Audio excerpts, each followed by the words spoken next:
Sky Island. By L. Frank Baum. A little talk to my readers. With The Sea Fairies, my book for 1911, I ventured into a new field of fairy literature, and to my delight the book was received with much approval by my former readers, many of whom have written me that they like Trot almost as well as Dorothy. As Dorothy was an old friend and Trot a new one, I think this is very high praise for Captain Bill's little companion. Captain Bill is also a new character who seems to have won approval, and so both Trot and the old sailor are again introduced in the present story, which may be called the second of the series of adventures of Trot and Captain Bill. But you will recognize some other acquaintances in Sky Island. Here, for instance, is Button-Bright, who once had an adventure with Dorothy in Oz, and without Button-Bright and his magic umbrella you will see that the story of Sky Island could never have been written.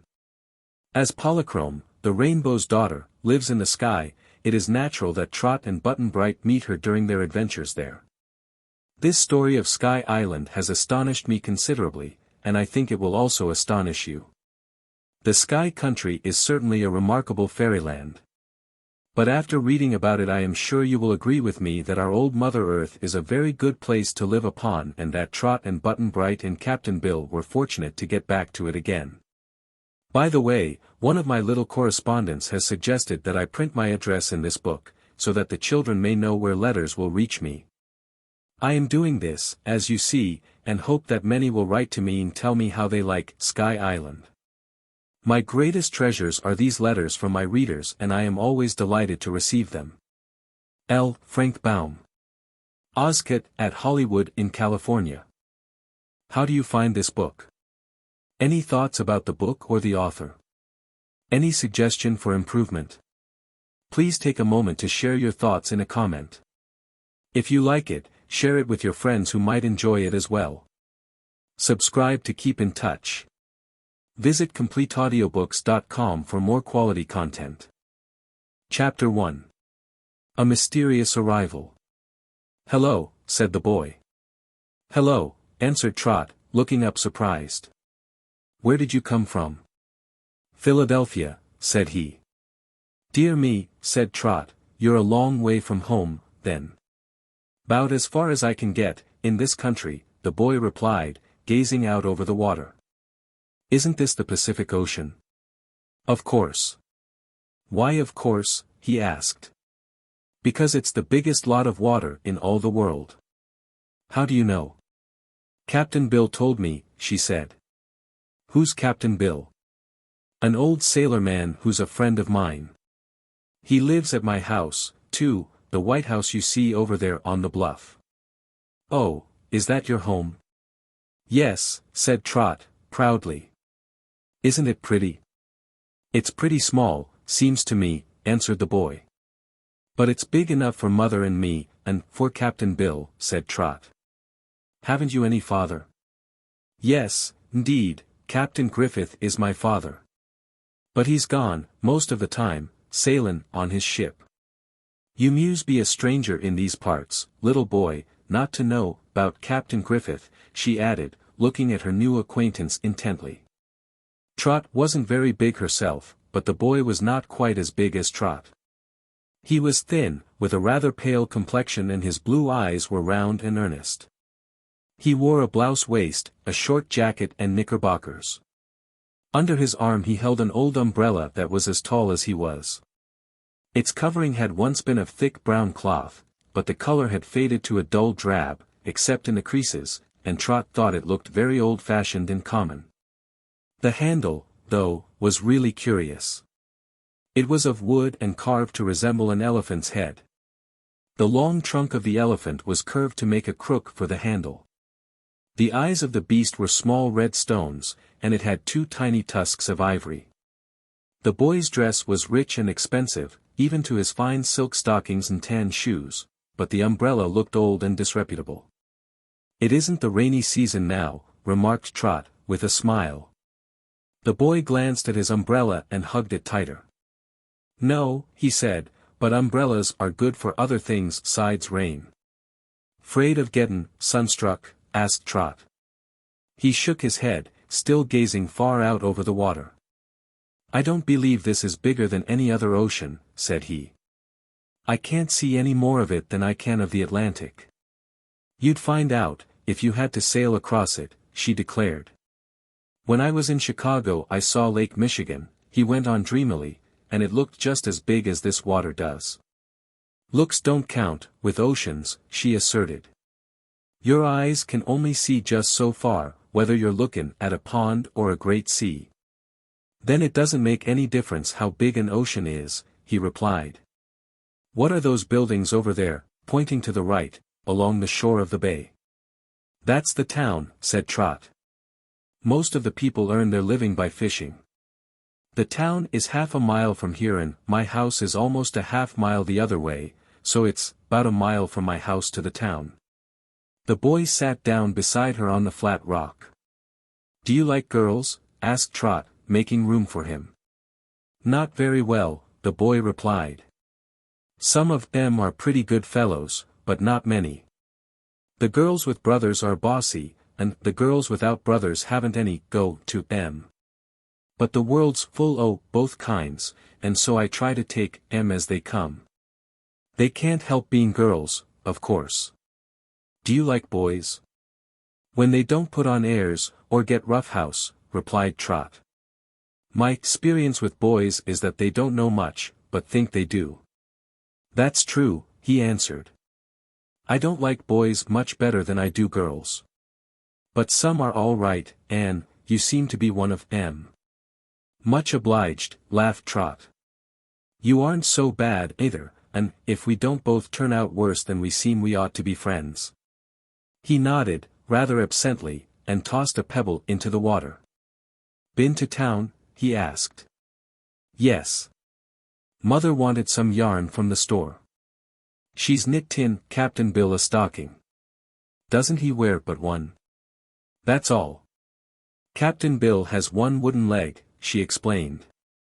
That's why he don't sailor any more. I'm glad of it, 'cause Captain Bill knows everything. I suppose he knows more than anyone else in all the world.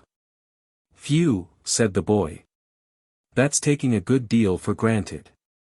A one-legged sailor can't know much. Why not? Asked Trot, a little indignantly. Folks don't learn things with their legs, do they?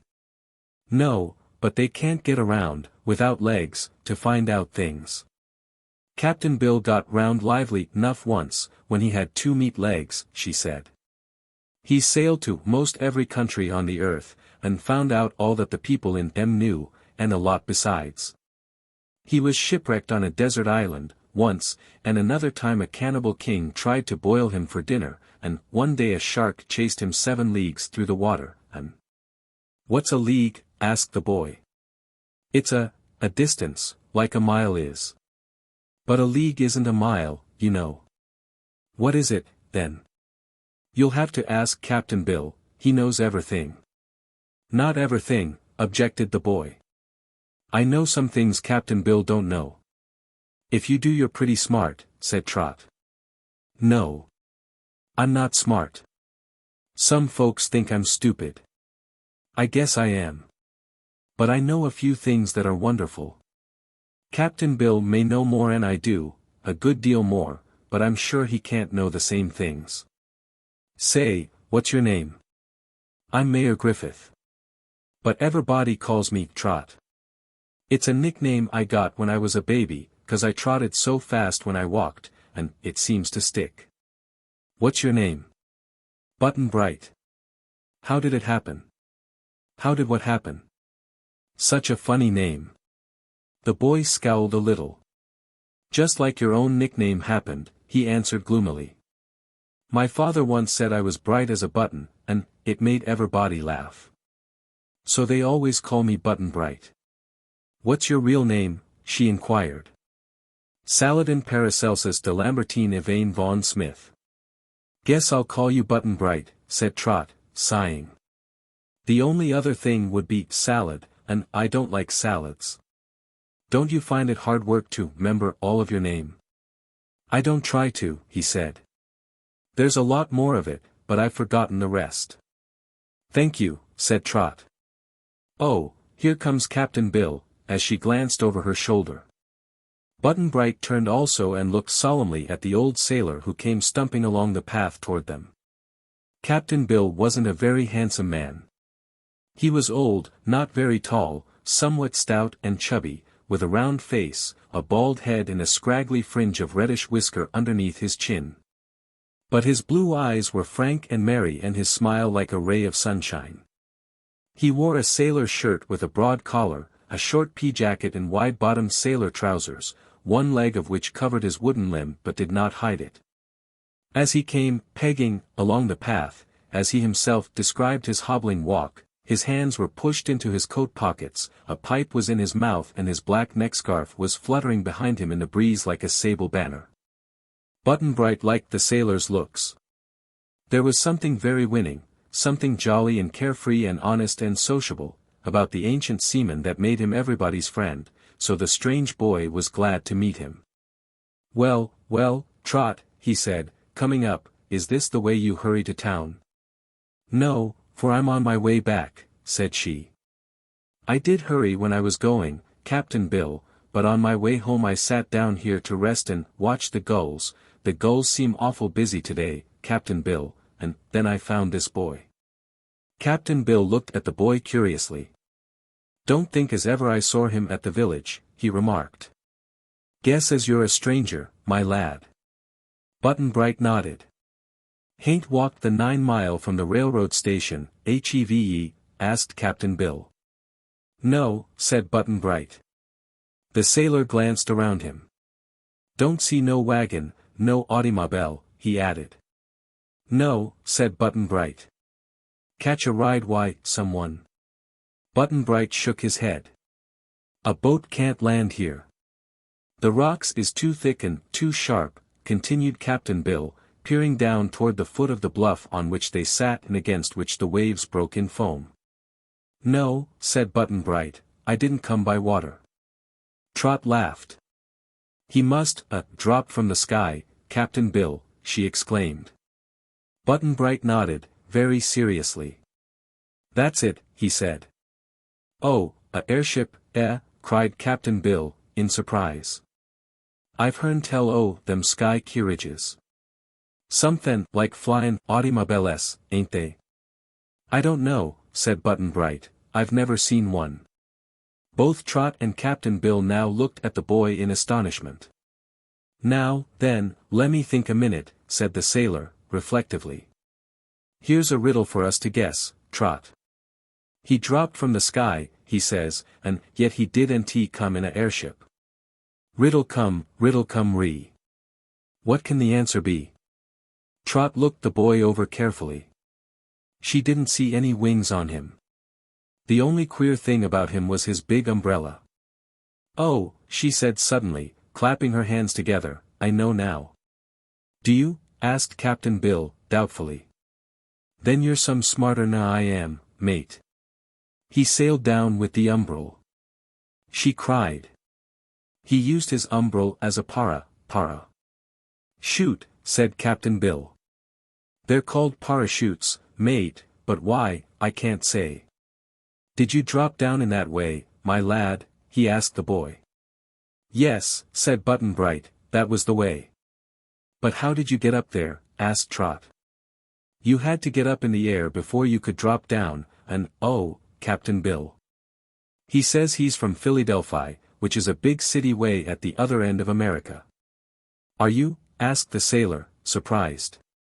Button-Bright nodded again. "I ought to tell you my story," he said, "and then you'd understand.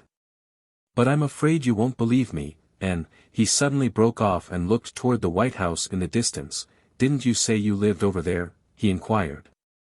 "Yes," said Trot. "Won't you come home with us?" "I'd like to," replied Button-Bright. "All right, let's go, then," said the girl, jumping up. The three walked silently along the path.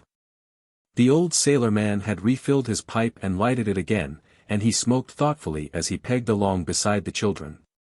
"Know anyone around here?" he asked Button-Bright. "No one but you two," said the boy, following after Trot, with his umbrella tucked carefully underneath his arm. "And you don't know us very well," remarked Captain Bill. Seems to me you're pretty young to be travelin' so far from home, and among strangers, but I won't say anything more till we've heard your story.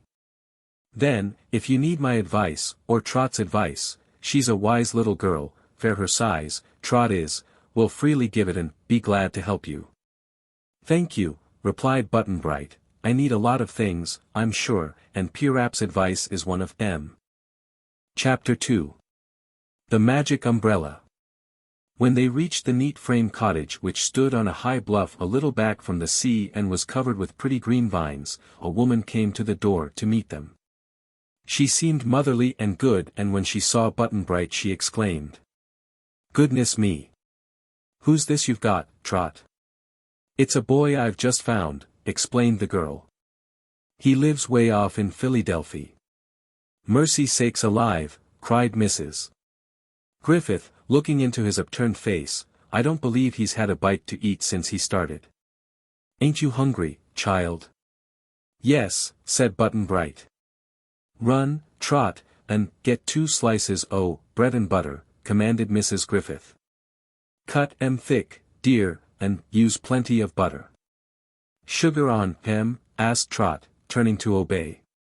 "No," said Button-Bright, "just bread and butter's good enough when you're hungry, and it takes time to spread sugar on." "We'll have supper in an hour," observed Trot's mother, briskly, "but a hungry child can't wait a whole hour, I'm sure." "What are you grinning at, Captain Bill? How dare you laugh when I'm talking? Stop it this minute, you old pirate, or I'll know the reason why." "I didn't, Mum," said Captain Bill, meekly, "Ione." "Stop right there, sir. How dare you speak when I'm talking?" She turned to Button-Bright and her tone changed to one of much gentleness as she said, "Come in the house, my poor boy, and rest yourself. You seem tired out. Here, give me that clumsy umbrella." "No, please," said Button-Bright, holding the umbrella tighter. "Then put it in the rack behind the door," she urged. The boy seemed a little frightened. I'd rather keep it with me, if you please," he pleaded. "Never mind," Captain Bill ventured to say, "it won't worry him so much to hold the umbrella, Mum, as to let it go. Guess he's afraid he'll lose it, but it ain't any great shakes, to my notion. Why, see here, Button-Bright, we've got half a dozen umbrels in the closet that's better'n yours." "Perhaps," said the boy. "Yours may look a heap better, sir, but I'll keep this one, if you please." "Where did you get it?" asked Trot, appearing just then with a plate of bread and butter. It belongs in our family," said Button-Bright, beginning to eat and speaking between bites. "This umbrella has been in our family years, and years, and years. But it was tucked away up in our attic and no one ever used it 'cause it wasn't pretty." "Don't blame 'em much," remarked Captain Bill, gazing at it curiously, "it's a pretty old-lookin' bumbershoot." They were all seated in the vine-shaded porch of the cottage, all but Mrs. Griffith, who had gone into the kitchen to look after the supper, and Trot was on one side of the boy holding the plate for him, while Captain Bill sat on the other side. "It is old," said Button-Bright. "One of my great-great-grandfathers was a knight, an Arabian knight, and it was he who first found this umbrella." "An Arabian knight," exclaimed Trot, "why, that was a magic knight, wasn't it?" "There's different sorts o' knights, mate," said the sailor, "and the knight Button-Bright means ain't the same knight you mean. Soldiers used to be called knights, but that were in the Dark Ages, I guess, and likely 'nuff Button-Bright's great-grandar were that sort of a knight." "But he said an Arabian knight," persisted Trot. "Well, if he went to Araby, or was born there, he'd be an Arabian knight, wouldn't he? The lad's grandar were probably a foreigner, and yours and mine were, too, Trot, if you go back far enough, for Ameriky wasn't discovered in them days." "There," said Trot, triumphantly, "didn't I tell you, Button-Bright, that Captain Bill knows everything?" "He knows a lot, I expect," soberly answered the boy, finishing the last slice of bread and butter and then looking at the empty plate with a sigh. "But if he really knows everything he knows about the magic umbrella, so I won't have to tell you anything about it." "Magic!" cried Trot, with big, eager eyes, did you say magic umbrel, Button-Bright? I said, magic. But none of our family knew it was a magic umbrella till I found it out for myself. You're the first people I've told the secret to, he added, glancing into their faces rather uneasily. Glory me! Exclaimed the girl, clapping her hands in ecstasy, it must be just elegant to have a magic umbrel. Captain Bill coughed. He had a way of coughing when he was suspicious. Magic, he observed gravely, was once lying round loose in the world. That was in the Dark Ages, I guess, when the magic Arabian Nights was. But the light civilization has scared it away long ago, and magic's been a lost art since long afore you and I was born, Trot. I know that fairies still live, said Trot, reflectively. She didn't like to contradict Captain Bill, who knew everything. So do I, added Button-Bright. And I know there's magic still in the world, or in my umbrella, anyhow. Tell us about it, begged the girl, excitedly. Well, said the boy, I found it all out by accident. It rained in Philadelphia for 3 whole days, and all the umbrellas in our house were carried out by the family, and lost or mislaid, or something, so that when I wanted to go to Uncle Bob's house, which is at Germantown, there wasn't an umbrella to be found. My governess wouldn't let me go without one, and... Oh, said Trot, do you have a governess? Yes, but I don't like her, she's cross. She said I couldn't go to Uncle Bob's because I had no umbrella. Instead she told me to go up in the attic and play. I was sorry 'bout that, but I went up in the attic and pretty soon I found in a corner this old umbrella. I didn't care how it looked. It was whole and strong and big, and would keep me from getting wet on the way to Uncle Bob's. So off I started for the car, but I found the streets awful muddy, and once I stepped in a mud hole way up to my ankle. Gee! I said, I wish I could fly through the air to Uncle Bob's. I was holding up the open umbrella when I said that, and as soon as I spoke, the umbrella began lifting me up into the air. I was awful scared, at first, but I held on tight to the handle and it didn't pull very much, either. I was going pretty fast, for when I looked down, all the big buildings were sliding past me so swift that it made me dizzy, and before I really knew what had happened the umbrella settled down and stood me on my feet at Uncle Bob's front gate. I didn't tell anybody about the wonderful thing that had happened, 'cause I thought no one would believe me. Uncle Bob looked sharp at the thing and said, Button-Bright, how did your father happen to let you take that umbrella? He didn't, I said. Father was away at the office, so I found it in the attic and I just took it. Then Uncle Bob shook his head and said I ought to leave it alone. He said it was a family relic that had been handed down from father to son for many generations. But I told him my father had never handed it to me, though I'm his son. Uncle Bob said our family always believed that it brought him good luck to own this umbrella. He couldn't say why, not knowing its early history, but he was afraid that if I lost the umbrella bad luck would happen to us. So he made me go right home to put the umbrella back where I got it. I was sorry Uncle Bob was so cross, and I didn't want to go home yet, where the governess was crosser than he was. I wonder why folks get cross when it rains. But by that time it had stopped raining, for a while, anyhow, and Uncle Bob told me to go straight home and put the umbrella in the attic and never touch it again. When I was around the corner I thought I'd see if I could fly as I had before. I'd heard of Buffalo, but I didn't know just where it was, so I said to the umbrella, take me to Buffalo. Up in the air I went, just as soon as I said it, and the umbrella sailed so fast that I felt as if I was in a gale of wind.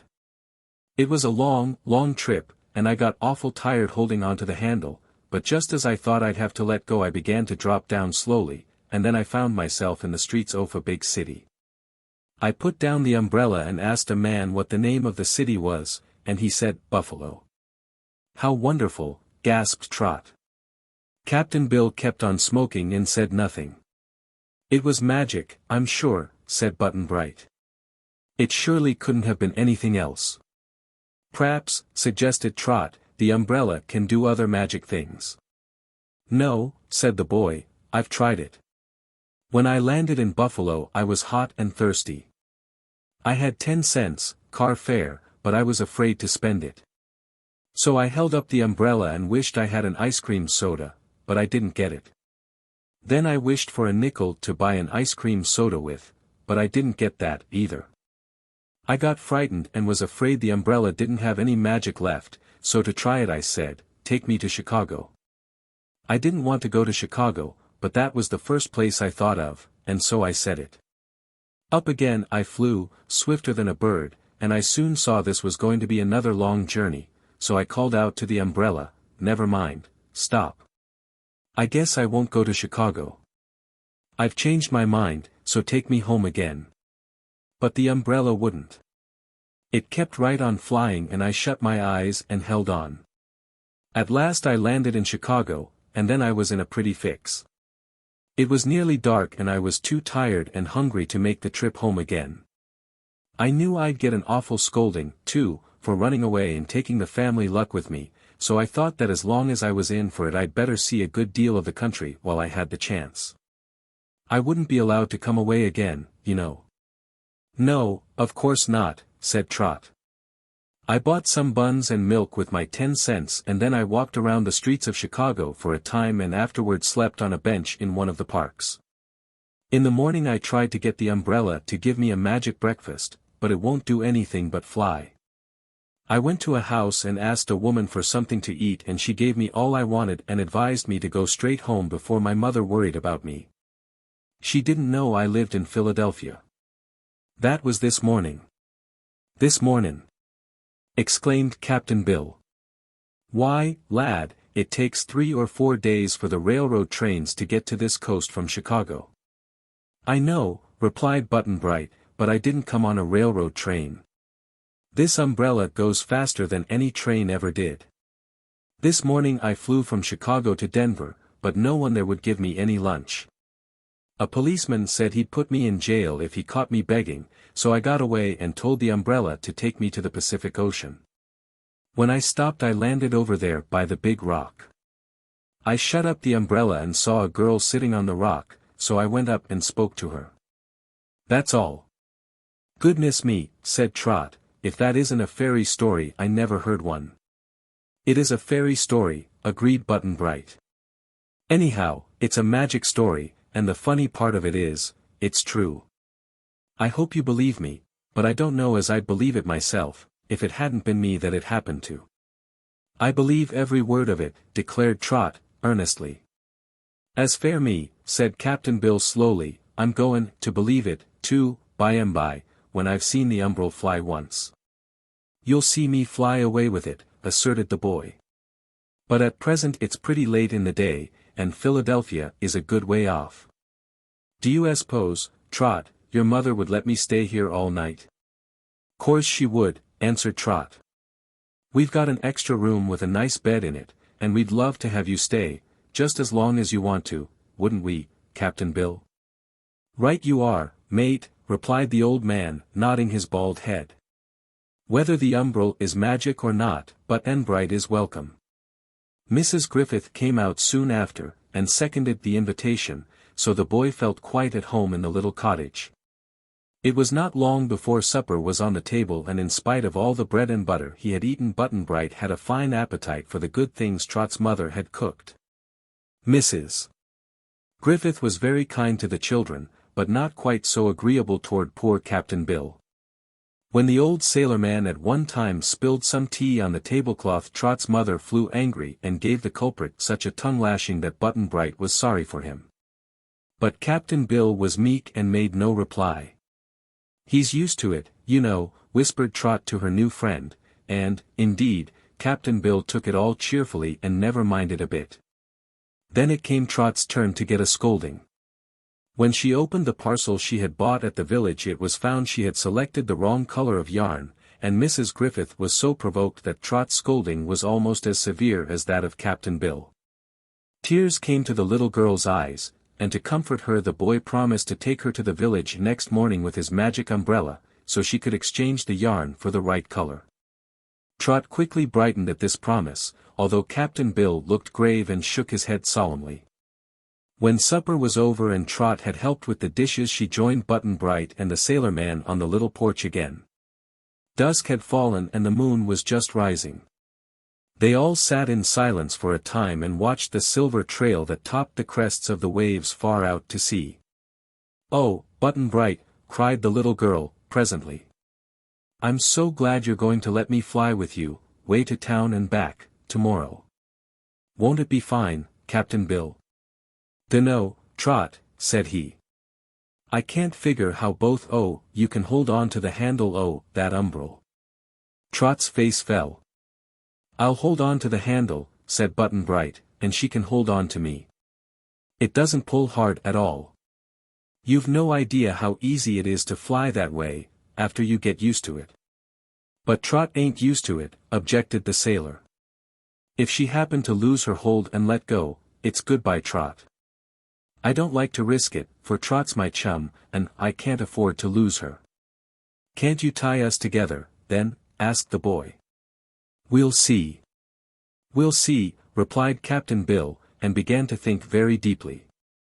He forgot that he didn't believe the umbrella could fly, and after Button-Bright and Trot had both gone to bed, the old sailor went out into the shed and worked a while before he, too, turned into his bunk. The Sandman wasn't around and Captain Bill lay awake for hours thinking of the strange tale of the magic umbrella before he finally sank into slumber. Then he dreamed about it, and waking or dreaming he found the tale hard to believe. Chapter 3. A Wonderful Experience. They had early breakfasts at Trot's house, because they all went to bed early, and it is possible to sleep only a certain number of hours if one is healthy in body and mind. And right after breakfast Trot claimed Button-Bright's promise to take her to town with the magic umbrella. "Any time suits me," said the boy. He had taken his precious umbrella to bed with him and even carried it to the breakfast table, where he stood it between his knees as he ate, so now he held it close to him and said he was ready to fly at a moment's notice. This confidence impressed Captain Bill, who said with a sigh, "Well, if you must go, Trot, I've provided a machine that'll carry you both comfortable. I'm somewhat of an inventor myself, though there ain't any magic about me." Then he brought from the shed the contrivance he had made the night before. It was merely a swing seat. He had taken a wide board that was just long enough for both the boy and girl to sit upon, and had bored 6 holes in it, 2 holes at each end and 2 in the middle. Through these holes he had run stout ropes in such a way that the seat could not turn and the occupants could hold on to the ropes on either side of them. The ropes were all knotted together at the top, where there was a loop that could be hooked upon the crooked handle of the umbrella.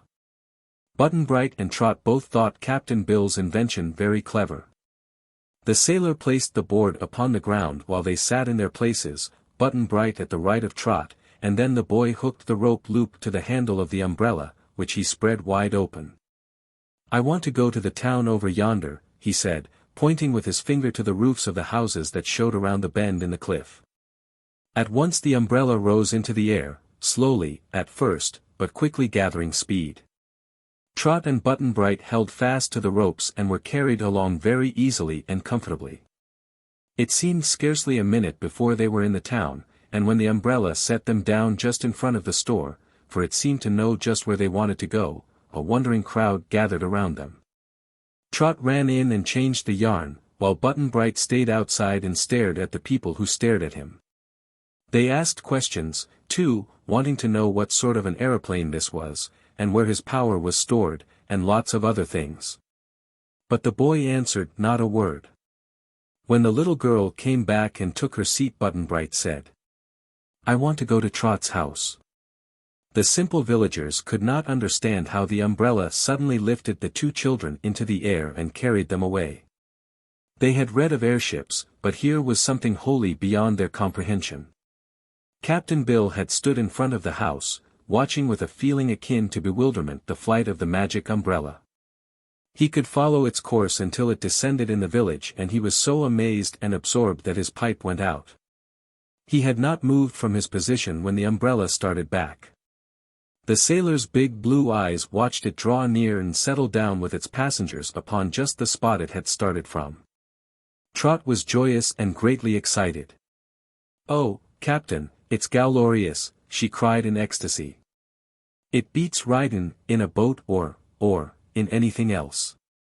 You feel so light and free and glad. I'm sorry the trip didn't last longer, though. Only trouble is, you go too fast. Button-Bright was smiling contentedly. He had proved to both Trot and Captain Bill that he had told the truth about the magic umbrella, however marvelous his tale had seemed to them. I'll take you on another trip, if you like, said he. I'm in no hurry to go home, and if you will let me stay with you another day we can make 2 or 3 little trips with the family luck. You muse stay a whole week, said Trot, decidedly. And you muse take Captain Bill for an air ride, too. Oh, Trot. I dunno as I'd like it, protested Captain Bill, nervously. Yes, you would. You're sure to like it. I guess I'm too heavy, he said. I'm sure the umbrella could carry 20 people, if they could be fastened to the handle, said Button-Bright. Solid land's pretty good to hold on to, decided Captain Bill. A rope might break, you know. Oh, Captain Bill. You're scared stiff, said Trot. I ain't, mate, it ain't that at all. But I don't see that human critters has any call to fly in the air, anyhow. The air were made for the birds, and mosquitoes, and flyin' fishes, added Trot. I know all that, Captain, but why wasn't it made for humans, too, if they can manage to fly in it? We breathe the air, and we can breathe it high up, just as well as down on the earth. Seein' as you like it so much, Trot, it would be cruel for me to go with Button-Bright and leave you at home, said the sailor. When I were younger, which is ancient history, and before I had a wooden leg, I could climb a ship's ropes with the best of 'em, and walk out on a boom, or stand atop a mast. So you know very well I ain't skeered about the high-upness. Why can't we all go together? Asked the boy. Make another seat, Captain, and swing it right under ours, then we can all 3 ride anywhere we want to go. Yes, do, exclaimed Trot. And, see here, Captain, let's take a day off and have a picnic. Mother is a little cross, today, and she wants to finish knitting your new stockin', so I guess she'll be glad to get rid of us. Where'll we go? He asked, shifting on his wooden leg uneasily. Anywhere, I don't care. There'll be the air ride there, and the air ride back, and that's the main thing with me. If you say you'll go, Captain, I'll run in and pack a basket of lunch. How'll we carry it? Swing it to the bottom of your seat. The old sailor stood silent a moment. He really longed to take the air ride but was fearful of danger. However, Trot had gone safely to town and back and had greatly enjoyed the experience. All right, he said. I'll risk it, mate, although I guess I'm an old fool for temptin' fate by tryin' to make a bird o' myself. Get the lunch, Trot, if your mother'll let you have it, and I'll rig up the seat. He went into the shed and Trot went to her mother. Mrs. Griffith, busy with her work, knew nothing of what was going on in regard to the flight of the magic umbrella. She never objected when Trot wanted to go away with Captain Bill for a day's picnicking. She knew the child was perfectly safe with the old sailor, who cared for Trot even better than her mother would have done. If she had asked any questions today, and had found out they intended to fly in the air, she might have seriously objected. But Mrs. Griffith had her mind on other things and merely told the girl to take what she wanted from the cupboard and not bother her. So Trot, remembering that Button-Bright would be with them and had proved himself to be a hearty eater, loaded the basket with all the good things she could find. By the time she came out, lugging the basket with both hands, Captain Bill appeared with the new seat he had made for his own use, which he attached by means of ropes to the double seat of the boy and girl. Now, then, where'll we go? Asked Trot. Anywhere suits me, replied Captain Bill. They had walked to the high bluff overlooking the sea, where a gigantic acacia tree stood on the very edge. A seat had been built around the trunk of the tree, for this was a favorite spot for Trot and Captain Bill to sit and talk and watch the fleet of fishing boats sail to and from the village. When they came to this tree, Trot was still trying to think of the most pleasant place to picnic. She and Captain Bill had been every place that was desirable and nearby, but today they didn't want a nearby spot. They must decide upon one far enough away to afford them a fine trip through the air. Looking far out over the Pacific, the girl's eyes fell upon a dim island lying on the horizon line, just where the sky and water seemed to meet, and the sight gave her an idea. "Oh, Captain Bill," she exclaimed, "let's go to that island for our picnic. We've never been there yet, you know." The sailor shook his head. "It's a good many miles away, Trot," he said, "further than it looks to be, from here." "That won't matter," remarked Button-Bright, "the umbrella will carry us there in no time." "Let's go," repeated Trot. "We'll never have another such chance, Captain. It's too far to sail or row, and I've always wanted to visit that island." "What's the name of it?" inquired Button-Bright, while the sailor hesitated how to decide. "Oh, it's got an awful hard name to pronounce," replied the girl, "so Captain Bill and I just call it Sky Island, 'cause it looks as if it was half in the sky. We've been told it's a very pretty island, and a few people live there and keep cows and goats, and fish for a living. There are woods and pastures and springs of clear water, and I'm sure we would find it a fine place for a picnic. If anything happened on the way," observed Captain Bill, "we'd drop in the water." "Of course," said Trot, "and if anything happened while we were flying over the land we'd drop there. But nothing's goin' to happen, Captain. Didn't Button-Bright come safe all the way from Philadelphia?" "I think I'd like to go to Sky Island," said the boy. "I've always flown above the land, so far, and it will be something new to fly over the ocean." "All right. I'm agreeably," decided Captain Bill. "But afore we starts on such a long journey, I suppose we make a little trial trip along the coast. I want to see if the new seat fits me, and make certain the umbrel will carry all three of us." "Very well," said Button-Bright.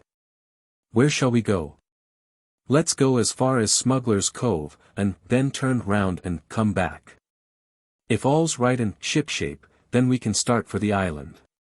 They put the broad double seat on the ground, and then the boy and girl sat in their places and Button-Bright spread open the magic umbrella. Captain Bill sat in his seat just in front of them, all being upon the ground. "Don't we look funny?" said Trot, with a chuckle of glee. "But hold fast the ropes, Captain, and take care of your wooden leg." Button-Bright addressed the umbrella, speaking to it very respectfully, for it was a thing to inspire awe. "I want to go as far as Smuggler's Cove, and then turn around in the air and come back here," he said. At once the umbrella rose into the air, lifting after it, first the seat in which the children sat, and then Captain Bill's seat. "Don't kick your heels, Trot," cried the sailor in a voice that proved he was excited by his novel experience, "you might bump me in the nose." "All right," she called back, "I'll be careful." It was really a wonderful, exhilarating ride, and Captain Bill wasn't long making up his mind he liked the sensation. When about 50 feet above the ground the umbrella began moving along the coast toward Smuggler's Cove, which it soon reached. Looking downward, Captain Bill suddenly exclaimed, "Why, there's a boat cast loose, and it's goin' to smash on the rocks. Hold on a minute, Button-Bright, till we can land and drag it ashore." "Hold on a minute, umbrella," cried the boy. But the magic umbrella kept steadily upon its way. It made a circle over the cove and then started straight back the way it had come. "It's no use, sir," said Button-Bright to the sailor. "If I once tell it to go to a certain place, the umbrella will go there, and nowhere else. I found that out before this. You simply can't stop it." "Won't let you change your mind, eh?" replied Captain Bill. "Well, that has its advantages, and its disadvantages. If your old umbrel hadn't been so obstinate we could have saved that boat." "Never mind," said Trot, briskly, "here we are safe back again. Wasn't it just the fascinatingest ride you ever took, Captain?" "It's pretty good fun," admitted Captain Bill. "Beats them aeroplanes and things all holler, 'cause it don't need any regulatin.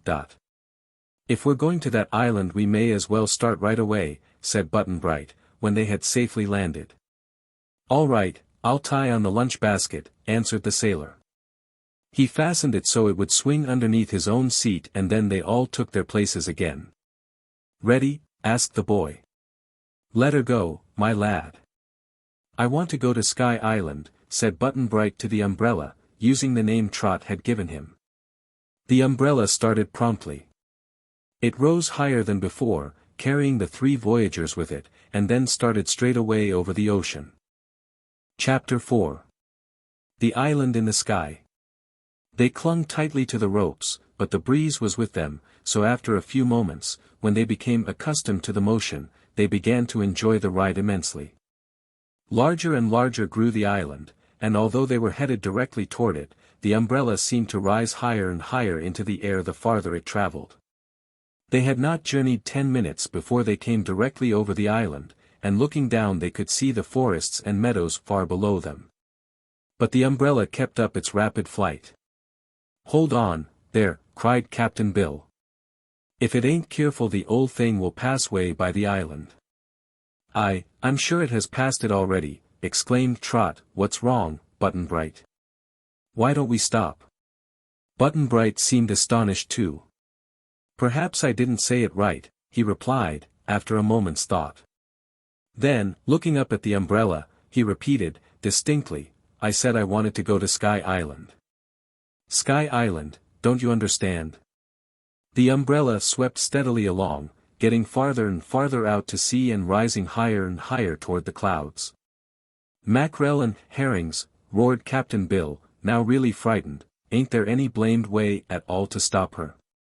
"None that I know of," said Button-Bright, anxiously.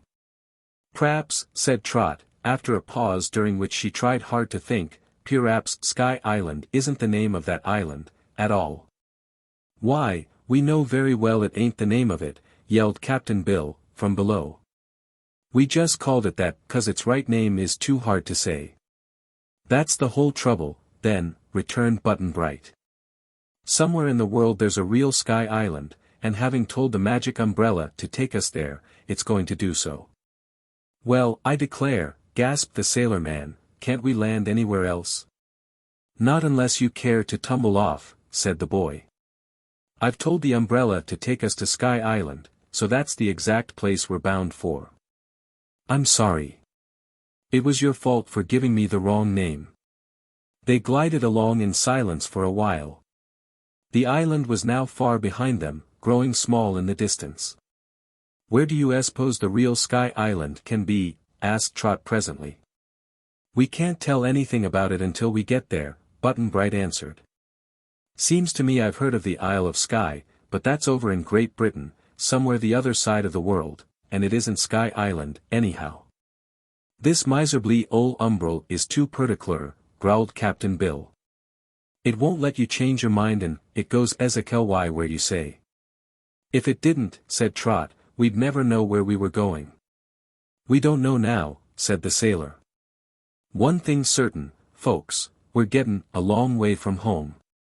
"And see how the clouds are rolling just above us," remarked the boy, who was almost as uneasy as Captain Bill.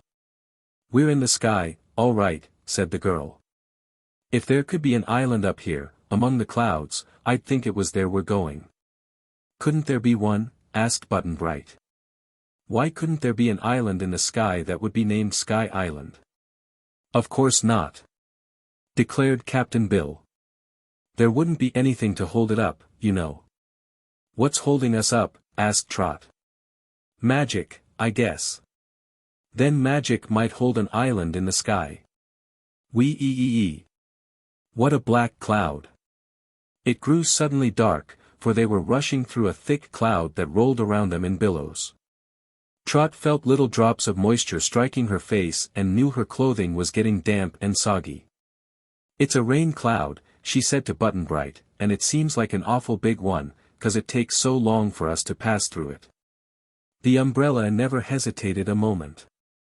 It made a path through the length of the heavy black cloud at last and carried its passengers into a misty, billowy bank of white, which seemed as soft and fleecy as a lady's veil. When this broke away they caught sight of a majestic rainbow spanning the heavens, its gorgeous colors glinting brightly in the sun, its arch perfect and unbroken from end to end. But it was only a glimpse they had, for quickly they dove into another bank of clouds and the rainbow disappeared. Here the clouds were not black, nor heavy, but they assumed queer shapes. Some were like huge ships, some like forest trees, and others piled themselves into semblances of turreted castles and wonderful palaces. The shapes shifted here and there continually and the voyagers began to be bewildered by the phantoms. "Seems to me we're going down," called Trot. "Down where?" asked Captain Bill. "Who knows," said Button-Bright. "But we're dropping, all right." It was a gradual descent. The magic umbrella maintained a uniform speed, swift and unfaltering, but its path through the heavens was now in the shape of an arch, as a flying arrow falls. The queer shapes of the clouds continued for some time, and once or twice Trot was a little frightened and a monstrous airy dragon passed beside them, or a huge giant stood upon a peak of cloud and stared savagely at the intruders into his domain. But none of these fanciful, vapory creatures seemed inclined to molest them or to interfere with their flight, and after a while the umbrella dipped below this queer cloudland and entered a clear space where the sky was of an exquisite blue color. "Oh, look," called Captain Bill. "There's land below us." The boy and girl leaned over and tried to see this land, but Captain Bill was also leaning over and his big body hid all that was just underneath them. "Is it an island?" asked Trot, anxiously. "Seems so," the old sailor replied. "The blue is around all one side of it and a pink sunshine around the other side. There's a big cloud just over the middle. But I guess it's surely an island, Trot, and bein' as it's in the sky, it's likely to be Sky Island." "Then we shall land there," said the boy confidently. "I knew the umbrella couldn't make a mistake." Presently Captain Bill spoke again. "We're going down on the blue part o' the island," he said. "I can see trees, and ponds, and houses. Hold tight, Trot. Hold tight, Button-Bright. I'm afeard we're a-goin' to bump somethin'." They were certainly dropping very quickly, now, and the rush of air made their eyes fill with water, so that they could not see much below them. Suddenly the basket that was dangling below Captain Bill's seat struck something with a loud thud, and this was followed by a yell of anger. Captain Bill sat flat upon the ground, landing with a force that jarred the sailorman and made his teeth click together, while down upon him came the seat that Trot and Button-Bright occupied, so that for a moment they were all tangled up. "Get off from me! Get off from my feet, I say!" cried an excited voice. "What in the sky do you mean by sitting on my feet? Get off! Get off at once!" Chapter 5. The Boolooroo of the Blues. Captain Bill suspected that these remarks were addressed to him, but he couldn't move just then because the seat was across him, and a boy and girl were sprawling on the seat. As the magic umbrella was now as motionless as any ordinary umbrella might be, Button-Bright first released the catch and closed it up, after which he unhooked the crooked handle from the rope and rose to his feet. Trot had managed by this time to stand up and she pulled the board off from Captain Bill. All this time the shrill, excited voice was loudly complaining because the sailor was on his feet, and Trot looked to see who was making the protest. While Captain Bill rolled over and got on his hands and knees so he could pull his meat leg and his wooden leg into an upright position, which wasn't a very easy thing to do. Button-Bright and Trot were staring with all their might at the queerest person they had ever seen. They decided it must be a man, because he had 2 long legs, a body as round as a ball, a neck like an ostrich and a comical little head set on the top of it. But the most curious thing about him was his skin, which was of a lovely sky-blue tint. His eyes were also sky-blue, and his hair, which was trained straight up and ended in a curl at the top of his head, was likewise blue in color and matched his skin and his eyes. He wore tight-fitting clothes made of sky-blue silk, with a broad blue ruffle around his long neck, and on his breast glittered a magnificent jewel in the form of a star, set with splendid blue stones. If the blue man astonished the travelers, they were no less surprised by his surroundings, for look where they might, everything they beheld was of the same blue color as the sky above. They seemed to have landed in a large garden, surrounded by a high wall of blue stone. The trees were all blue, the grass was blue, the flowers were blue, and even the pebbles in the paths were blue. There were many handsomely carved benches and seats of blue wood scattered about the garden, and near them stood a fountain, made of blue marble, which shot lovely sprays of blue water into the blue air.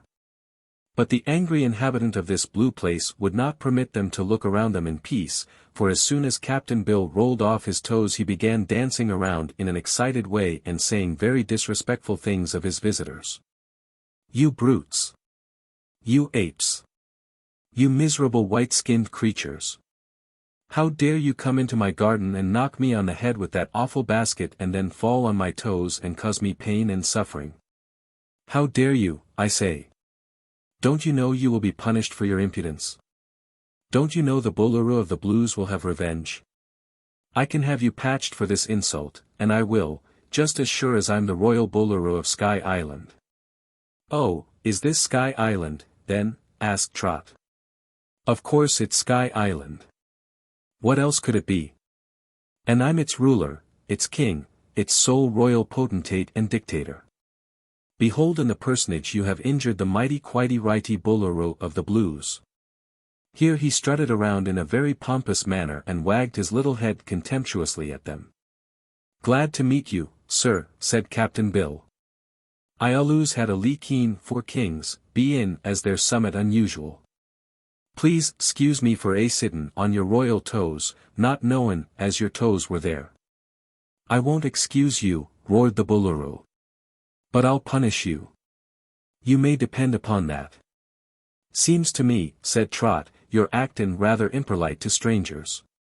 If anyone comes to our country to visit us, we always treat 'em decent." "Your country!" exclaimed the Boolooroo, looking at them more carefully and seeming interested in their appearance.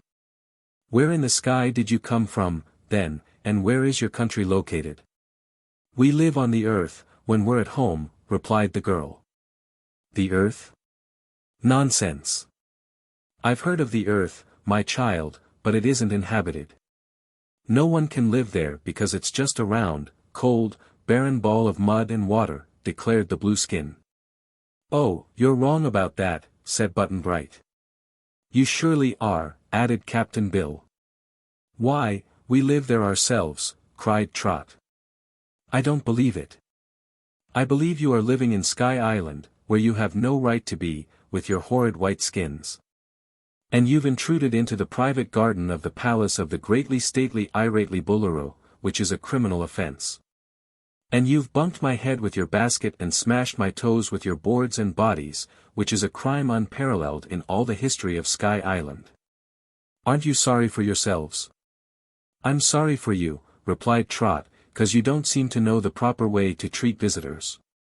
But we won't stay long. We'll go home, pretty soon." "Not until you have been punished," exclaimed the Boolooroo, sternly. "You are my prisoners." "Beg pardon, your majesty," said Captain Bill, "but you're talking a good deal for granted.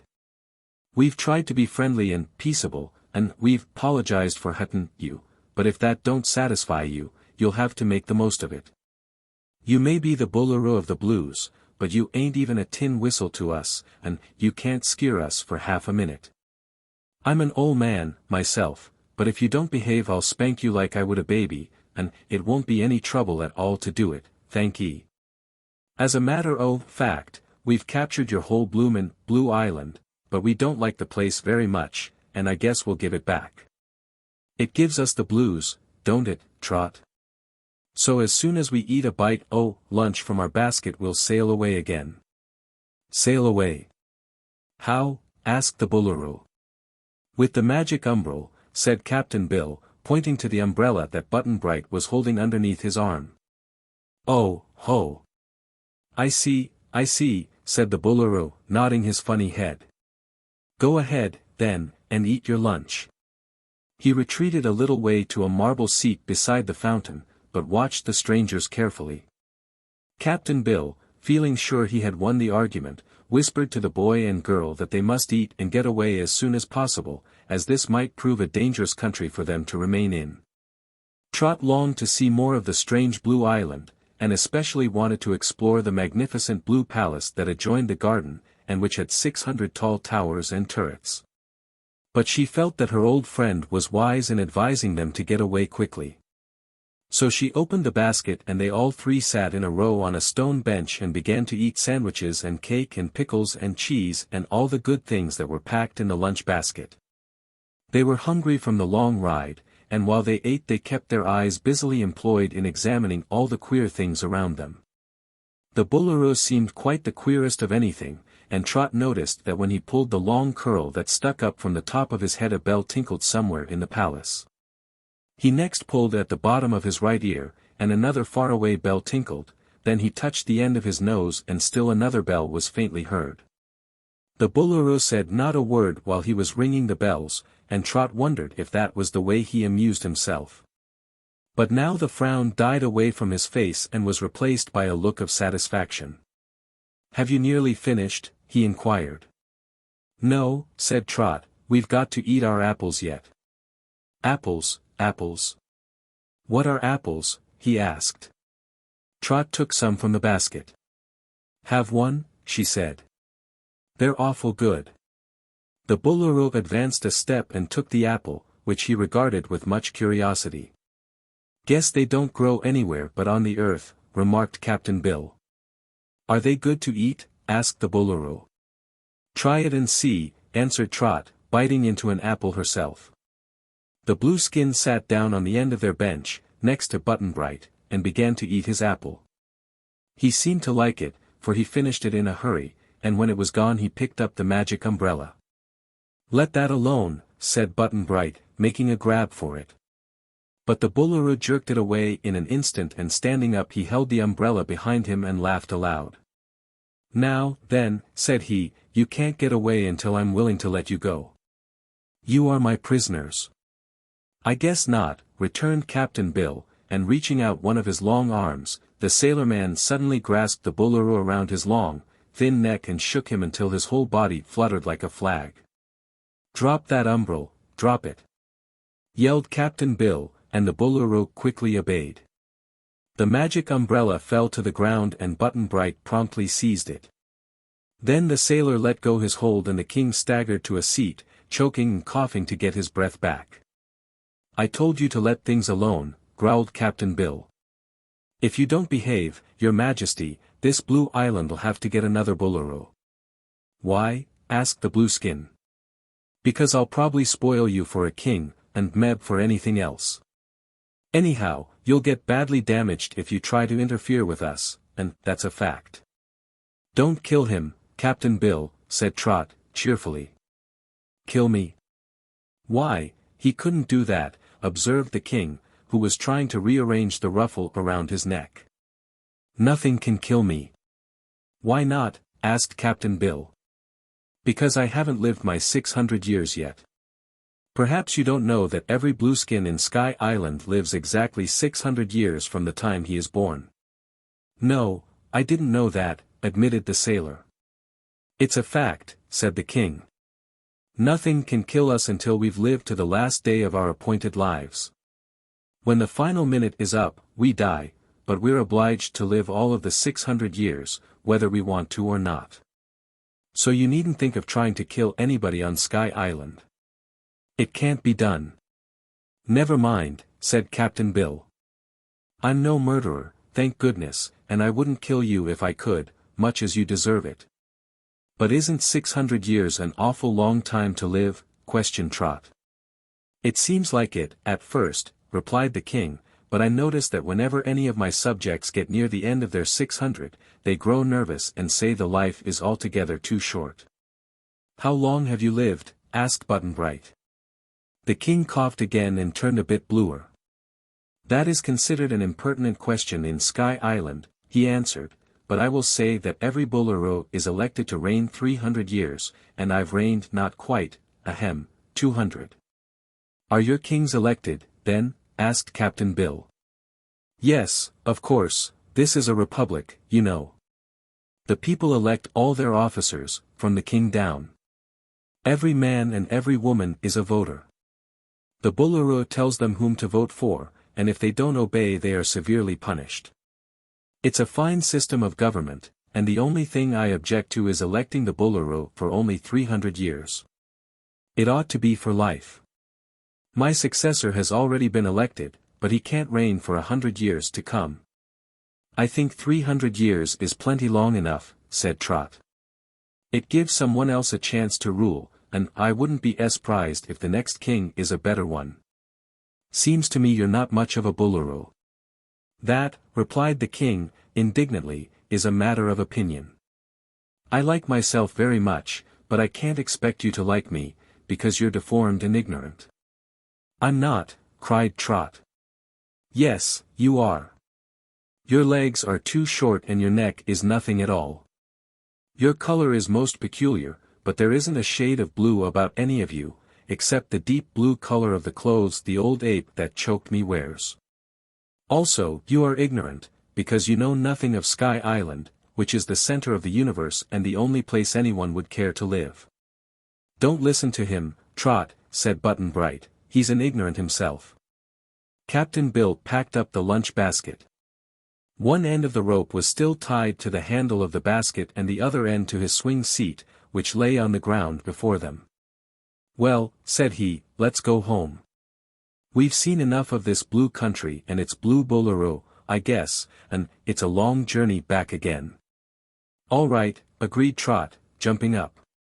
Button-Bright stood on the bench and held up the magic umbrella, so he could open it, and the sailor had just attached the ropes when a thin blue line shot out from behind them and in a twinkling wound itself around the umbrella. At the same instant another blue cord wound itself around the boy's body, and others caught Trot and Captain Bill in their coils, so that all had their arms pinned fast to their sides and found themselves absolutely helpless. Chapter 6. The 6 Snub-Nosed Princesses. The Boolooroo was laughing and dancing around in front of them as if well pleased.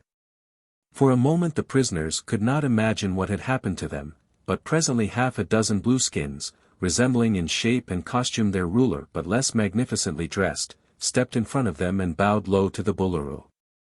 Your orders, most mighty, flighty, tight and righty monarch, have been obeyed, said the leader. Very well, Captain. Take that umbrella and carry it to my royal treasury. See that it is safely locked up. Here's the key, and if you don't return it to me within 5 minutes I'll have you patched. The captain took the key and the magic umbrella and hastened away to the palace. Button-Bright had already hooked the ropes to the elephant trunk handle, so that when the captain carried away the umbrella he dragged after him first the double seat, then Captain Bill's seat, which was fastened to it, and finally the lunch basket, which was attached to the lower seat. At every few steps some of these would trip up the captain and cause him to take a tumble. But as he had only 5 minutes' time in which to perform his errand he would scramble to his feet again and dash along the path until a board or the basket tripped him again. They all watched him with interest until he had disappeared within the palace, when the king turned to his men and said, "Release the prisoners. They are now quite safe, and cannot escape me." So the men unwound the long cords that were twined around the bodies of our 3 friends, and set them free. These men seemed to be soldiers, although they bore no arms except the cords. Each cord had a weight at the end, and when the weight was skillfully thrown by a soldier it wound the cord around anything in the twinkling of an eye and held fast until it was unwound again. Trot decided these blueskins must have stolen into the garden when summoned by the bells the Boolooroo had rung, but they had kept out of sight and crept up behind the bench on which our friends were seated, until a signal from the king aroused them to action. The little girl was greatly surprised by the suddenness of her capture, and so was Button-Bright. Captain Bill shook his head and said he was afeared they'd get into trouble. Our mistake, he added, was in stoppin' to eat our lunch. But it's too late now to cry over spilt milk. I don't mind, not much, anyhow, asserted Trot, bravely. We're in no hurry to get back, are we, Button-Bright? I'm not, said the boy. If they hadn't taken the umbrella I wouldn't care how long we stopped in this funny island. Do you think it's a fairy country, Trot? Can't say, I'm sure, she answered. I haven't seen anything here yet that reminds me of fairies. But Captain Bill said a floating island in the sky was sure to be a fairyland. I think so yet, mate, returned the sailor. But there's all sorts o' fairies, I've heard. Some is good, and some is bad, and if all the blueskins are like their Boolooroo they can't be called first class. Don't let me hear any more impudence, prisoners, called the Boolooroo, sternly. You are already condemned to severe punishment, and if I have any further trouble with you, you are liable to be patched. What's being patched? Inquired the girl. The soldiers all laughed at this question, but the king did not reply. Just then a door in the palace opened and out trooped a group of girls. There were 6 of them, all gorgeously dressed in silken gowns with many puffs and tucks and ruffles and flounces and laces and ribbons, everything being in some shade of blue, grading from light blue to deep blue. Their blue hair was elaborately dressed and came to a point at the top of their heads. The girls approached in a line along the garden path, all walking with mincing steps and holding their chins high. Their skirts prevented their long legs from appearing as grotesque as did those of the men, but their necks were so thin and long that the ruffles around them only made them seem the more absurd. Ah, said the king, with a frown, here come the 6 snub-nosed princesses, the most beautiful and aristocratic ladies in Sky Island. They're snub-nosed, all right, observed Trot, looking at the girls with much interest. But I should think it would make M mad to call M that. Why? Asked the Boolooroo, in surprise. Is not a snub-nose the highest mark of female beauty? Is it? Asked the girl. Most certainly. In this favored island, which is the center of the universe, a snub-nose is an evidence of high breeding which any lady would be proud to possess. The 6 snub-nosed princesses now approached the fountain and stood in a row, staring with haughty looks at the strangers. Goodness me, your majesty, exclaimed the first, what queer, dreadful-looking creatures are these? Where in all the sky did they come from? They say they came from the earth, Cerulean, answered the Boolooroo. But that is impossible, said another princess. Our scientists have proved that the earth is not inhabited. Your scientists'll have to guess again, then, said Trot. But how did they get to Sky Island? Inquired the third snub-nosed one. By means of a magic umbrella, which I have captured and put away in my treasure chamber, replied the Boolooroo. What will you do with the monsters, Papa? Asked the fourth princess. I haven't decided yet, said the Boolooroo. They're curiosities, you see, and may serve to amuse us. But as they're only half civilized I shall make them my slaves. What are they good for? Can they do anything useful? Asked the fifth. We'll see, returned the king, impatiently. I can't decide in a hurry. Give me time, Azure, give me time. If there's anything I hate it's a hurry. I've an idea, your majesty, announced the 6th snub-nosed princess, whose complexion was rather darker than that of her sisters, and it has come to me quite deliberately, without any hurry at all. Let us take the little girl to be our maid, to wait upon us and amuse us when we're dull. All the other ladies of the court will be wild with envy, and if the child doesn't prove of use to us we can keep her for a living pincushion. Oh! Ah! That will be fine, cried all the other 5, and the Boolooroo said. Very well, Indigo, it shall be as you desire. Then he turned to Trot and added, I present you to the 6 lovely snub-nosed princesses, to be their slave. If you are good and obedient you won't get your ears boxed oftener than once an hour. I won't be anybody's slave, protested Trot. I don't like these snub-nosed, fussy females and I won't have anything to do with M. How impudent! Cried Cerulean. How vulgar, cried Turquoise. How unladylike, cried Sapphire. How silly, cried Azure. How absurd, cried Cobalt. How wicked, cried Indigo.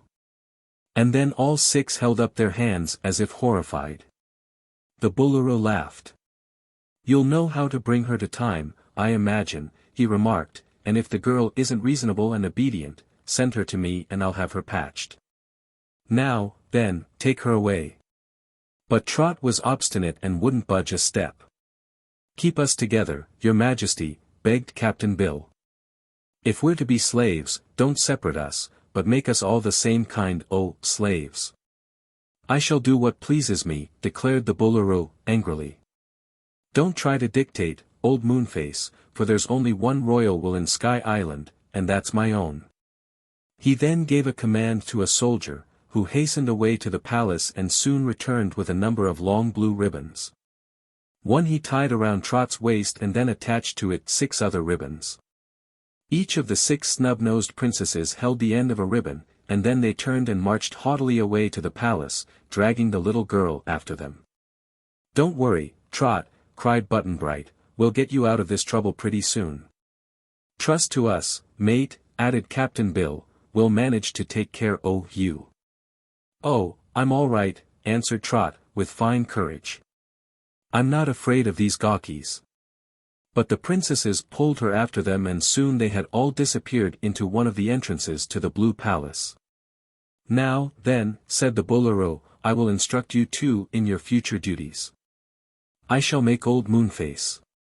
My name's Captain Bill Wheedles, interrupted the sailor. I don't care what your name is, I shall call you old Moonface, replied the king, for that suits you quite well. I shall appoint you the royal nectar mixer to the court of Sky Island, and if you don't mix our nectar properly I'll have you patched. How do you mix it? Asked Captain Bill. I don't mix it. It's not the Boolooroo's place to mix nectar, was the stern reply. But you may inquire of the palace servants and perhaps the royal chef or the majordomo will condescend to tell you. Take him to the servants' quarters, Captain Ultramarine, and give him a suit of the royal livery. So Captain Bill was led away by the chief of the soldiers, and when he had gone the king said to Button-Bright. You, slave, shall be the royal boot blue. Your duty will be to keep the boots and shoes of the royal family nicely polished with blue. I don't know how, answered Button-Bright, surlily. You'll soon learn. The royal steward will supply you with blue paste, and when you've brushed this on our shoes you must shine them with curays of moonshine. Do you understand? No, said Button-Bright. Then the Boolooroo told one of the soldiers to take the boy to the shoe-blue den and have him instructed in his duties, and the soldier promptly obeyed and dragged Button-Bright away to the end of the palace where the servants lived. Chapter 7 Ghip-Ghisizzle Proves Friendly. The royal palace was certainly a magnificent building, with large and lofty rooms and superb furnishings, all being in shades of blue.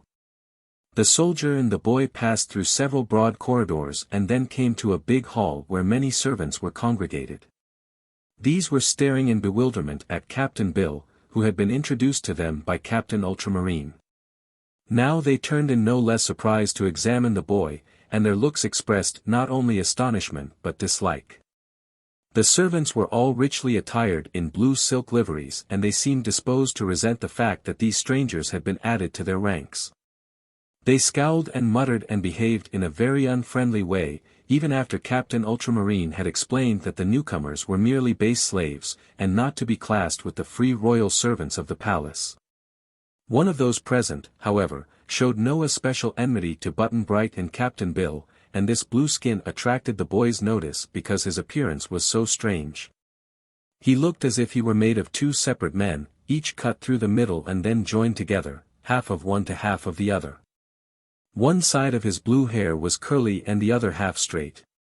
One ear was big and stuck out from the side of his head, while the other ear was small and flat, one eye was half shut and twinkling while the other was big and staring.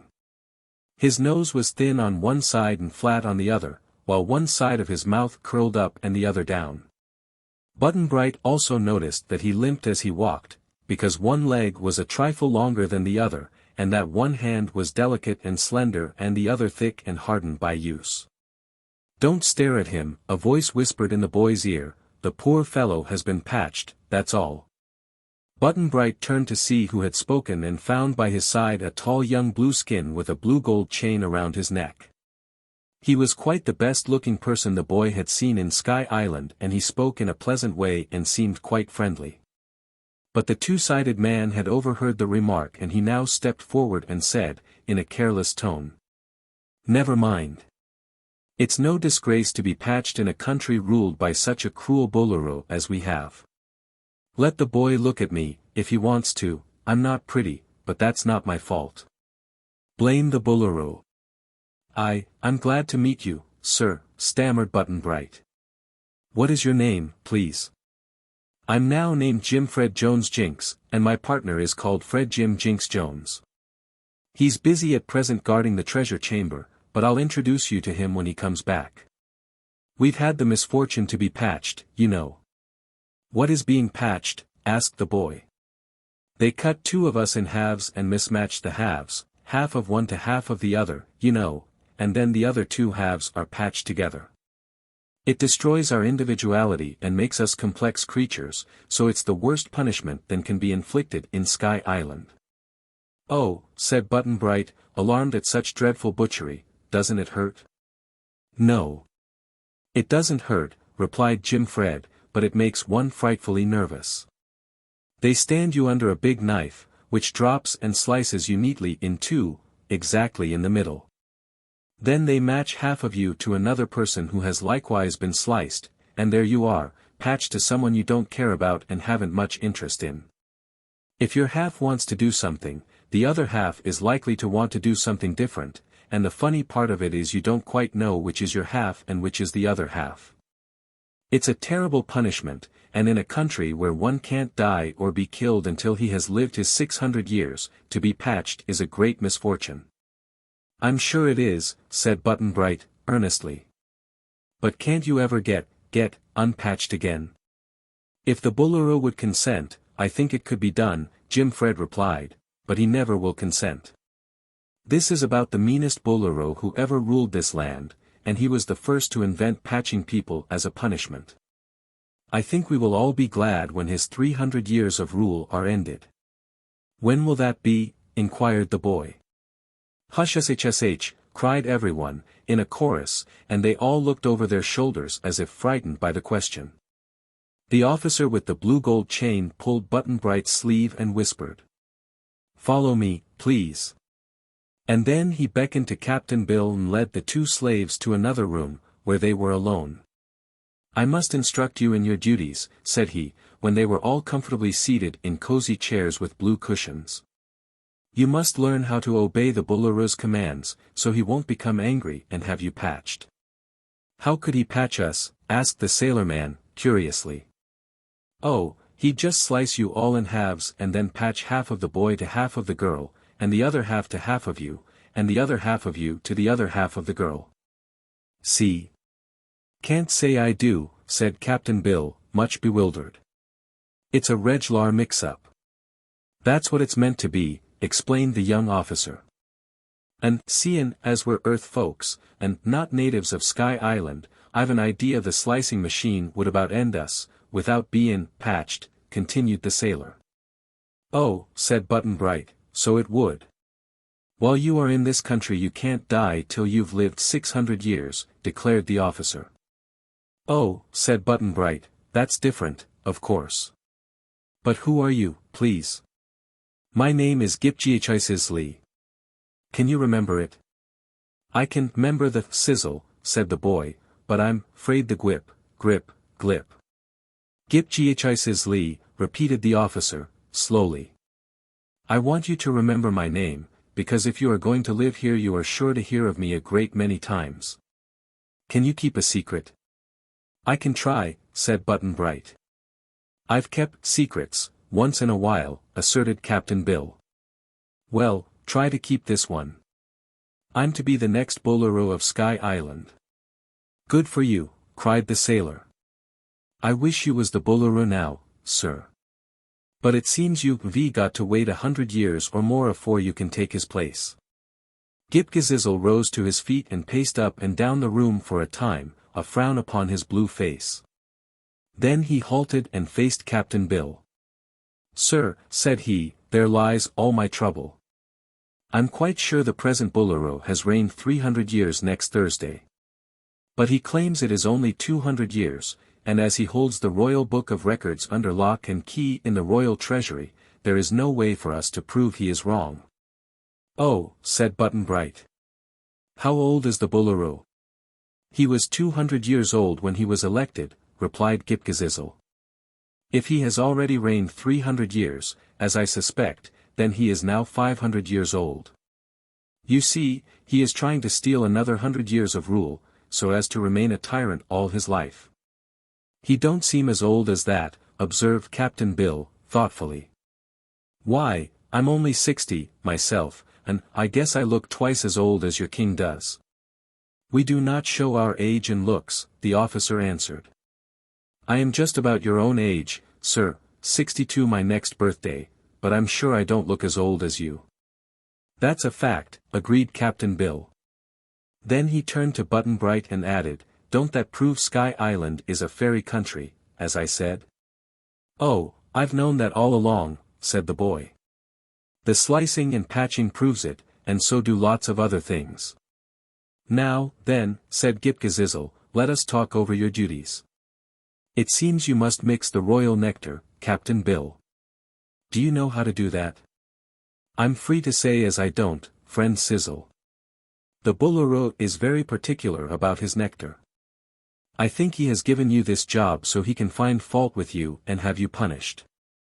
But we will fool him. You are strangers here, and I don't want you imposed upon.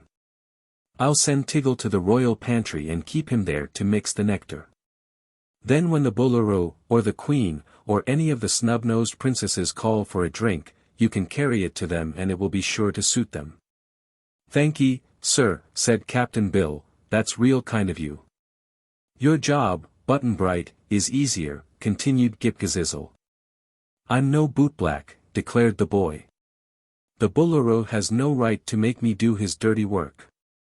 You're a slave, the officer reminded him, and a slave must obey. Why? Asked Button-Bright. Because he can't help himself. No slave ever wants to obey, but he just has to. And it isn't dirty work at all. You don't black the royal boots and shoes, you merely blue them with a finely perfumed blue paste. Then you shine them neatly and your task is done. You will not be humiliated by becoming a boot black. You'll be a boot blue. Oh, said Button-Bright. I don't see much difference, but perhaps it's a little more respectable. Yes. The royal boot blue is considered a high official in Sky Island. You do your work at evening or early morning, and the rest of the day you are at liberty to do as you please. It won't last long, Button-Bright, said Captain Bill, consolingly. Something's bound to happen pretty soon, you know. I think so myself, answered the boy. And now, remarked Ghip-Ghisizzle, since you understand your new duties, perhaps you'd like to walk out with me and see the blue city and the glorious blue country of Sky Island. We would that, cried Captain Bill, promptly. So they accompanied their new friend through a maze of passages, for the palace was very big, and then through a high-arched portal into the streets of the city. So rapid had been their descent when the umbrella landed them in the royal garden that they had not even caught a glimpse of the blue city, so now they gazed with wonder and interest at the splendid sights that met their eyes. Chapter 8. The Blue City. The Blue City was quite extensive, and consisted of many broad streets paved with blue marble and lined with splendid buildings of the same beautiful material. There were houses and castles and shops for the merchants, and all were prettily designed and had many slender spires and imposing turrets that rose far into the blue air. Everything was blue here, just as was everything in the royal palace and gardens, and a blue haze overhung all the city. Doesn't the sun ever shine? Asked Captain Bill. Not in the blue part of Sky Island, replied Ghip-Ghisizzle. The moon shines here every night, but we never see the sun. I am told, however, that on the other half of the island, which I have never seen, the sun shines brightly but there is no moon at all. Oh, said Button-Bright. Is there another half to Sky Island? Yes, a dreadful place called the Pink Country. I'm told everything there is pink instead of blue. A fearful place it must be, indeed, said the Blueskin, with a shudder. "I dunno about that," remarked Captain Bill. "That pink country sounds cheerful to me. Is your blue country very big?" "It is immense," was the proud reply. "This enormous city extends a half-mile in all directions from the center, and the country outside the city is fully a half-mile further in extent." "That's very big, isn't it?" "Not very," replied Captain Bill, with a smile. "We've cities on the earth 10 times bigger, and then some big besides. We'd call this a small town in our country. Our country is thousands of miles wide and thousands of miles long. It's the great United States of America," added the boy, earnestly. Ghip-Ghisizzle seemed astonished. He was silent a moment, and then he said, "Here in Sky Island we prize truthfulness very highly. Our Boolooroo is not very truthful, I admit, for he is trying to misrepresent the length of his reign, but our people as a rule speak only the truth." "So do we," asserted Captain Bill. "What Button-Bright said is the honest truth, every word of it. But we have been led to believe that Sky Island is the greatest country in the universe, meaning, of course, our half of it, the blue country." "It may be for you, perhaps," the sailor stated, politely, "and I don't imagine any island floatin' in the sky is any bigger. But the universe is a big place and you can't be sure of what's in it till you've traveled, like we have." "Perhaps you are right," mused the Blueskin, but he still seemed to doubt them. "Is the pink side of Sky Island bigger than the blue side?" asked Button-Bright. "No, it is supposed to be the same size," was the reply. "Then why haven't you ever been there?" "Seems to me you could walk across the whole island in an hour," said the boy. "The two parts are separated by an impassable barrier," answered Ghip-Ghisizzle. "Between them lies the Great Fog Bank." "A fog bank? Why, that's no barrier," exclaimed Captain Bill. "It is, indeed," returned the Blueskin. "The fog bank is so thick and heavy that it blinds one, and if once you got into the bank you might wander forever and not find your way out again. Also it is full of dampness that wets your clothes and your hair until you become miserable.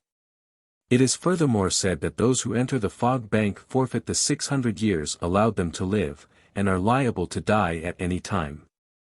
Here we do not die, you know, we merely pass away." "How's that?" asked the sailor. "Isn't passin' away just the same as dyin'?" "No, indeed. When our 600 years are ended we march into the great blue grotto, through the Arch of Fineness, and are never seen again." "That's queer," said Button-Bright. "What would happen if you didn't march through the arch?" "I do not know, for no one has ever refused to do so. It is the law, and we all obey it." "It saves funeral expenses, anyhow," remarked Captain Bill. "Where is this arch?" "Just outside the gates of the city. There is a mountain in the center of the blue land, and the entrance to the great blue grotto is at the foot of the mountain. According to our figures the Boolooroo ought to march into this grotto 100 years from next Thursday, but he is trying to steal 100 years and so perhaps he won't enter the Arch of Fineness. Therefore, if you will please be patient for about 100 years, you will discover what happens to one who breaks the law." "Thank ye," remarked Captain Bill. "I don't expect to be very curious, 100 years from now." "Nor I," added Button-Bright, laughing at the whimsical speech. "But I don't see how the Boolooroo is able to fool you all. Can't any of you remember 200 or 300 years back, when he first began to rule?" "No," said Ghip-Ghisizzle. "That's a long time to remember, and we Blueskins try to forget all we can, especially whatever is unpleasant. Those who remember are usually the unhappy ones, only those able to forget find the most joy in life." During this conversation they had been walking along the streets of the Blue City, where many of the Blueskin inhabitants stopped to gaze wonderingly at the sailor and the boy, whose strange appearance surprised them. They were a nervous, restless people and their egg-shaped heads, set on the ends of long thin necks, seemed so grotesque to the strangers that they could scarcely forbear laughing at them. The bodies of these people were short and round and their legs exceptionally long, so when a Blueskin walked he covered twice as much ground at one step as Captain Bill or Button-Bright did. The women seemed just as repellent as the men, and Button-Bright began to understand that the 6 snub-nosed princesses were, after all, rather better looking than most of the females of the Blue Country, and so had a certain right to be proud and haughty. There were no horses nor cows in this land, but there were plenty of blue goats, from which the people got their milk. Children tended the goats, wee blueskin boys and girls whose appearance was so comical that Button-Bright laughed whenever he saw one of them. Although the natives had never seen before this any human beings made as Button-Bright and Captain Bill were, they took a strong dislike to the strangers and several times threatened to attack them. Perhaps if Ghip-Ghisizzle, who was their favorite, had not been present, they would have mobbed our friends with vicious ill will and might have seriously injured them. But Ghip-Ghisizzle's friendly protection made them hold aloof. By and by they passed through a city gate and their guide showed them the outer walls, which protected the city from the country beyond. There were several of these gates, and from their recesses stone steps led to the top of the wall. They mounted a flight of these steps and from their elevation plainly saw the low mountain where the Arch of Fineness was located, and beyond that the thick, blue-gray fog bank, which constantly rolled like billows of the ocean and really seemed, from a distance, quite forbidding. But it wouldn't take long to get there, decided Button-Bright, and if you were close up it might not be worse than any other fog. Is the Pink Country on the other side of it? So we are told in the Book of Records, replied Ghip-Ghisizzle. None of us now living know anything about it, but the Book of Records calls it the Sunset Country, and says that at evening the pink shades are drowned by terrible colors of orange and crimson and golden yellow and red. Wouldn't it be horrible to be obliged to look upon such a sight? It must give the poor people who live there dreadful headaches. I'd like to see that Book of Records, mused Captain Bill, who didn't think the description of the Sunset Country at all dreadful. I'd like to see it myself, returned Ghip-Ghisizzle, with a sigh. But no one can lay hands on it because the Boolooroo keeps it safely locked up in his treasure chamber. Where's the key to the treasure chamber? Asked Button-Bright. The Boolooroo keeps it in his pocket, night and day, was the reply. He is afraid to let anyone see the book, because it would prove he has already reigned 300 years next Thursday, and then he would have to resign the throne to me and leave the palace and live in a common house. My magic umbrella is in that treasure chamber, said Button-Bright, and I'm going to try to get it. Are you? Inquired Ghip-Ghisizzle, eagerly. Well, if you manage to enter the treasure chamber, be sure to bring me the Book of Records. If you can do that I will be the best and most grateful friend you ever had. I'll see, said the boy. It ought not to be hard work to break into the treasure chamber. Is it guarded? Yes. The outside guard is Jim Fred Jinks Jones, the double patch of the Fred Jim whom you have met, and the inside guard is a ravenous creature known as the Blue Wolf, which has teeth a foot long and as sharp as needles. Oh, said Button-Bright. But never mind the Blue Wolf, I must manage to get my umbrella, somehow or other. They now walked back to the palace, still objects of much curiosity to the natives, who sneered at them and mocked them but dared not interfere with their progress. At the palace they found that dinner was about to be served in the big dining hall of the servants and dependents and household officers of the royal Boolooroo. Ghip-Ghisizzle was the majordomo and master of ceremonies, so he took his seat at the end of the long table and placed Captain Bill on one side of him and Button-Bright on the other, to the great annoyance of the other blueskins present, who favored the strangers with nothing pleasanter than envious scowls. The Boolooroo and his queen and daughters, the 6 snub-nosed princesses, dined in formal state in the banquet hall, where they were waited upon by favorite soldiers of the royal bodyguard. Here in the servants' hall there was one vacant seat next to Button-Bright which was reserved for Trot, but the little girl had not yet appeared and the sailor-man and the boy were beginning to be uneasy about her.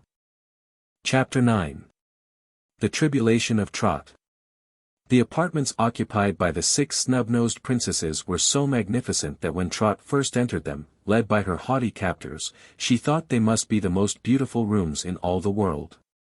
There was a long and broad reception room, with 47 windows in it, and opening out of it were 6 lovely bedchambers, each furnished in the greatest luxury. Adjoining each sleeping room was a marble bath, and each princess had a separate boudoir and a dressing room. The furnishings were of the utmost splendor, blue gold and blue gems being profusely used in the decorations, while the divans and chairs were of richly carved blue wood upholstered in blue satins and silks.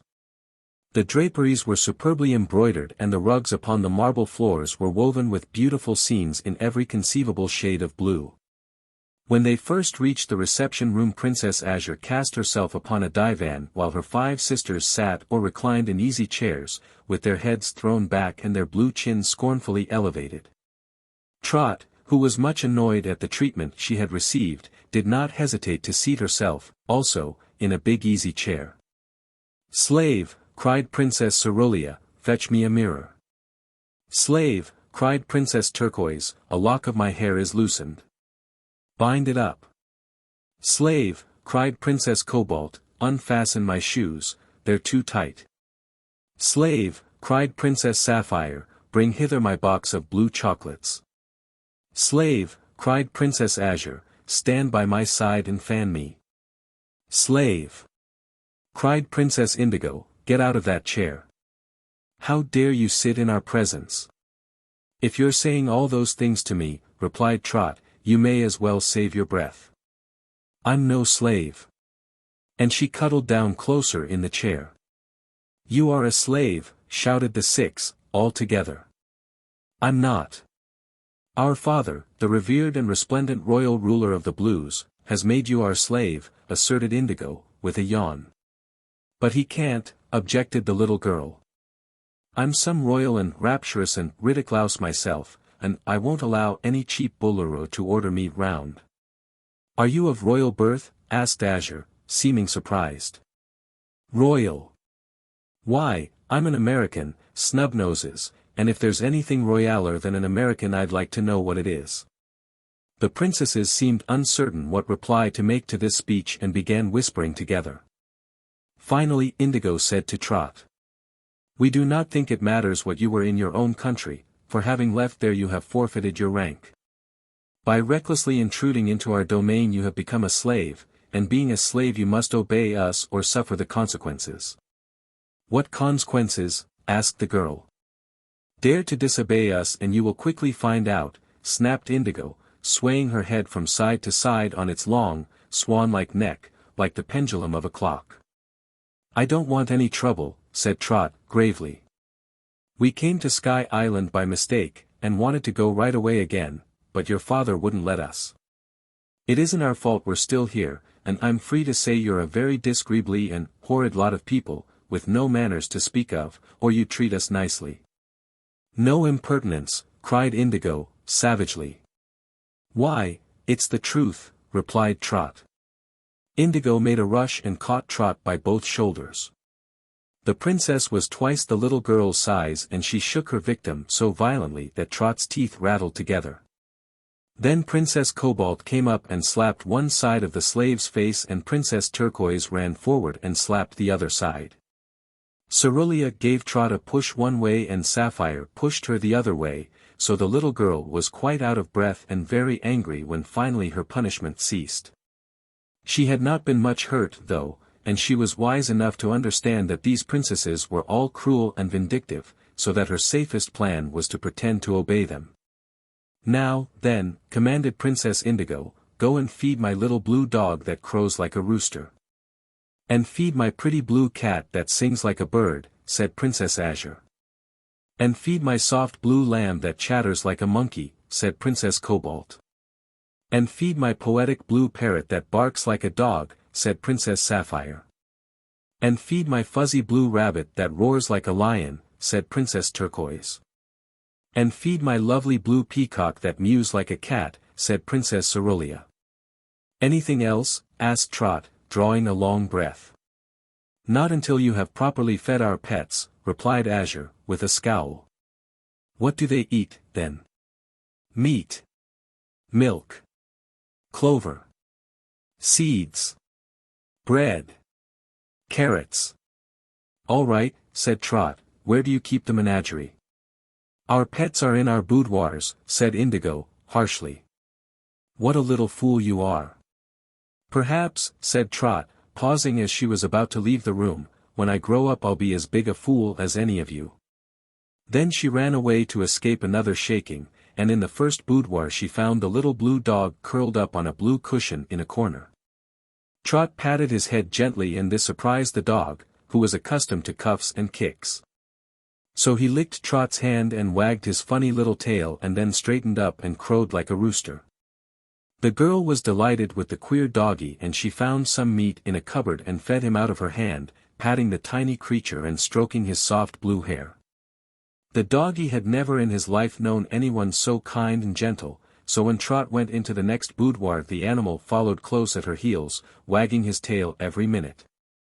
The blue cat was asleep on a window seat, but it woke up when Trot tenderly took it in her lap and fed it milk from a blue gold dish. It was a pretty cat and instantly knew the little girl was a friend, vastly different from its own bad-tempered mistress, so it sang beautifully, as a bird sings, and both the cat and the dog followed Trot into the third boudoir.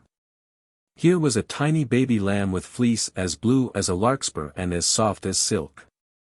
"Oh, you darling," cried Trot, hugging the little lamb tight in her arms.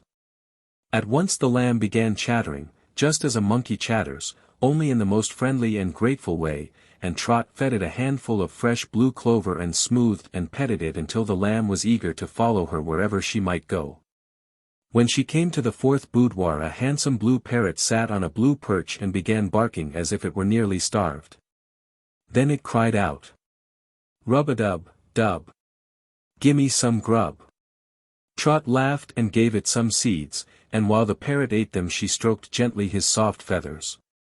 The bird seemed much astonished at the unusual caress, and turned upon the girl first one little eye and then the other, as if trying to discover why she was so kind.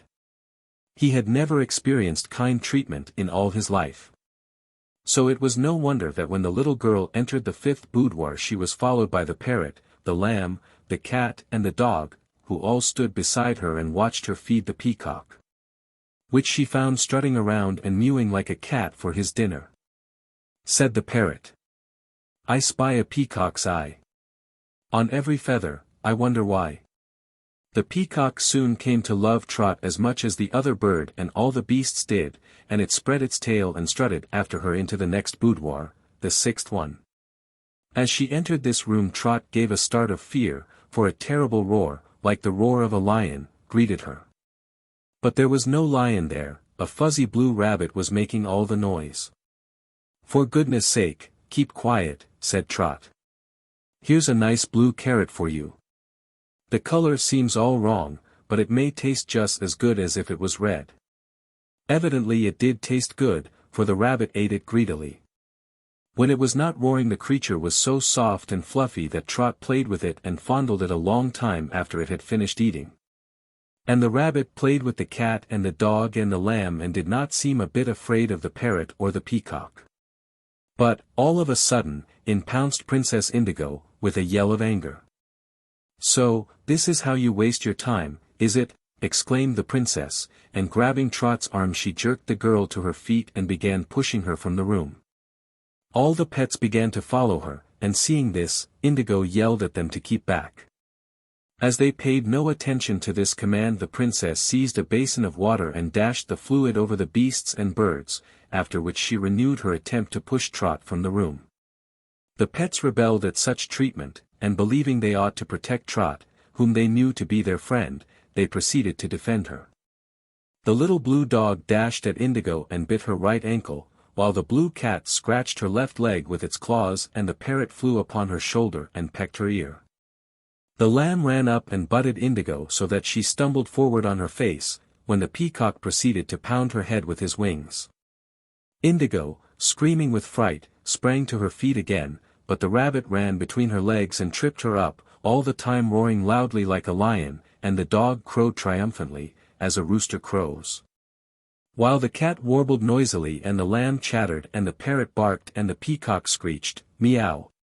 Altogether, Indigo was, as Trot said, scared stiff, and she howled for help until her sisters ran in and rescued her, pulling her through the bedchamber into the reception room. When she was alone Trot sat down on the floor and laughed until the tears came to her eyes, and she hugged all the pets and kissed them every one and thanked them for protecting her. "That's all right. We like a fight. declared the parrot, in reply. The princesses were horrified to find Indigo so scratched and bitten, and they were likewise amazed at the rebellion of their 6 pets, which they had never petted, indeed, but kept in their boudoirs so they could abuse them whenever they felt especially wicked or ill-natured. None of the snub-nosed ones dared enter the room where the girl was, but they called through a crack in the door for Trot to come out instantly. Trot, pretending not to hear, paid no attention to these commands. Finding themselves helpless and balked of their revenge, the 6 snub-nosed princesses finally recovered from their excitement and settled down to a pleasant sisterly quarrel, as was their customary amusement. Indigo wanted to have Trot patched, and Cerulean wanted her beaten with knotted cords, and Cobalt wanted her locked up in a dark room, and Sapphire wanted her fed on sand, and Turquoise wanted her bound to a windmill. And so between these various desires they quarreled and argued until dinner time arrived. Trot was occupying Indigo's room, so that Princess was obliged to dress with azure, not daring to enter her own chamber, and the 2 sisters quarreled so enthusiastically that they almost came to blows before they were ready for dinner. Before the 6 snub-nosed princesses went to the royal banquet hall, Cobalt stuck her head through a crack of the door and said to Trot, "If you want any dinner, you'll find it in the servants' hall. I advise you to eat, for after our dinner we will decide upon a fitting punishment for you, and then I'm sure you won't have much appetite." "Thank you," replied the girl, "I'm right hungry, just now." She waited until the snub-nosed sextet had pranced haughtily away and then she came out, followed by all the pets, and found her way to the servants' quarters. Chapter 10. The King's Treasure Chamber. All the blueskins assembled in the servants' hall were amazed to see the pets of the princesses trailing after the strange little girl, but Trot took her place next to Button-Bright at the table. And the parrot perched upon her shoulder, while the peacock stood upon one side of her chair, and the lamb upon the other, and the cat and dog lay at her feet, and the blue rabbit climbed into her lap and cuddled down there. Some of the blueskins insisted that the animals and birds must be put out of the room, but Ghip-Ghisizzle said they could remain, as they were the favored pets of the lovely snub-nosed princesses. Captain Bill was delighted to see his dear little friend again, and so was Button-Bright, and now that they were reunited, for a time, at least, they paid little heed to the sour looks and taunting remarks of the ugly blueskins and ate heartily of the dinner, which was really very good. The meal was no sooner over than Ghip-Ghisizzle was summoned to the chamber of His Majesty the Boolooroo, but before he went away he took Trot and Captain Bill and Button-Bright into a small room and advised them to stay there until he returned, so that the servants and soldiers would not molest them. "My people seem to dislike strangers," said the majordomo, thoughtfully, "and that surprises me because you are the first strangers they have ever seen. I think they imagine you will become favorites of the Boolooroo and of the princesses, and that is why they are jealous and hate you." "They needn't worry 'bout that," replied Trot, "the snub-noses hate me worse than the people do." "I can't imagine a boot-blue becoming a royal favorite," grumbled Button-Bright. "Or a necktie mixer," added Captain Bill. "You don't mix neckties, you're a nectar mixer," said Ghip-Ghisizzle, correcting the sailor. "I'll not be gone long, for I'm no favorite of the Boolooroo either, so please stay quietly in this room until my return." The majordomo found the Boolooroo in a bad temper. He had finished his dinner, where his 6 daughters had bitterly denounced Trot all through the meal and implored their father to invent some new and terrible punishment for her. Also his wife, the Queen, had made him angry by begging for gold to buy ribbons with. Then, when he had retired to his own private room, he decided to send for the umbrella he had stolen from Button-Bright, and test its magic powers. But the umbrella, in his hands, proved just as common as any other umbrella might. He opened it and closed it, and turned it this way and that, commanding it to do all sorts of things. But of course the magic umbrella would obey no one but a member of the family that rightfully owned it. At last the Boolooroo threw it down and stamped upon it and then kicked it into a corner, where it rolled underneath a cabinet. Then he sent for Ghip-Ghisizzle. "Do you know how to work that magic umbrella?" he asked the majordomo. "No, your majesty, I do not," was the reply. "Well, find out. Make the whiteskins tell you, so that I can use it for my own amusement." "I'll do my best, your majesty," said Ghip-Ghisizzle. "You'll do more than that, or I'll have you patched," roared the angry Boolooroo. "And don't waste any time either, for as soon as we find out the secret of the umbrella I'm going to have the 3 strangers march through the Arch of Fineness, and that will be the end of them." "You can't do that, your majesty," said the majordomo. "Why can't I?" "They haven't lived 600 years yet, and only those who have lived that length of time are allowed to march through the Arch of Fineness into the Great Blue Grotto." The king looked at him with a sneer. "Has anyone ever come out of that arch alive?" he asked. "No," said Ghip-Ghisizzle. "But no one has ever gone into the Blue Grotto until his allotted time was up." "Well, I'm going to try the experiment," declared the Boolooroo. "I shall march these 3 strangers through the arch, and if by any chance they come out alive I'll do a new sort of patching. I'll chop off their heads and mix 'em up, putting the wrong head on each of 'em. Ha, ha. Won't it be funny to see the old Moonface's head on the little girl? Ho, ho. I really hope they'll come out of the Great Blue Grotto alive." "I also hope they will," replied Ghip-Ghisizzle. "Then I'll bet you 4 buttonholes they don't. I've a suspicion that once they enter the Great Blue Grotto that's the last of them." Ghip-Ghisizzle went away quite sad and unhappy. He did not approve the way the strangers were being treated and thought it was wicked and cruel to try to destroy them. During his absence the prisoners had been talking together very earnestly. "We must get away from here, somehow or other," said Captain Bill, "but course we can't stir a step without the magic umbrel." "No, I must surely manage to get my umbrella first," said Button-Bright. "Do it quick, then," urged Trot, "for I can't stand those snub-noses much longer." "I'll do it tonight," said the boy. "The sooner the better, my lad," remarked the sailor. "But seein' as the blue Boolooroo has locked it up in his treasure chamber, it mayn't be easy to get hold of."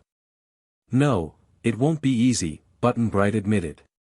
"But it has to be done, Captain Bill, and there's no use waiting any longer. No one here likes us, and in a few days they may make an end of us." "Oh, Button-Bright. There's a blue wolf in the treasure chamber," exclaimed Trot. "Yes, I know. A patched man on guard outside," Captain Bill reminded him. "I know," repeated Button-Bright. "And the keys in the king's own pocket," added Trot, despairingly. The boy nodded. He didn't say how he would overcome all these difficulties, so the little girl feared they would never see the magic umbrella again. But their present position was a very serious one, and even Captain Bill dared not advise Button-Bright to give up the desperate attempt. When Ghip-Ghisizzle returned he said, "You must be very careful not to anger the Boolooroo, or he may do you a mischief. I think the little girl had better keep away from the princesses for tonight, unless they demand her presence. The boy must go for the king's shoes and blue them and polish them and then take them back to the royal bedchamber. Captain Bill won't have anything to do, for I've ordered Tiggle to mix the nectar." "Thank ye, friend Sizzle," said Captain Bill. "Now follow me and I will take you to your rooms." He led them to the rear of the palace, where he gave them 3 small rooms on the ground floor, each having a bed in it. Captain Bill's room had a small door leading out into the street of the city, but Ghip-Ghisizzle advised him to keep this door locked, as the city people would be sure to hurt the strangers if they had the chance to attack them. "You're safer in the palace than anywhere else," said the majordomo, "for there is no way you can escape from the island, and here the servants and soldiers dare not injure you for fear of the Boolooroo." He placed Trot and her 6 pets, which followed her wherever she went, in one room, and Captain Bill in another, and took Button-Bright away with him to show the boy the way to the king's bedchamber. As they proceeded they passed many rooms with closed doors, and before one of these a patched Blueskin was pacing up and down in a tired and sleepy way. It was Jim Fred Jinks Jones, the double of the Fred Jim Jones Jinks they had talked with in the servants' hall, and he bowed low before the majordomo. "This is the king's new boot blue, a stranger who has lately arrived here," said Ghip-Ghisizzle, introducing the boy to the patched man. "I'm sorry for him," muttered Jim Fred. "He's a queer-looking chap, with his pale yellow skin, and I imagine our cruel Boolooroo is likely to patch him before long, as he did me, I mean us." "No, he won't," said Button-Bright, positively. "The Booloroo's afraid of me." "Oh, that's different," said Jim-Fred. "You're the first person I ever knew that could scare our Boolooroo." They passed on, and Ghip-Ghisizzle whispered, "That is the royal treasure chamber." Button-Bright nodded. He had marked the place well, so he couldn't miss it when he wanted to find it again. When they came to the king's apartments there was another guard before the door, this time a long-necked soldier with a terrible scowl. "This slave is the royal Boot Blue," said Ghip-Ghisizzle to the guard. "You will allow him to pass into His Majesty's chamber to get the royal shoes and to return them when they are blued." "All right," answered the guard. "Our Boolooroo is in an ugly mood tonight. It will go hard with this little short-necked creature if he doesn't polish the shoes properly." Then Ghip-Ghisizzle left Button-Bright and went away, and the boy passed through several rooms to the royal bedchamber, where His Majesty sat undressing. "Hi, there. What are you doing here?" he roared, as he saw Button-Bright. "I've come for the shoes," said the boy. The king threw them at his head, aiming carefully, but Button-Bright dodged the missiles and one smashed a mirror while the other shattered a vase on a small table. His Majesty looked around for something else to throw, but the boy seized the shoes and ran away, returning to his own room. While he polished the shoes he told his plans to Captain Bill and Trot, and asked them to be ready to fly with him as soon as he returned with the magic umbrella. All they need to do was to step out into the street, through the door of Captain Bill's room, and open the umbrella. Fortunately, the seats and the lunch basket were still attached to the handle, or so they thought, and there would be nothing to prevent their quickly starting on the journey home. They waited a long time, however, to give the Boolooroo time to get to sleep, so it was after midnight when Button-Bright finally took the shoes in his hand and started for the royal bedchamber. He passed the guard of the royal treasury and Fred Jim nodded good-naturedly to the boy. But the sleepy guard before the king's apartments was cross and surly. "What are you doing here at this hour?" he demanded. "I'm returning His Majesty's shoes," said Button-Bright. "Go back and wait till morning," commanded the guard. "If you prevent me from obeying the Booloroo's orders," returned the boy, quietly, "he will probably have you patched." This threat frightened the long-necked guard, who did not know what orders the Boolooroo had given his royal Boot Blue. "Go in, then," said he, "but if you make a noise and waken His Majesty, the chances are you'll get yourself patched." "I'll be quiet," promised the boy. Indeed, Button-Bright had no desire to waken the Boolooroo, whom he found snoring lustily with the curtains of his high-posted bed drawn tightly around him. The boy had taken off his own shoes after he passed the guard and now he tiptoed carefully into the room, set down the royal shoes very gently and then crept to the chair where His Majesty's clothes were piled. Scarcely daring to breathe, for fear of awakening the terrible monarch, the boy searched in the royal pockets until he found a blue gold key attached to a blue gold chain. At once he decided this must be the key to the treasure chamber, but in order to make sure he searched in every other pocket, without finding another key. Then Button-Bright crept softly out of the room again, and in one of the outer rooms he sat down near a big cabinet and put on his shoes. Poor Button-Bright did not know that lying disregarded beneath that very cabinet at his side was the precious umbrella he was seeking, or that he was undertaking a desperate adventure all for nothing. He passed the long-necked guard again, finding the man half asleep, and then made his way to the treasure chamber. Facing Jim-Fred he said to the patched man, in a serious tone. "His Majesty commands you to go at once to the corridor leading to the apartments of the 6 snub-nosed princesses and to guard the entrance until morning. You are to permit no one to enter or to leave the apartments." "But, good gracious," exclaimed the surprised Jim-Fred, "who will guard the treasure chamber?" "I am to take your place," said Button-Bright. "Oh, very well," replied Jim-Fred. "This is a queer freak for our Boolooroo to indulge in, but he is always doing something absurd. You're not much of a guard, seems to me, but if anyone tries to rob the treasure chamber you must ring this big gong, which will alarm the whole palace and bring the soldiers to your assistance. Do you understand?" "Yes," said Button-Bright. Then Fred Jim stalked away to the other side of the palace to guard the princesses, and Button-Bright was left alone with the key to the treasure chamber in his hand. But he had not forgotten that the ferocious blue wolf was guarding the interior of the chamber, so he searched in some of the rooms until he found a sofa pillow, which he put under his arm and then returned to the corridor. He placed the key in the lock and the bolt turned with a sharp click. Button-Bright did not hesitate. He was afraid, to be sure, and his heart was beating fast with the excitement of the moment, but he knew he must regain the magic umbrella if he would save his comrades and himself from destruction. For without it they could never return to the earth. So he summoned up his best courage, opened the door, stepped quickly inside, and closed the door after him. Chapter 11. Button-Bright encounters the blue wolf. A low, fierce growl greeted him. The treasure chamber was pretty dark, although the moonlight came in through some of the windows. But the boy had brought with him the low brass lamp that lighted the corridor, and this he set upon a table beside the door before he took time to look around him. The treasure chamber was heaped and crowded with all the riches the Boolooroo had accumulated during his reign of 200 or 300 years. Piles of gold and jewels were on all sides, and precious ornaments in splendid cloths, rare pieces of carved furniture, vases, bric-a-brac and the like, were strewn about the room in astonishing profusion. Just at the boy's feet crouched a monstrous animal of most fearful aspect. He knew at a glance it was the terrible blue wolf, and the sight of the beast sent a shiver through him. The blue wolf's head was fully as big as that of a lion, and its wide jaws were armed with rows of long, pointed teeth. Its shoulders and front legs were huge and powerful, but the rest of the wolf's body dwindled away until at the tail it was no bigger than a dog. The jaws were therefore the dangerous part of the creature, and its small blue eyes flashed wickedly at the intruder.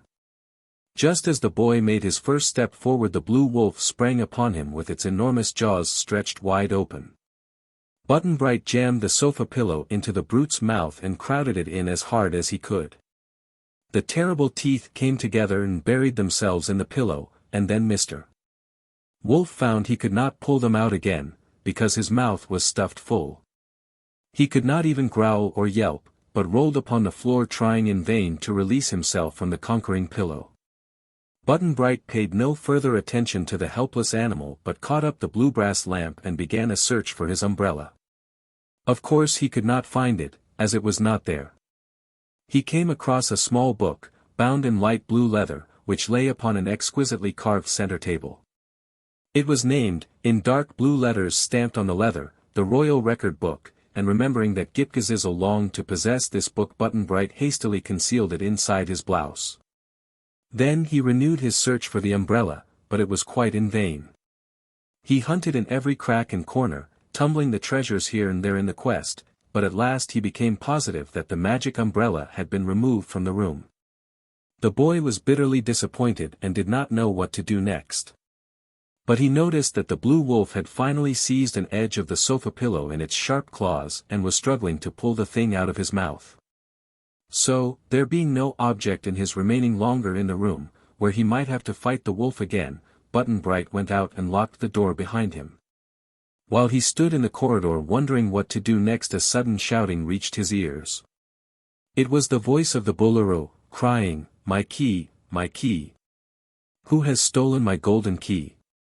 And then there followed shouts of soldiers and guards and servants, and the rapid pattering of feet was heard throughout the palace.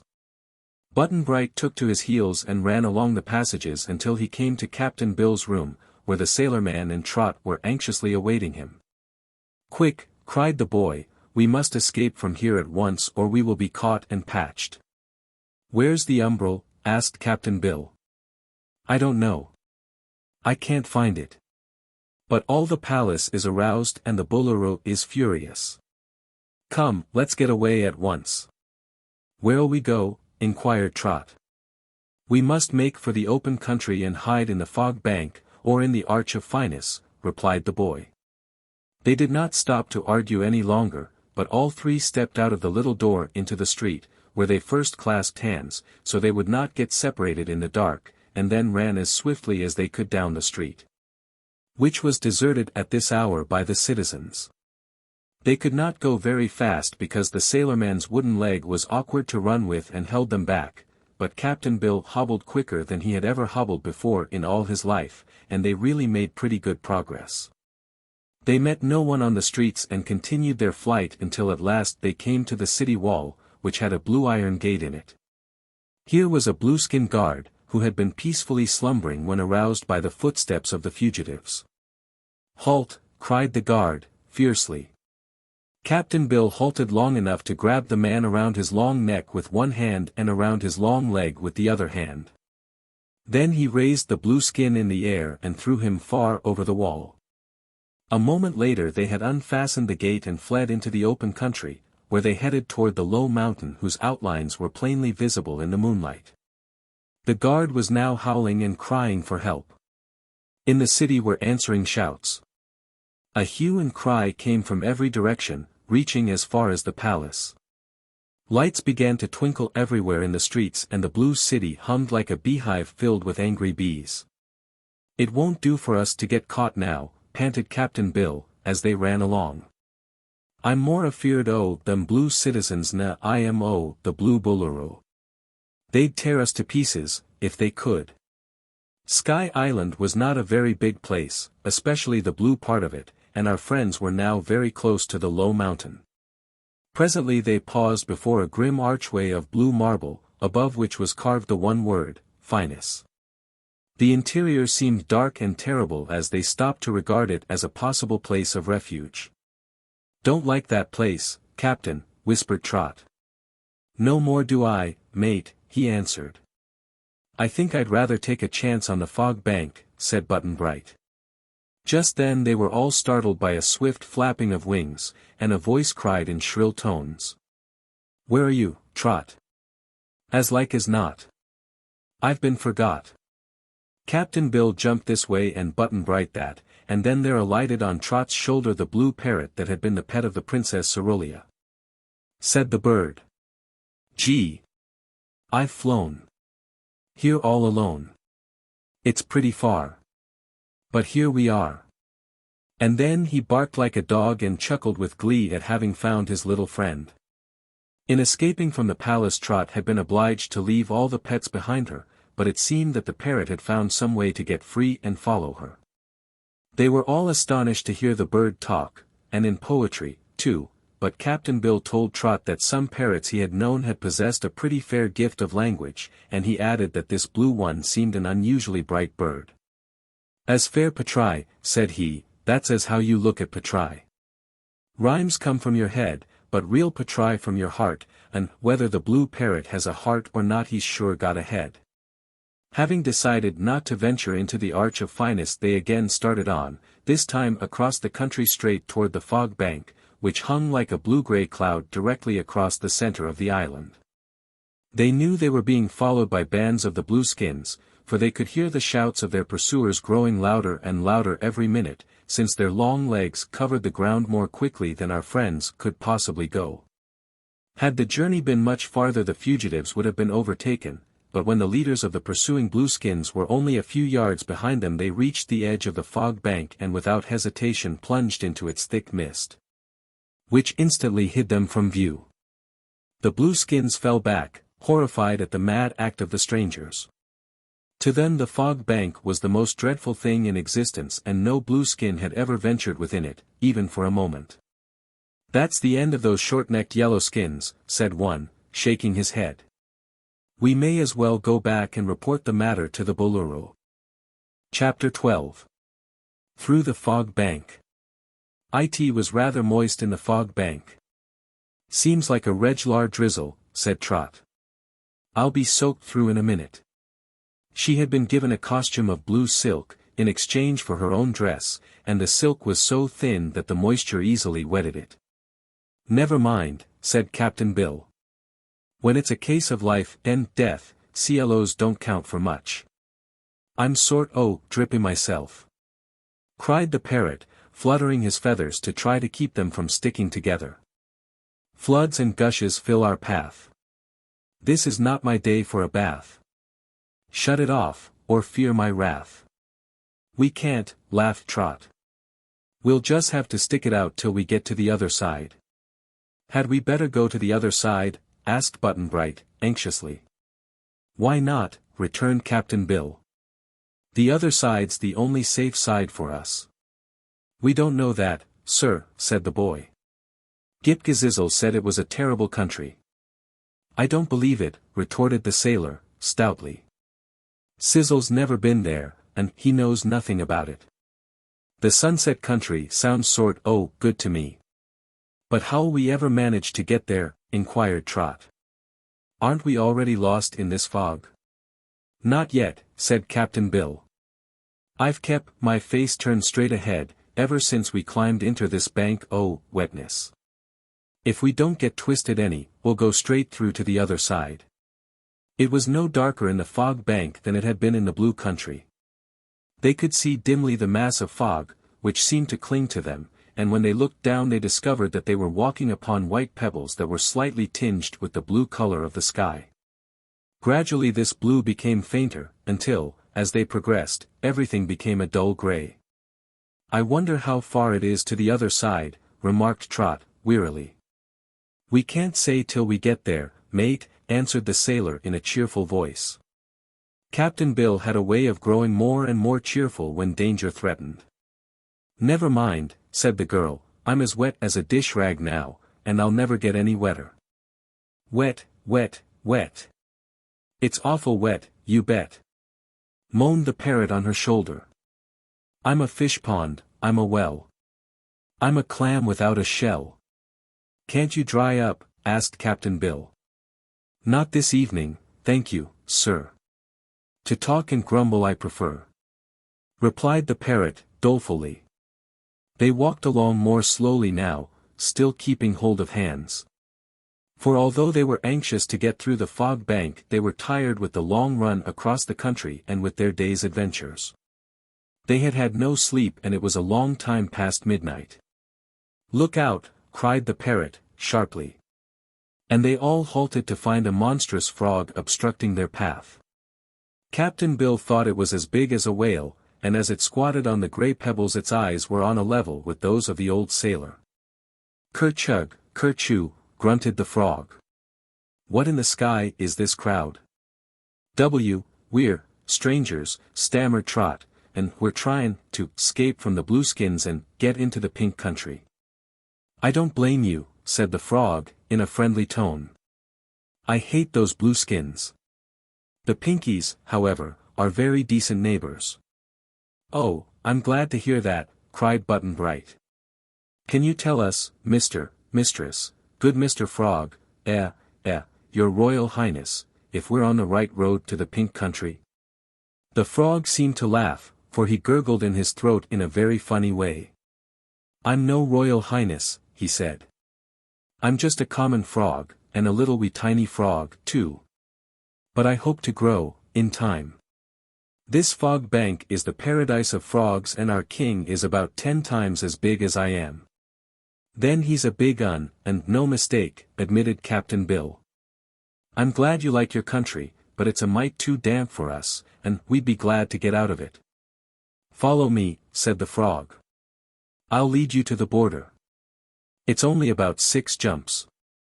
He turned around, made a mighty leap and disappeared in the gray mist. Our friends looked at one another in bewilderment.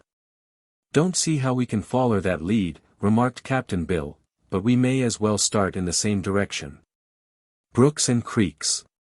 How it leaks, muttered the parrot. How can we jog? To a frog in a fog. The big frog seemed to understand their difficulty, for he kept making noises in his throat to guide them to where he had leaped. When at last they came up to him he made a second jump, out of sight, as before, and when they attempted to follow they found a huge lizard lying across the path. Captain Bill thought it must be a giant alligator, at first, it was so big. But he looked at them sleepily and did not seem at all dangerous. Oh, Liz, you puffy Liz. Get out of our way and mind your biz, cried the parrot. Creep-a-mousey, crawl-a-mousey, please move on. We can't move a step till you are gone. Don't disturb me, said the lizard, I'm dreaming about parsnips. Did you ever taste a parsnip? We're in a hurry, if it's the same to you, sir, said Captain Bill, politely. Then climb over me, or go around, I don't care which, murmured the lizard. When they're little, they're juicy, when they're big, there's more of them, but either way there's nothing so delicious as a parsnip. There are none here in the fog bank, so the best I can do is dream of them. Oh, parsnips, parsnips, parsnips. He closed his eyes sleepily and resumed his dreams. Walking around the lizard they resumed their journey and soon came to the frog, being guided by its grunts and croaks. Then off it went again, its tremendous leap carrying it far into the fog. Suddenly Captain Bill tripped and would have fallen flat had not Trot and Button-Bright held him up. Then he saw that he had stumbled over the claw of a gigantic land crab, which lay sprawled out upon the pebbly bottom. Oh, beg pardon, I'm sure, exclaimed Captain Bill backing away. Don't mention it, replied the crab, in a tired tone. You did not disturb me, so there is no harm done. We didn't know you were here, explained Trot. Probably not, said the crab. It's no place for me, anyhow, for I belong in the constellations, you know, with Taurus and Gemini and the other fellows. But I had the misfortune to tumble out of the zodiac some time ago. My name is Cancer, but I'm not a disease. Those who examine the heavens in these days, alas, can find no cancer there. Yes, we can, sir. Mr. Cancer, said the parrot, with a chuckle. Once, remarked Captain Bill, I saw a picture of you in an almanac. Ah! The almanacs always did us full justice, the crab replied, but I'm told they're not fashionable now. If you don't mind, we'd like to pass on, said Button-Bright. No, I don't mind, but be careful not to step on my legs. They're rheumatic, it's so moist here. They climbed over some of the huge legs and walked around others. Soon they had left the creature far behind. Aren't you rather slow? Asked the frog, when once more they came up to him. It isn't that, said Trot. You are rather swift, I guess. The frog chuckled and leaped again. They noticed that the fog had caught a soft rose tint, and was lighter and less dense than before, for which reason the sailor remarked that they must be getting near to the Pink Country. On this jump they saw nothing but a monstrous turtle, which lay asleep with its head and legs drawn into its shell. It was not in their way, so they hurried on and rejoined the frog, which said to them, I'm sorry, but I'm due at the king's court in a few minutes and I can't wait for your short, weak legs to make the journey to the Pink Country. But if you will climb upon my back I think I can carry you to the border in one more leap. I'm tired, said Trot, and this awful fog's beginning to choke me. Let's ride on the frog, Captain. Right you are, mate, he replied, and although he shook a bit with fear, the old man at once began to climb to the frog's back. Trot seated herself on one side of him and Button-Bright on the other, and the sailor put his arms around them both to hold them tight together. Are you ready? Asked the frog. Ding dong, cried the parrot. All aboard. Let her go. Jump the best jump that you know. Don't. Jump easy, please, begged Captain Bill. But the frog was unable to obey his request. Its powerful hind legs straightened like steel springs and shot the big body, with its passengers, through the fog like an arrow launched from a bow. They gasped for breath and tried to hang on, and then suddenly the frog landed just at the edge of the fog bank, stopping so abruptly that his three riders left his back and shot far ahead of him. They felt the fog melt away and found themselves bathed in glorious rays of sunshine. But they had no time to consider this change because they were still shooting through the air, and presently, before they could think of anything at all three were rolling heels overhead on the soft grass of a meadow. Chapter 13. The Pink Country. When the travelers could collect their senses and sit up they stared about them in bewilderment, for the transition from the sticky, damp fog to this brilliant scene was so abrupt as to daze them at first. It was a pink country, indeed. The grass was a soft pink, the trees were pink, all the fences and buildings which they saw in the near distance were pink, even the gravel in the pretty paths was pink. Many shades of color were there, of course, grading from a faint blush rose to deep pink verging on red, but no other color was visible. In the sky hung a pink glow, with rosy clouds floating here and there, and the sun was not silvery white, as we see it from the earth, but a distinct pink. The sun was high in the sky, just now, which proved the adventurers had been a long time in passing through the fog bank. But all of them were wonderfully relieved to reach this beautiful country in safety, for aside from the danger that threatened them in the blue country, the other side of the island was very depressing. Here the scene that confronted them was pretty and homelike, except for the prevailing color and the fact that all the buildings were round, without a single corner or angle. Half a mile distant was a large city, its pink tintings glistening bravely in the pink sunshine, while hundreds of pink banners floated from its numerous domes. The country between the fog bank and the city was like a vast garden, very carefully kept and as neat as wax. The parrot was fluttering its wings and pruning its feathers to remove the wet of the fog. Trot and Button-Bright and Captain Bill were all soaked to the skin and chilled through, but as they sat upon the pink grass they felt the rays of the sun sending them warmth and rapidly drying their clothes. So, being tired out, they laid themselves comfortably down and first one and then another fell cozily asleep. It was the parrot that aroused them. "Look out, look out! There's folks about!" it screamed. "The apple dumplings, fat and pink. Will be here quicker than a wink." Trot started up in alarm and rubbed her eyes, Captain Bill rolled over and blinked, hardly remembering where he was. Button-Bright was on his feet in an instant. Advancing toward them were 4 of the natives of the pink country. 2 were men and 2 were women, and their appearance was in sharp contrast to that of the blueskins. For the Pinkies were round and chubby, almost like apple dumplings, as the parrot had called them, and they were not very tall, the highest of the men being no taller than Trot or Button-Bright. They all had short necks and legs, pink hair and eyes, rosy cheeks and pink complexions, and their faces were good-natured and jolly in expression. The men wore picturesque pink clothing and round hats with pink feathers in them, but the apparel of the women was still more gorgeous and striking. Their dresses consisted of layer after layer of gauzy tucks and ruffles and laces, caught here and there with bows of dainty ribbon. The skirts, which of course were of many shades of pink, were so fluffy and light that they stuck out from the fat bodies of the Pinky women like the skirts of ballet dancers, displaying their chubby pink ankles and pink kid shoes. They wore rings and necklaces and bracelets and brooches of rose gold set with pink gems, and all 4 of the new arrivals, both men and women, carried sharp-pointed sticks, made of rosewood, for weapons. They halted a little way from our adventurers and one of the women muttered in a horrified voice, "Blueskins. Guess again. The more you guess, I rather think you'll know the less," retorted the parrot. And then he added grumblingly in Trot's ear, "Blue feathers don't make bluebirds." "Really," said the little girl, standing up and bowing respectfully to the Pinkies, "we are not blueskins, although we are wearing the blue uniforms of the Boolooroo and have just escaped from the blue country. If you will look closely you will see that our skins are white." "There is some truth in what she says," remarked one of the men, thoughtfully. "Their skins are not blue, but neither are they white.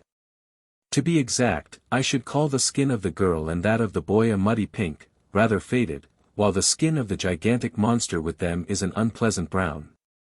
Captain Bill looked cross for a minute, for he did not like to be called a gigantic monster, although he realized he was much larger than the pink people. "What country did you come from?" asked the woman who had first spoken. "From the earth," replied Button-Bright. "The earth. The earth," they repeated. "That is a country we have never heard of. Where is it located?" "Why, down below, somewhere," said the boy, who did not know in which direction the earth lay. "It isn't just one country, but a good many countries." "We have 3 countries in Sky Island," returned the woman. "They are the blue country, the fog country and the pink country, but of course this end of the island is the most important." "How came you in the blue country?" from whence you say you escaped?" asked the man. "We flew there by means of a magic umbrella," explained Button-Bright, "but the wicked Boolooroo stole it from us." "Stole it? How dreadful!" they all cried in a chorus. "And they made us slaves," said Trot. "And wanted fair to patch us," added Captain Bill, indignantly. "So we ran away and passed through the fog bank and came here," said Button-Bright. The Pinkies turned away and conversed together in low tones. Then one of the women came forward and addressed the strangers. "Your story is the strangest we have ever heard," said she, "and your presence here is still more strange and astonishing. So we have decided to take you to Tourmaline and let her decide what shall be your fate."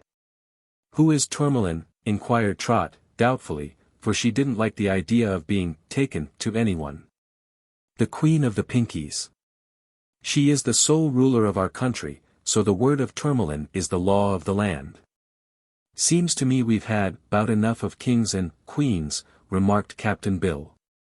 "Can't we shy your Tut, Tor, Marline, or whatever you call her, in some way, and deal with you direct?" "No. Until we prove your truth and honor we must regard you as enemies of our race. If you had a magic umbrella you may be magicians and sorcerers, come here to deceive us and perhaps betray us to our natural enemies, the Blueskins. Mud and bricks, fiddlesticks. We don't play such nasty tricks," yelled the parrot, angrily, and this caused the Pinkies to shrink back in alarm, for they had never seen a parrot before. "Surely this is magic," declared one of the men. "No bird can talk unless inspired by witchcraft." "Oh, yes, parrots can," said Trot. But this incident had determined the Pinkies to consider our friends prisoners and to take them immediately before their queen. "Must we fight you?" asked the woman, "or will you come with us peaceably?" "We'll go peaceable," answered Captain Bill. "You're makin' a sad mistake, for we're as harmless as doves. But seein' as you're suspicious we'd better have it out with your queen first as last." Their clothing was quite dry by this time, although much wrinkled and discolored by the penetrating fog, so at once they prepared to follow the Pinkies. The two men walked on either side of them, holding the pointed sticks ready to jab them if they attempted to escape, and the two women followed in the rear, also armed with sharp sticks. So the procession moved along the pretty roadways to the city, which they soon reached. There was a strong high wall of pink marble around it and they passed through a gate made of pink metal bars and found themselves in a most delightful and picturesque town. The houses were big and substantial, all round in shape, with domed roofs and circular windows and doorways. In all the place there was but one street, a circular one that started at the gate and wound like a corkscrew toward the center of the city. It was paved with pink marble and between the street and the houses that lined both sides of it were gardens filled with pink flowers and pink grass lawns, which were shaded by pink trees and shrubbery. As the queen lived in the very center of the city the captives were obliged to parade the entire length of this street, and that gave all the pink citizens a chance to have a good look at the strangers. The Pinkies were every one short and fat and gorgeously dressed in pink attire, and their faces indicated that they were contented and happy. They were much surprised at Captain Bill's great size and wooden leg, two very unusual things in their experience, and the old sailor frightened more than one Pinky boy and girl and sent them scampering into the houses, where they viewed the passing procession from behind the window shutters, in comparative safety. As for the grown people, many of them got out their sharp-pointed sticks to use as weapons in case the strangers attacked them or broke away from their guards. A few, more bold than the others, followed on at the tail of the procession, and so presently they all reached an open, circular place in the exact center of the Pink City. Chapter 14. Tourmaline the Poverty Queen. The open space which they entered was paved with pink marble and around it were 2 rows of large pink statues, at least life-size and beautifully sculptured. All were set upon nicely carved pink pedestals. They were, of course, statues of pinky men and women and all had bands of pink metal around their foreheads, in the center of each band being a glistening pink jewel. About the middle of the open space inside the statues, which appeared to be the public meeting place of the Pinkies, was a small, low house. Domed like all the other houses but built of a coarse pink stone instead of the fine marble to be seen everywhere else. It had no ornamentation, being exceedingly plain in appearance. No banners floated from it, no flowers grew near it. "Here," said one of their guides, as the procession halted before the little stone building, "is the palace of Tourmaline, who is our queen." "What? That little cabin?" exclaimed Trot. "Of course. Did you suppose a palace would be like one of our handsome residences?" asked the woman, evidently surprised. "I thought it would be better," said the girl. "All the palaces I've seen were splendid." "A splendid palace!" exclaimed one of the Pinkies, and then they looked at one another in amazement and seemed to doubt that their ears had heard aright. "These intruders are very peculiar people," remarked a man in the crowd. "They seem very ignorant, poor things," said another, in reply. "Come," commanded the woman who led the party, "you three must follow me to the presence of Tourmaline. The people must wait outside, for there is no room for them in the palace." So they followed her through the low archway, and in a room beyond, very simply furnished, sat a young girl engaged in darning a pair of pink stockings.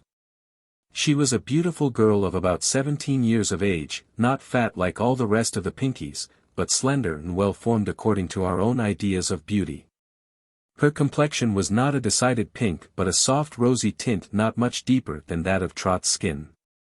Instead of a silken gown, furbelowed like all the others they had seen women wear in this land, Tourmaline was dressed in a severely plain robe of coarse pink cloth much resembling bed ticking.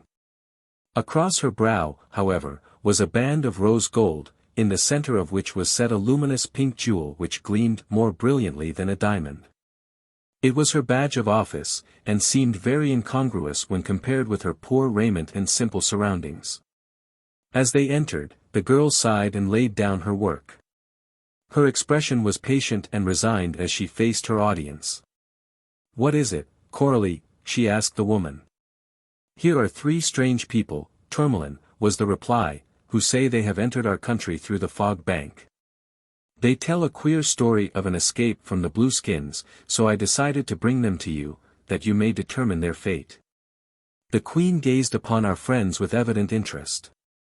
She smiled, a little sadly, at Trot, seemed to approve Button-Bright's open, frank face and was quite surprised because Captain Bill was so much bigger than her own people. "Are you a giant?" she asked the sailor, in a soft, sweet voice. "No, your Majesty," he replied, "I'm only—" "Majesty," she exclaimed, flushing a deeper pink. "Are you addressing that word to me?" "Oh, course, ma'am," answered Captain Bill, "I'm told that's the proper way to speak to a queen." "Perhaps you are trying to ridicule me," she continued, regarding the sailor's face closely. "There is nothing majestic about me, as you know very well. Coralie, do you consider Majesty a proper word to use when addressing a queen?" she added, appealing to the Pinky woman. "By no means," was the prompt reply. "What shall I call her, then?" inquired Captain Bill. "Just Tourmaline." "That is her name, and it is sufficient," said the woman. "The ruler of a country ought to be treated with great respect," declared Trot, a little indignantly, for she thought the pretty little queen was not being properly deferred to. "Why?" asked Tourmaline, curiously.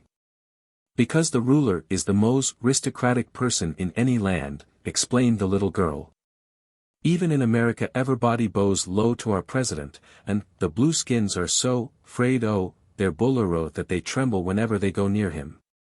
"But surely that is all wrong," said Tourmaline gravely. "The ruler is appointed to protect and serve the people, and here in the Pink Country I have the full power to carry out the laws. I even decree death, when such a punishment is merited. Therefore I am a mere agent to direct the laws, which are the will of the people, and am only a public servant, obliged constantly to guard the welfare of my subjects." "In that case," said Button-Bright, "you're entitled to the best there is, to pay for your trouble. A powerful ruler ought to be rich and to live in a splendid palace. Your folks ought to treat you with great respect, as Trot says."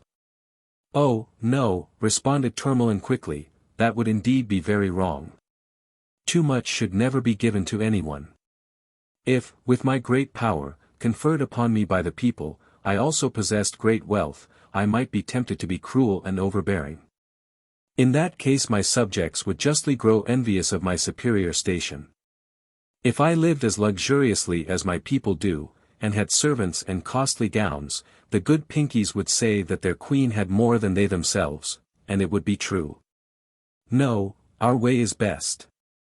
The ruler, be it king or queen, has absolute power to rule, but no riches, no high station, no false adulation. The people have the wealth and honor, for it is their due. The queen has nothing but the power to execute the laws, to adjust grievances and to compel order. What pays you, then, for all your bother? Asked Trot. I have one great privilege.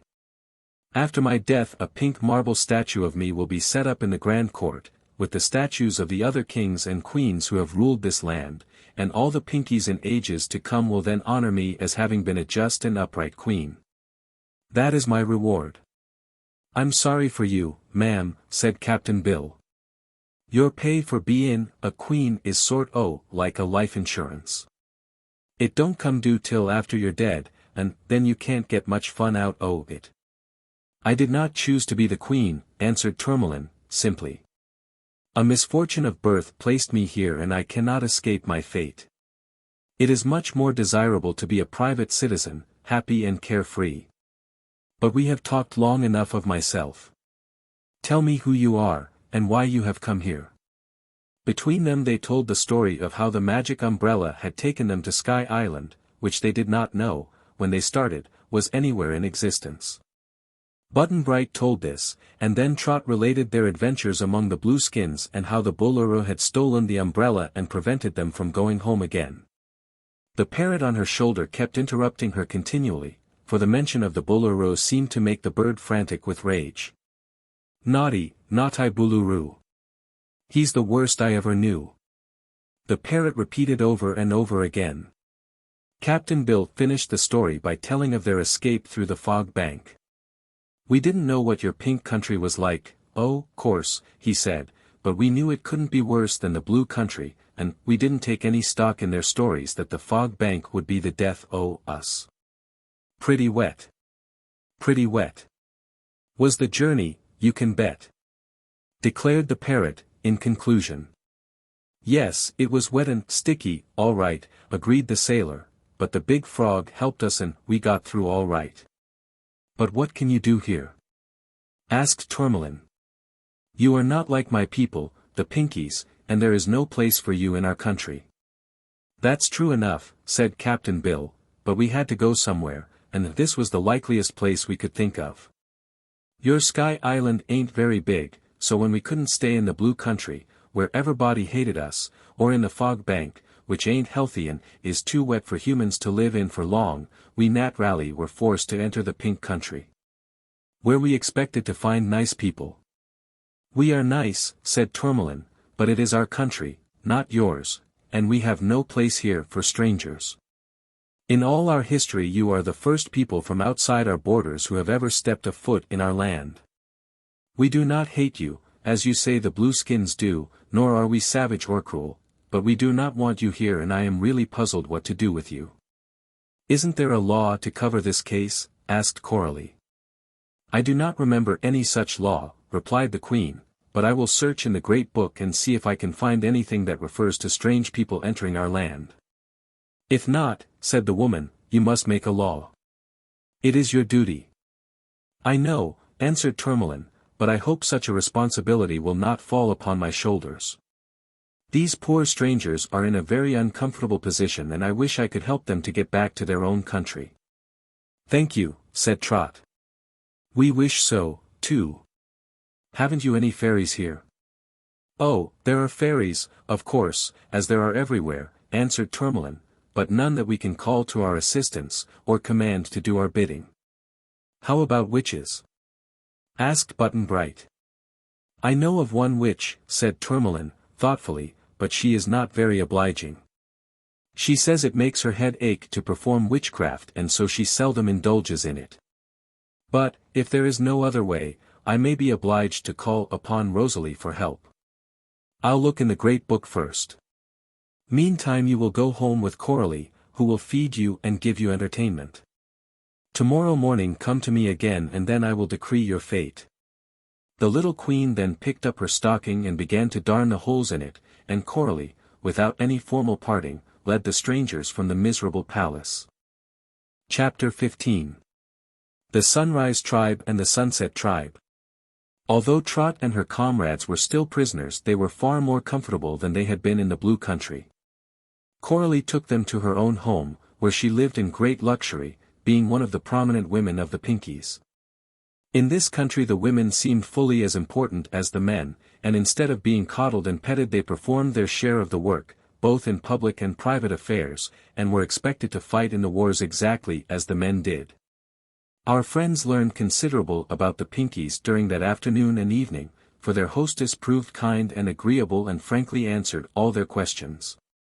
Although this half of Sky Island was no larger than the Blue Country, being no more than 2 miles square, it had several hundred inhabitants. These were divided into 2 tribes, which were called the Sunrise Tribe and the Sunset Tribe. The Sunrise Tribe lived in the eastern half of the Pink Country and the Sunset Tribe in the west half, and there was great rivalry between them and, sometimes, wars. It was all a question of social importance. The Sunrise Tribe claimed that every day the sun greeted them first of all, which proved they were the most important. But, on the other hand, the Sunset Tribe claimed that the sun always deserted the other tribe and came to them, which was evidence that they were the most attractive people. On Sky Island, at least on the pink side, the sun arose in wonderful splendor, but also it set in a blaze of glory, and so there were arguments on both sides and for want of something better to argue about. The Pinkies took this queer subject as a cause of dispute. Both tribes acknowledged Tourmaline their queen and obeyed the laws of the country, and just at this time there was peace in the land and all the inhabitants of the east and west were friendly. But they had been known, Coralie said, to fight one another fiercely with the sharp sticks, at which times a good many were sure to get hurt. "Why do they call this an island?" asked Button-Bright. "There isn't any water around it, is there?" "No, but there is sky all around it," answered Coralie, "and, if one should step off the edge, he would go tumbling into the great sky and never be heard of again." "Is there a fence around the edge?" asked Trot. "Only a few places are fenced," was the reply. "Usually there are rows of thick bushes set close to the edge, to prevent people from falling off. Once there was a king of the Pinkies who was cruel and overbearing and imagined he was superior to the people he ruled, so one day his subjects carried him to the edge of the island and threw him over the bushes." "Goodness me," said Trot. "He might have hit someone on the earth." "Guess he skipped it, though," added Captain Bill, "for I never heard of a Pinkie till I came here." "And I have never heard of the earth," retorted Coralie. "Of course there must be such a place, because you came from there, but the earth is never visible in our sky." "No," said Button-Bright, "'cause it's under your island. But it's there, all right, and it's a pretty good place to live. I wish I could get back to it." "So do I, Button-Bright," exclaimed Trot. "Let's fly," cried the parrot, turning his head so that one bright little eye looked directly into the girl's eye. "Say goodbye and let's fly through the sky, far and high." "If we only had my umbrella, we'd fly in a minute," sighed Button-Bright. "But the Boolooroo stole it." Naughty Boolooroo. What a wicked thing to do," wailed the parrot, and they all agreed with him. Coralie belonged to the Sunset Tribe, as she lived west of the Queen's Palace, which was the center of the Pink Country. A servant came to the room where they were conversing, to state that the sun was about to set, and at once Coralie arose and took the strangers to an upper balcony, where all the household had assembled. The neighboring houses also had their balconies and roofs filled with people, for it seemed all the Sunset Tribe came out every night to witness the setting of the sun. It was really a magnificent sight, and Trot scarcely breathed as the great golden ball sank low in the sky and colored all the clouds with gorgeous tints of orange, red and yellow. Never on the earth was there visible such splendor, and as the little girl watched the ever-changing scene she decided the Sunset Tribe was amply justified in claiming that the West was the favored country of the sun. "You see," said Captain Bill, "the sky is all around us, and we're high up, so the sun really loses itself in the clouds and leaves a trail of beauty behind him." "He does that," agreed Trot. "This is almost worth comin' for, Captain." "But not quite," said Button-Bright, sadly. "I'd get along without the sunset if only we could go home." They went into dinner, after this, and sat at Coralie's own table, with her husband and children, and found the meal very good. After a pleasant evening, during which no reference was made to their being prisoners, they were shown to prettily furnished rooms, all in pink, and slept soundly in the soft beds provided for them. Trot wakened early the next morning and went out on the balcony to see the sunrise. The little girl was well repaid, for the splendor of the rising sun was almost equal to that of the setting sun. Surely this was a wonderful country and much more delightful than the blue side of the island, where the sun was hidden by the great fog bank and only the moon was visible. When she went in she found that both Button-Bright and Captain Bill were up and dressed, so they decided to take a walk before breakfast. No one restrained them or interfered with them in any way. "They know we can't get away," observed the sailor, "so they don't need to watch us." "We could go into the fog bank again," suggested Trot. "We could, mate, but we won't," answered Captain Bill. "If there's no way for us to get clean off Sky Island, I'd rather stay with the Pinkies than with the Blues." "I wonder what they'll do with us," said Button-Bright. "The Queen seems like a nice girl and I don't think she'll hurt us, whatever happens." They walked freely along the circular street, seeing such sights as the Pink City afforded, and then returned to Coralie's house for breakfast. Coralie herself was not there, as she had been summoned to the Queen's palace, but her husband looked after the guests and when breakfast was finished he said to them, "I am to take you to Tourmaline. Who has promised to decide your fate this morning? I am curious to know what she will do with you, for in all our history we have never before had strangers intrude upon us." "We're curious, too," said Trot, "but we'll soon find out." As they walked down the street they observed that the sky was now covered with dark clouds, which entirely hid the sun. "Does it ever rain here?" inquired Button-Bright. "Certainly," answered Coralie's husband. "That is the one drawback of our country, it rains quite often, and although it makes the flowers and the grass grow I think rain is very disagreeable. I am always glad to see the rainbow, which is a sign that the sun will shine again." "Looks like rain now," remarked Captain Bill. "It does," said the man, glancing at the sky. "We must hurry, or we may get wet." "Haven't you any umbrellas?" asked Button-Bright. "No, we don't know what umbrellas are," replied the Pinky man. It did not rain at once and they reached Tourmaline's wretched hut in safety. There they found quite a number of Pinkies assembled, and a spirited discussion was taking place when they arrived. "Come in, please," said Tourmaline, opening the door for them, and when they had entered she placed a pinkwood bench for them to sit upon and went back to her throne, which was a common rocking chair.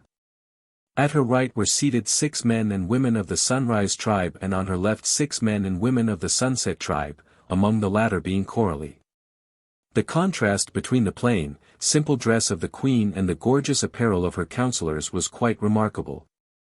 Yet her beauty far surpassed that of any of her people and her demeanor was so modest and unassuming that it was difficult for the prisoners to believe that her word could decree life or death and that all the others were subservient to her. Tourmaline's eyes were so deep a shade of pink that they were almost hazel, and her hair was darker than that of the others, being a golden red in color. These points, taken with her light pink skin and slender form, rendered her distinctive among the Pinkies, whatever gown she might wear. When the strangers were seated she turned to them and said, "I have searched through the great book of laws and found nothing about foreign people entering our land. There is a law that if any of the blueskins break through the fog bank they shall be driven back with sharp sticks, but you are not blueskins, so this law does not apply to you. Therefore, in order to decide your fate, I have summoned a council of 12 of my people, who will vote as to whether you shall be permitted to remain here or not. They wanted to see you before they cast their final vote, that they may examine you carefully and discover if you are worthy to become inhabitants of the Pink Country. The rose is red, the violet's blue. But Trot is sweeter than the two," declared the parrot in a loud voice. It was a little verse Captain Bill had taught the bird that very morning, while Trot was seeing the sun rise. The Pinkies were startled and seemed a little frightened at hearing a bird speak so clearly. Trot laughed and patted the bird's head in return for the compliment. "Is the monster man whose legs are part wood a dangerous creature?" asked one of the Sunrise tribe. "Not to my friends," replied Captain Bill, much amused. "I suppose I could fight your whole crowd, oh Pinkies, if I had to, and make you run for your lives, but bein' as you're friendly to us you ain't in any danger." The sailor thought this speech was diplomatic and might head off any trouble, but the Pinkies seemed uneasy and several of them picked up their slender, pointed sticks and held them in their hands. They were not cowardly, but it was evident they mistrusted the big man, who on Earth was not considered big at all, but rather undersized. "What we'd like," said Trot, "is to stay here, cozy and peaceable, till we can find a way to get home to the Earth again. Your country is much nicer than the Blue Country, and we like you pretty well, from what we've seen of you. So, if you'll let us stay, we won't be any more trouble to you than we can help."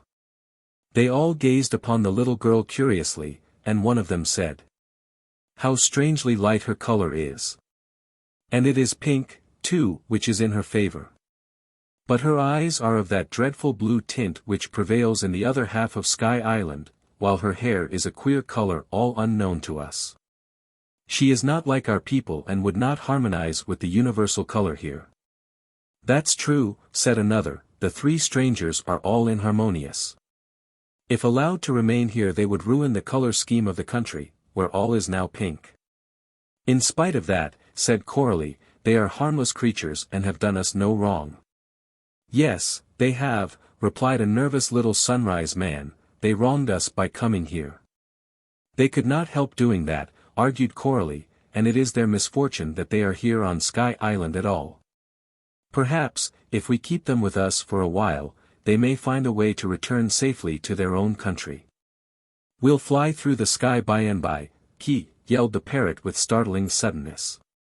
"Is that true?" asked a Pinkie, seriously.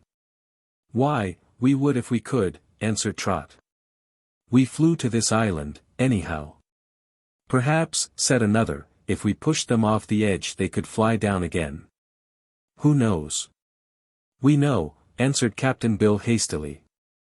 "We'd tumble, but we wouldn't fly. They'd take a fall.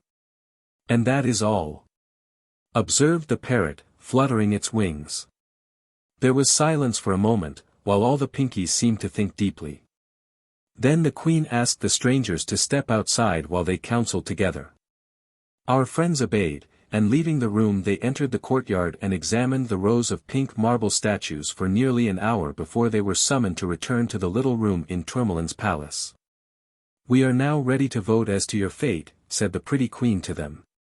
"We have decided there are but two things for us to do, either permit you to remain here as honored guests or take you to an edge of the island and throw you over the bushes into the sky." They were silent at hearing this dreadful alternative, but the parrot screamed shrilly. "Oh, what a dump! Oh, what a jump! Won't we all thump when we land with a bump?" "If we do," said Captain Bill, thoughtfully, "will none of us know it." Chapter 16. Rosalie the Witch. Trot and Button-Bright had now become worried and anxious, for they knew if they were tossed over the edge of the island they would be killed. Captain Bill frowned and set his jaws tight together. The old sailor had made up his mind to make a good fight for his boy and girl, as well as for his own life, if he was obliged to do so. The 12 councillors then voted, and when the vote was counted Tourmaline announced that 6 had voted to allow the strangers to remain and 6 to toss them over the bushes. "We seem evenly divided on this matter," remarked the Queen, with a puzzled look at her council. Trot thought the pretty Queen was their friend, so she said, "Of course you'll have the deciding vote, then, you being the ruler." "Oh, no," replied Tourmaline. "Since I have asked these good people to advise me it would be impolite to side against some of them and with the others. That would imply that the judgment of some of my counselors is wrong, and the judgment of others right. I must ask someone else to cast the deciding vote. Who will it be, then? Inquired Trot. Can't I do it? Or Captain Bill, or Button-Bright? Tourmaline smiled and shook her head, while all the counselors murmured their protests. Let Trot do it. Or you'll rue it. Advised the parrot, and then he barked like a dog and made them all jump. Let me think a moment, said the Queen, resting her chin on her hand. A pink can think. As quick's a wink. The parrot declared. But Tourmaline's thoughts required time, and all her counselors remained silent and watched her anxiously. At last she raised her head and said, I shall call upon Rosalie the witch. She is wise and honest and will decide the matter justly. The Pinkies seemed to approve this choice, so Tourmaline rose and took a small pink paper parcel from a drawer. In it was a pink powder which she scattered upon the seat of a big armchair. Then she lighted this powder, which at first flashed vivid pink and then filled all the space around the chair with a thick pink cloud of smoke. Presently the smoke cleared away, when they all saw seated within the chair Rosalie the witch. This famous woman was much like the other Pinkies in appearance, except that she was somewhat taller and not quite so fat as most of the people. Her skin and hair and eyes were all of a rosy pink color, and her gown was of spiderweb gauze that nicely matched her complexion. She did not seem very old, for her features were smiling and attractive and pleasant to view. She held in her hand a slender staff tipped with a lustrous pink jewel. All the Pinkies present bowed very respectfully to Rosalie, who returned the salutation with a dignified nod. Then Tourmaline began to explain the presence of the three strangers and the difficulty of deciding what to do with them. I have summoned you here that you may cast the deciding vote, added the Queen. What shall we do, Rosalie? Allow them to remain here as honored guests, or toss them over the bushes into the sky? Rosalie, during Tourmaline's speech, had been attentively examining the faces of the three Earth people. Now she said, Before I decide, I must see who these strangers are. I will follow their adventures in a vision, to discover if they have told you the truth. And, in order that you may all share my knowledge, you shall see the vision as I see it. She then bowed her head and closed her eyes. Rockabye, baby, on a treetop. Don't wake her up or the vision will stop. Muttered the parrot, but no one paid any attention to the noisy bird. Gradually a pink mist formed in the air about the witch, and in this mist the vision began to appear. First, there was Button-Bright in the attic of his house, finding the magic umbrella. Then his first flight was shown, and afterward his trip across the United States until he landed on the bluff where Trot sat. In rapid succession the scenes shifted and disclosed the trial flights, with Trot and Captain Bill as passengers, then the trip to Sky Island and the meeting with the Boolooroo. No sound was heard, but it was easy from the gestures of the actors for the Pinkies to follow all the adventures of the strangers in the Blue Country. Button-Bright was greatly astonished to see in this vision how the Boolooroo had tested the magic umbrella and in a fit of rage cast it into a corner underneath the cabinet. With the seats and lunch basket still attached to the handle by means of the rope. The boy now knew why he could not find the umbrella in the treasure chamber, and he was provoked to think he had several times been quite close to it without knowing it was there. The last scene ended with the trip through the fog bank and the assistance rendered them by the friendly frog. After the three tumbled upon the grass of the Pink Country, the vision faded away and Rosalie lifted her head with a smile of triumph at the success of her witchcraft. Did you see clearly? She asked. We did, oh wonderful witch, they declared. Then, said Rosalie, there can be no doubt in your minds that these strangers have told you the truth. None at all, they admitted. What arguments are advanced by the 6 counselors who voted to allow them to remain here as guests? Inquired the witch. They have done us no harm, answered Coralie, speaking for her side, therefore we should, in honor and justice, do them no harm. Rosalie nodded. What arguments have the others advanced? She asked. They interfere with our color scheme, and do not harmonize with our people, a man of the Sunrise tribe answered. Again Rosalie nodded, and Trot thought her eyes twinkled a little.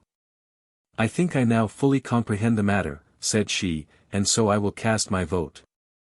I favor taking the Earth people to the edge of the island and casting them into the sky." For a moment there was perfect silence in the room. All present realized that this was a decree of death to the strangers. Trot was greatly surprised at the decision, and for a moment she thought her heart had stopped beating, for a wave of fear swept over her. Button-Bright flushed red as a Pinky and then grew very pale. He crept closer to Trot and took her hand in his own, pressing it to give the little girl courage. As for Captain Bill, he was watching the smiling face of the witch in a puzzled but not hopeless way, for he thought she did not seem wholly in earnest in what she had said.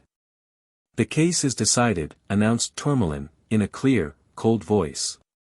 "The 3 strangers shall be taken at once to the edge of the island and thrown over the bushes into the sky." "It's raining hard outside," announced Coralie, who sat near the door. "Why not wait until this shower is over?"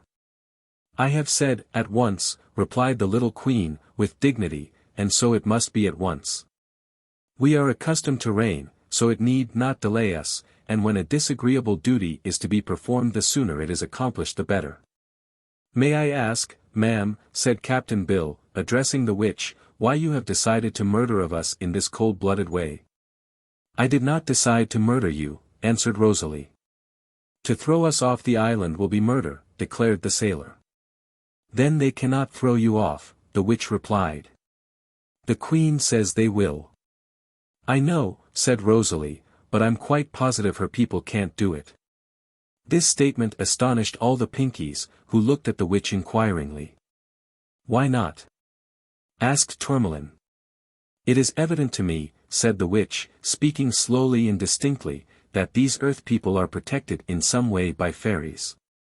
They may not be aware of this themselves, nor did I see any fairies in my vision.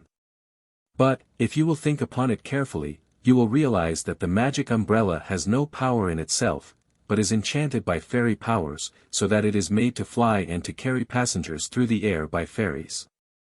This being the case, I do not think you will be allowed to injure these favored people in any way, but I am curious to see in what manner the fairies will defend them, and therefore I voted to have them thrown off the island. I bear these strangers no ill will, nor do I believe they are in any danger. But since you, Tourmaline, have determined to attempt this terrible thing at once, I shall go with you and see what will happen."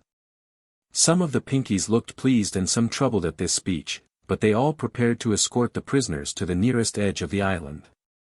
The rain was pouring down in torrents and umbrellas were unknown.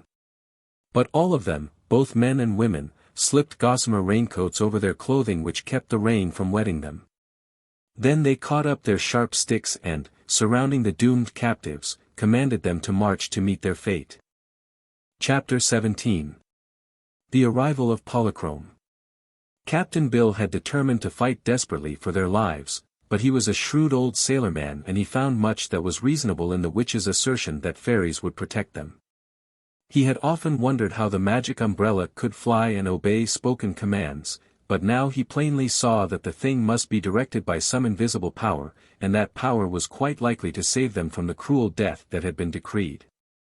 To be sure, the magic umbrella was now in the blue country, and the fairies that directed its flight might be with the umbrella instead of with them.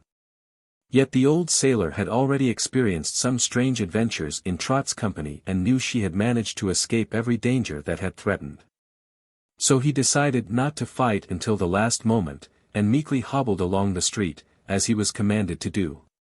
Trot was also encouraged by the witch's suggestion, for she believed in fairies and trusted them. But Button-Bright could find no comfort in their situation and his face was very sad as he marched along by Trot's side.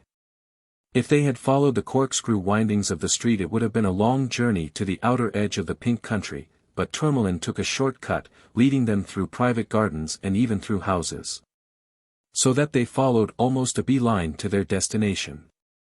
It rained all the way and the walking was very disagreeable, but our friends were confronting an important crisis in their strange adventures and with possible death at their journey's end they were in no hurry to arrive there. Once free of the city they traversed the open country, and here they often stepped into sticky pink mud up to their ankles. Captain Bill's wooden leg would often go down deep and stick fast in this mud, and at such times he would be helpless until two of the Pinkies, who were a strong people, pulled him out again. The parrot was getting its feathers sadly draggled in the rain, and the poor bird soon presented a wet and woebegone appearance. "Soak us again. Drown us with rain," it muttered in a resigned tone. And then it would turn to Trot and moan. "The rose is red, the violet's blue. The Pinkies are a beastly crew." The country was not so trim and neatly kept near the edge, for it was evident the people did not care to go too near to the dangerous place. There was a row of thick bushes, which concealed the gulf below, and as they approached these bushes the rain abruptly ceased and the clouds began to break and drift away in the sky. "Two of you seize the girl and throw her over," said Tourmaline, in a calm, matter-of-fact way, "and two others must throw the boy over. It may take 4, perhaps, to lift the huge and ancient man." "More'n that," said Captain Bill, grimly. "I'm pretty sure it'll take all o' you, young lady, and the chances are you won't do it then." They had halted a short distance from the bushes and now there suddenly appeared through a rift in the clouds an immense rainbow. It was perfectly formed and glistened with a dozen or more superb tintings that were so vivid and brilliant and blended into one another so exquisitely that every one paused to gaze enraptured upon the sight. Steadily, yet with wonderful swiftness, the end of the great bout descended until it rested upon the pink field, almost at the feet of the little party of observers. Then they saw, dancing gaily upon the arch, a score of beautiful maidens, dressed in fleecy robes of rainbow tints which fluttered around them like clouds. "The daughters of the rainbow," whispered Tourmaline, in an awed voice, and the witch beside her nodded and said, "Fairies of the sky." "What did I tell you, Tourmaline?" Just then one of the maidens tripped lightly down the span of the arch until near the very end, leaning over to observe the group below. She was exquisitely fair, dainty as a lily and graceful as a bough swaying in the breeze. "Why, it's Polychrome," exclaimed Button-Bright, in a voice of mingled wonder and delight. "Hello, Polly. Don't you remember me?" "Of course I remember Button-Bright," replied the maiden, in a sweet, tinkling voice. "The last time I saw you was in the land of Oz." "Oh," cried Trot, turning to stare at the boy with big, wide-open eyes, "were you ever in the land of Oz?" "Yes," he answered, still looking at the Rainbow's daughter. And then he said appealingly, "These people want to kill us, Polly. Can't you help us?" "Polly wants a cracker, Polly wants a cracker," screeched the parrot. Polychrome straightened up and glanced at her sisters. "Tell father to call for me in an hour or two," said she. "There is work for me to do here, for one of my old friends is in trouble." With this she sprang lightly from the rainbow and stood beside Button-Bright and Trot, and scarcely had she left the splendid arch when it lifted and rose into the sky. The other end had been hidden in the clouds and now the rainbow began to fade gradually, like mist. And the sun broke through the clouds and shot its cheering rays over the pink country until presently the rainbow had vanished altogether and the only reminder of it was the lovely Polychrome standing among the wondering band of Pinkies. "Tell me," she said gently to the boy, "why are you here, and why do these people of the sky wish to destroy you?" In a few hurried words Button-Bright related their adventure with the magic umbrella, and how the Boolooroo had stolen it and they had been obliged to escape into the pink country. Polychrome listened and then turned to the Queen. "Why have you decreed death to these innocent strangers?" she asked.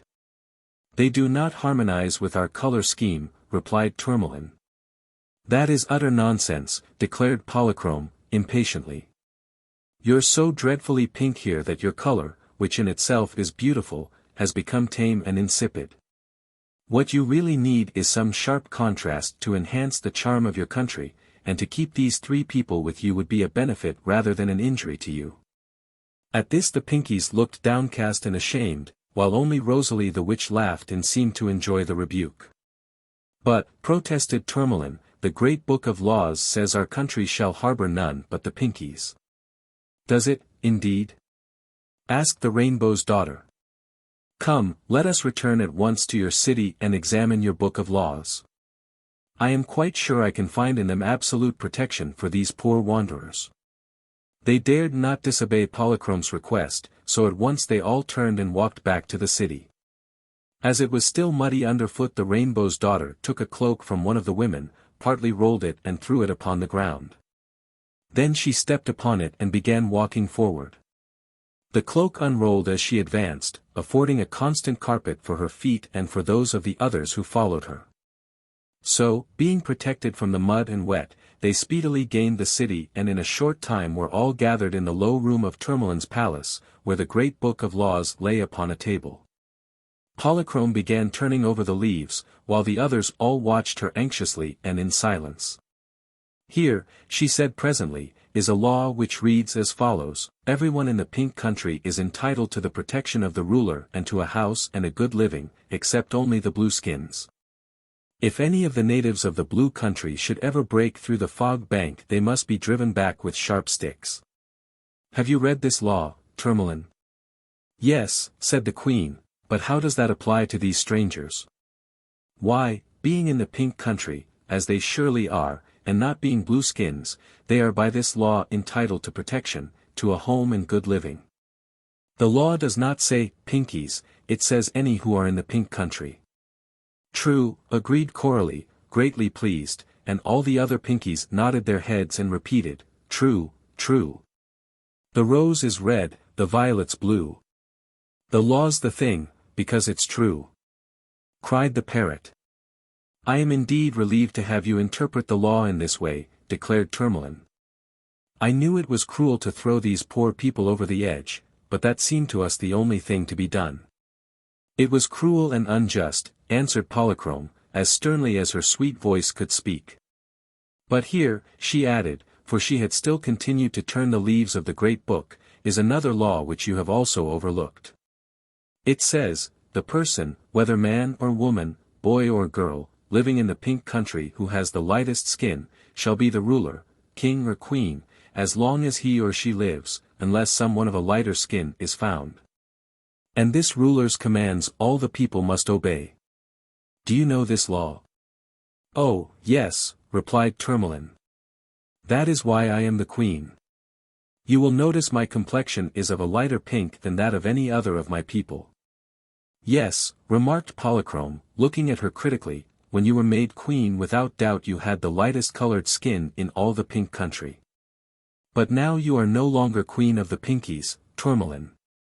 Those assembled were so startled by this statement that they gazed at the Rainbow's daughter in astonishment for a time.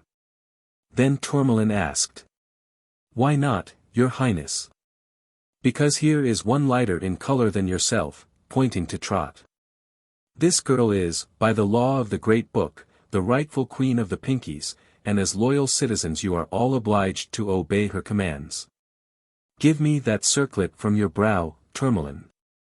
Without hesitation Tourmaline removed the rose-gold circlet with its glittering jewel and handed it to Polychrome, who turned and placed it upon Trot's brow. Then she called in a loud, imperative voice. Greet your new queen, Pinkies. One by one they all advanced, knelt before Trot and pressed her hand to their lips. Long live Queen Mayre, called out Captain Bill, dancing around on his wooden leg in great delight, vive la, Trot. Thank you, Polly, said Button-Bright gratefully. This will fix us all right, I'm sure. Why, I have done nothing, returned Polychrome, smiling upon him, it is the law of the country. Isn't it surprising how little most people know of their laws? Are you all contented, Pinkies? She asked, turning to the people. We are, they cried. Then several of the men ran out to spread the news throughout the city and country, so that a vast crowd soon began to gather in the court of the statues. Chapter 18. Mayre, Queen of the Pink Country. Polychrome now dismissed all but Button-Bright, Captain Bill, Rosalie the witch and the new queen of the Pinkies. Tourmaline hastened away to her father's house to put on a beautiful gown all covered with flounces and ribbons, for she was glad to be relieved of the duties of queen and was eager to be gaily dressed and one of the people again. I suppose, said Trot, I'll have to put on one of Tourmaline's common pink dresses. Yes, replied Polychrome, you must follow the customs of the country, absurd though they may be.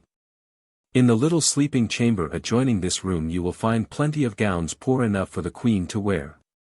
Shall I assist you to put one on? No, answered Trot, I guess I can manage it alone. When she withdrew to the little chamber the Rainbow's daughter began conversing with the witch, whom she urged to stay with the new queen and protect her as long as she ruled the pink country. Rosalie, who longed to please the powerful Polychrome, whose fairy powers as daughter of the rainbow were far superior to her own witchcraft, promised faithfully to devote herself to Queen Mayre as long as she might need her services. By the time Trot was dressed in pink, and had returned to the room, there was an excited and clamorous crowd assembled in the court, and Polychrome took the little girl's hand and led her out to greet her new subjects. The Pinkies were much impressed by the fact that the Rainbow's daughter was their new queen's friend, and that Rosalie the witch stood on Trot's left hand and treated her with humble deference. So they shouted their approval very enthusiastically and pressed forward one by one to kneel before their new ruler and kiss her hand. The parrot was now on Captain Bill's shoulder, for Trot thought a queen ought not to carry a bird around.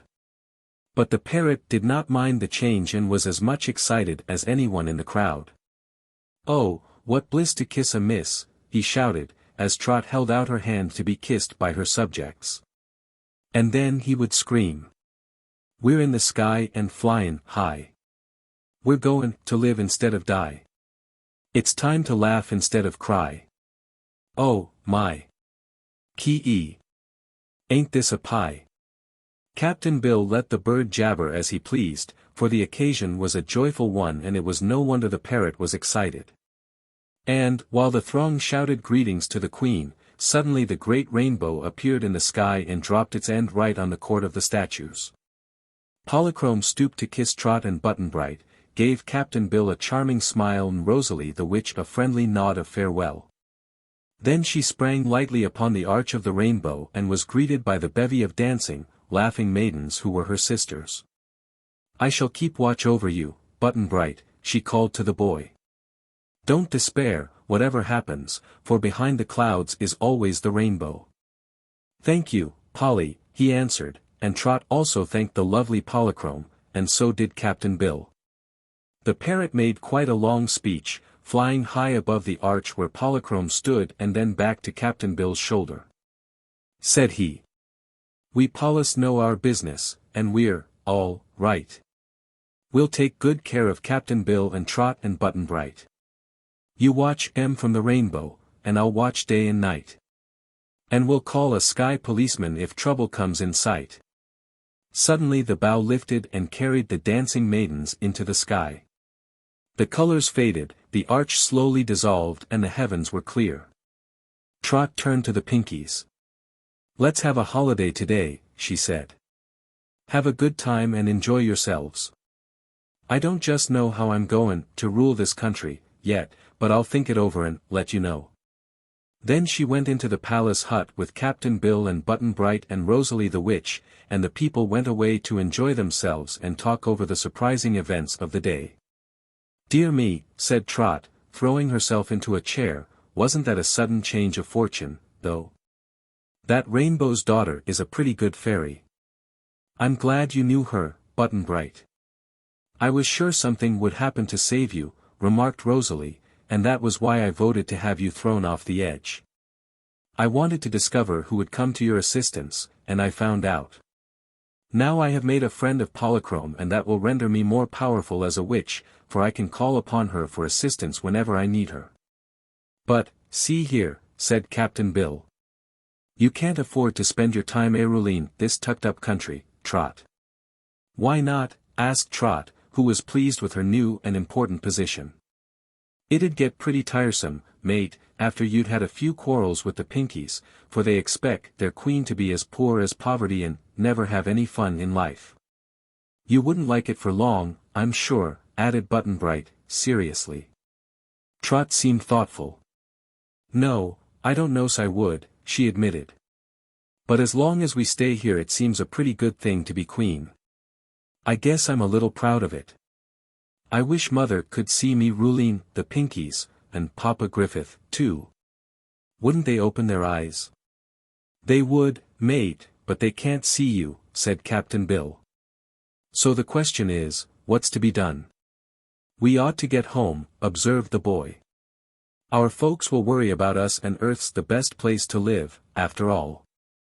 If we could only get hold of my magic umbrella, we'd be all right. The rose is red, the violet's blue. But the umbrella's stole by the Boolooroo, screamed the parrot. That's it, said Captain Bill, the Booloroo's got the umbrella, and that settles the question. Tell me, said Rosalie, if you had your magic umbrella, could you fly home again in safety? Of course we could, replied Button-Bright. And would you prefer to go home to remaining here? We would, indeed. Then why do you not get the umbrella? How? Asked Trot, eagerly. The witch paused a moment. Then she said.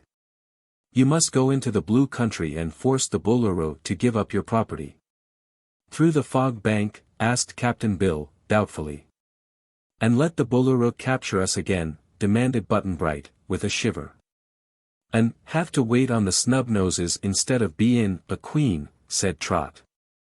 You must remember that conditions have changed, and you are now a powerful ruler, replied Rosalie. The Pinkies are really a great nation, and they are pledged to obey your commands. Why not assemble an army, march through the fog bank, fight and conquer the Boolooroo and recapture the magic umbrella? Hooray! Shouted Captain Bill, pounding his wooden leg on the floor. That's the proper talk. Let's do it, Queen Trot. It doesn't seem like a bad idea, added Button-Bright. Do you think the Pinkies could fight the Blueskins? Asked Trot. Why not? Replied the sailor-man. They have sharp sticks, and know how to use them, whereas the Blueskins have only them winden-up cords, with weights on the ends. The Blueskins are the biggest people, said the girl. But they're cowards, I'm sure, declared the boy. Anyhow, the sailor remarked, that's our only hope of ever getting home again. I'd like to try it, Trot. If you decide on this adventure, said Rosalie, I believe I can be of much assistance to you. That'll help, asserted Captain Bill. And we've one good friend among the Blueskins, said Button-Bright. I'm sure Ghip-Ghisizzle will side with us, and I've got the royal record book, which proves that the Boolooroo has already reigned his lawful 300 years. Does the book say that? Inquired Trot, with interest. Yes. I've been reading it. Then Sizzle'll be the new Boolooroo, said the girl, and perhaps we won't have to fight, after all. We'd better go prepared, though, advised Captain Bill, for that awful old Boolooroo won't give up without a struggle. When shall we start? Trot hesitated, so they all looked to Rosalie for advice. Just as soon as we can get the army together and ready, decided the witch. That will not take long, perhaps 2 or 3 days. Good! Cried Captain Bill, and the parrot screamed. Here's a lovely how-do-I-do. We're going to fight the Boolooroo. We'll get the 6 Snubnoses, too. And make 'em all feel mighty blue. Either that or the other thing, said Trot. Anyhow, we're in for it. Chapter 19. The War of the Pinks and Blues. Much to the surprise of the Earth people, the Pinkies made no objection whatever to undertaking the adventure. Their lives were so monotonous and uninteresting that they welcomed anything in the way of excitement. This march through the unknown fog bank to fight the unknown Blueskins aroused them to enthusiasm, and although the result of the expedition could not be foretold and some of them were almost certain to get hurt, they did not hesitate to undertake the war. It appeared that Coralie was captain of the Sunset Tribe and a man named Tintint the captain of the Sunrise Tribe. Tintint had a very pink skin and eyes so faded in their pink color that he squinted badly in order to see anything around him. He was a fat and pompous little fellow and loved to strut up and down his line of warriors, twirling his long pointed stick so that all might admire him. By Rosalie's advice, the army of Conquest consisted of 100 sunsets and 100 sunrises. Many more were eager to go, but the witch thought that would be enough. The warriors consisted of both men and women, equally divided, and there was no need to provide uniforms for them because their regular pink clothing was a distinctive uniform in itself. Each one bore a long pointed stick as the main weapon and had 2 short pointed sticks stuck in his belt. While the army was getting ready, Rosalie the witch went to the central edge of the fog bank and fearlessly entered it. There she called for the king of the giant frogs, who came at her bidding, and the two held an earnest and long talk together. Meantime Captain Bill had the army assembled in the court of the statues, where Queen Mayre appeared and told the Pinkies that the sailorman was to be commander-in-chief of the expedition and all must obey his commands. Then Captain Bill addressed the army and told what the fog bank was like. He advised them all to wear their raincoats over their pretty pink clothes, so they would not get wet, and he assured them that all the creatures to be met with in the fog were perfectly harmless. When we come to the blue country, though, he added, you're liable to be pretty busy. The Blueskins are tall and lanky, and ugly and fierce, and, if they happen to capture you, you'll all be patched, which is a deep disgrace and a uncomfortable mix-up. Will they throw us over the edge? Asked Captain Tintint, nervously. I don't think it, replied Captain Bill. While I was there I never heard the edge mentioned.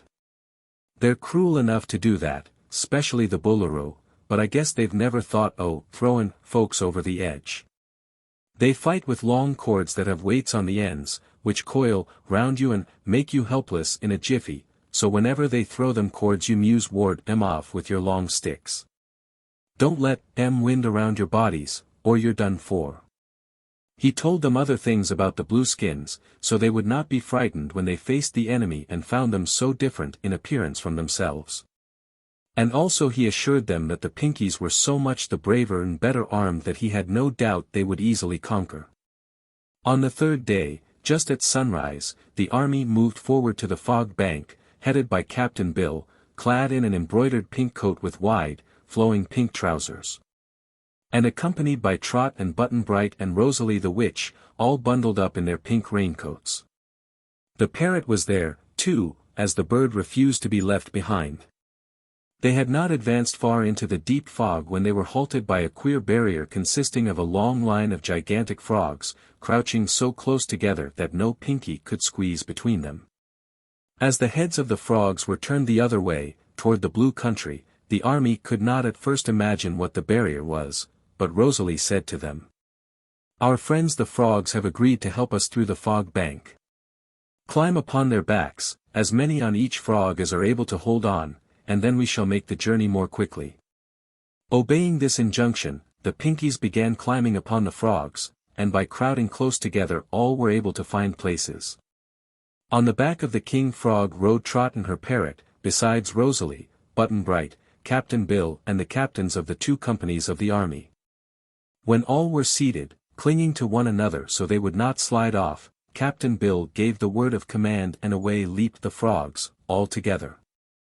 They bounded a long distance at this jump, some farther than others, and as soon as they landed they jumped again, without giving their passengers a chance to get their breaths. It was a bewildering and exciting ride.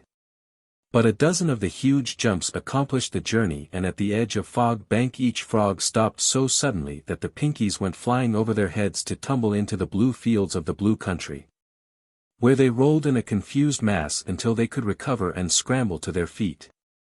No one was hurt, however, and the king frog had been wise enough to treat his passengers more gently by slowing down at the edge and allowing his riders to slip to the ground very comfortably. Captain Bill at once formed his army into line of battle and had them all remove the cumbersome raincoats, which they piled in a heap at the edge of the fog bank.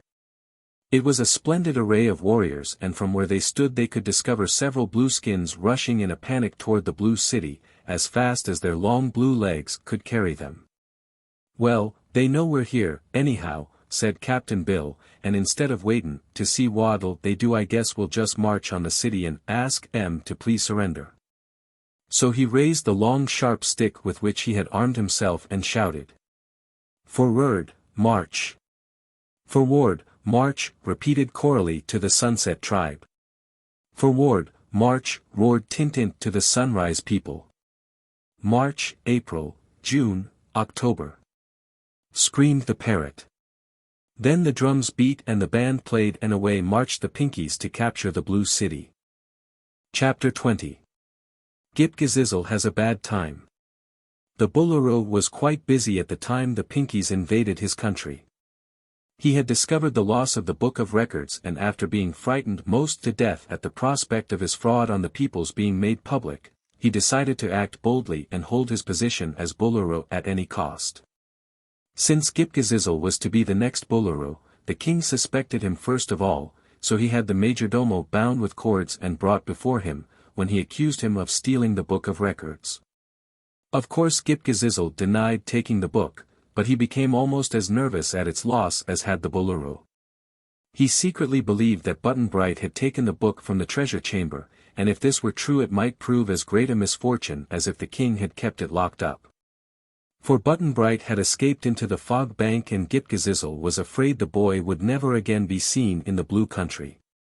He did not tell the Boolooroo of this suspicion, because in that case the king would realize he was secure, and that his deception could never be proved against him. The majordomo simply denied taking the record book, and the Boolooroo did not believe he spoke truly. To prevent his rival from ever becoming the ruler of the Blue Country, the Boolooroo determined to have him patched, but for some time he could find no other blue skin to patch him with. No one had disobeyed a command or done anything wrong, so the king was in a quandary until he discovered that a servant named Tiggle had mixed the royal nectar for Captain Bill, who had been ordered to do it at the time of his capture. This was sufficient excuse for the Boolooroo, who at once had Tiggle made a prisoner and brought before him. This servant was not so long-legged as Ghip-Ghisizzle, and his head was thicker and his nose flatter. But that pleased the Boolooroo all the more. He realized that when the great knife had sliced the prisoners in two, and their halves were patched together, they would present a ridiculous sight and all the blueskins would laugh at them and avoid them. So, on the very morning that the Pinkies arrived, the Boolooroo had ordered his two prisoners brought into the room of the palace where the great knife stood, and his soldiers were getting ready to perform the operation of patching Ghip-Ghisizzle with Tiggle, when a messenger came running to say that a great army of the Pinkies had broken through the fog bank. "Never mind," said the Boolooroo, "I'll attend to them in a minute. I'm busy now." "They are marching on the city," said the frightened messenger. "If you delay, most high and mighty one, we shall all be captured. You'd better save your city first and do your patching afterward." "What?" roared the Boolooroo, "dare you dictate to me?" But he was impressed by the man's logic. After locking the prisoners, who were still bound, in the room of the great knife, the ruler hurried away to assemble his soldiers. By this time the Pinkies had advanced halfway to the walls of the city. So the first thing the Boolooroo did was to order all the gates closed and locked, and then he placed a line of soldiers on the wall to prevent any of the Pinkies from climbing over. Therefore when Captain Bill's army reached the wall he was obliged to halt his ranks until he could find a way to enter the city.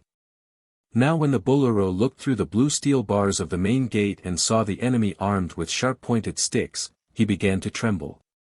And when he thought how painful it would be to have his body and arms and legs prodded and pricked by such weapons, he groaned aloud and was very miserable. But the thought occurred to him that if he could avoid being caught by the Pinkies they would be unable to harm him. So he went among his people and reminded them how horrible it would feel to be punched full of holes by the invaders, and urged them to fight desperately and drive the Pinkies back into the fog bank.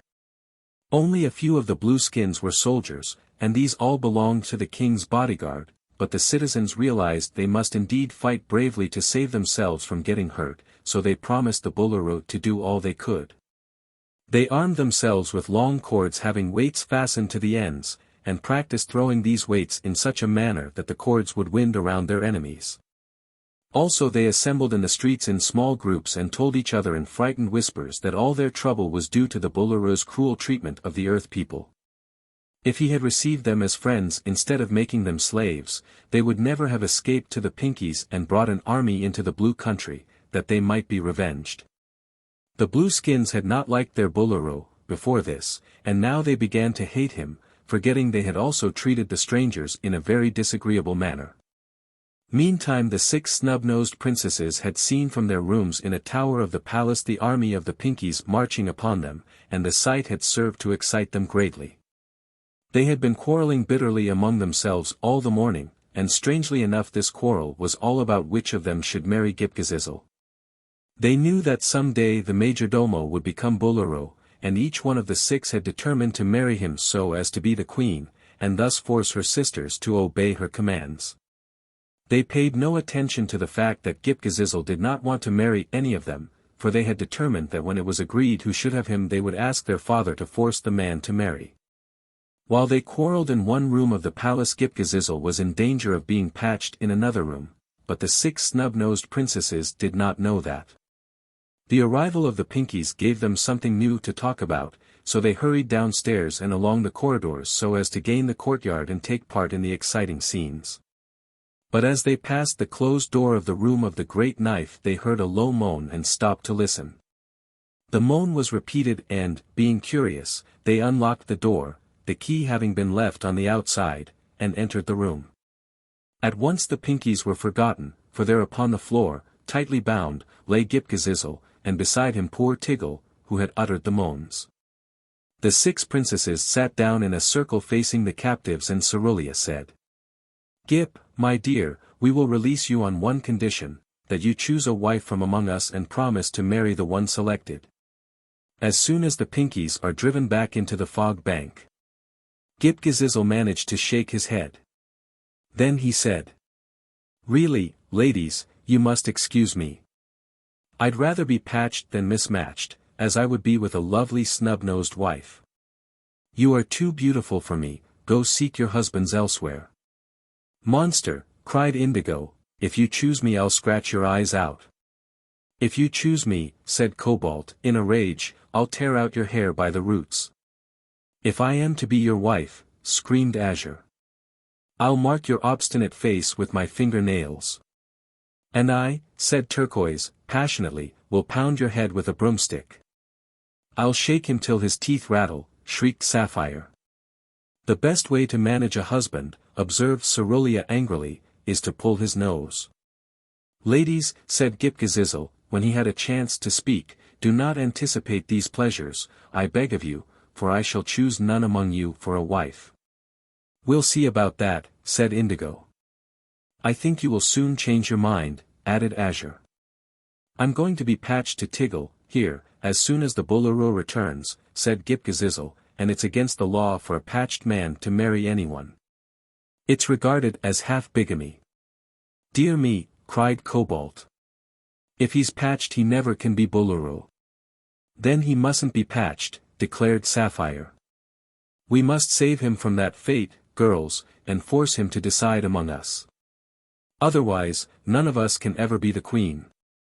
This being evident, they proceeded to unbind the long legs of Ghip-Ghisizzle, leaving his body and arms, however, tied fast together.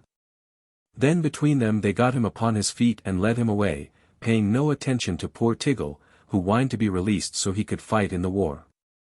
After a hurried consultation the 6 snub-nosed princesses decided to hide the majordomo in one of their boudoirs. So they dragged him up the stairs to their reception room and fell to quarreling as to whose boudoir should be occupied by their captive. Not being able to settle the question they finally locked him up in a vacant room across the hall and told him he must stay there until he had decided to marry one of the princesses and could make a choice among them. Chapter 21. The Capture of Captain Bill. While this was transpiring in the palace, Captain Bill and the Pinkies had encamped before the principal gate of the city and a tent had been pitched for Trot and Button-Bright and Rosalie. The army had been very fearful and weak-kneed when it first entered the Blue Country, but perceiving that the Boolooroo and his people were afraid of them and had locked themselves up in the city, the Pinkies grew bolder and longed to make an attack. One of them, in his curiosity to examine the Blue City, got a little too near the wall, and a blue soldier threw his cord and weight at him. The cord didn't wind around the Pinky, as he was too far off, but the weight hit him in the eye and made him howl lustily as he trotted back to his comrades at full speed. After this experience the invaders were careful to keep a safe distance from the wall. The Boolooroo, having made all preparations to receive the enemy, was annoyed because they held back.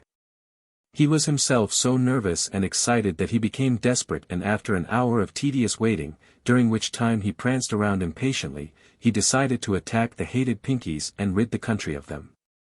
"Their dreadful color makes me hysterical," he said to his soldiers, "so if I am to have any peace of mind we must charge the foe and drive them back into the fog bank. But take all the prisoners you can, my brave men, and tomorrow we will have a jolly time patching them. Don't be afraid, those pink creatures have no blue blood in their veins and they'll run like rabbits when they see us coming." Then he ordered the gate thrown open, and immediately the blueskins poured out into the open plain and began to run toward the Pinkies. The Boolooroo went out, too, but he kept well behind his people, remembering the sharp sticks with which the enemy were armed.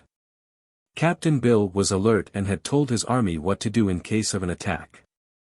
The Pinkies did not run like rabbits, but formed a solid line and knelt down with their long, sharp sticks pointed directly toward the blueskins, the other ends being set firmly upon the ground.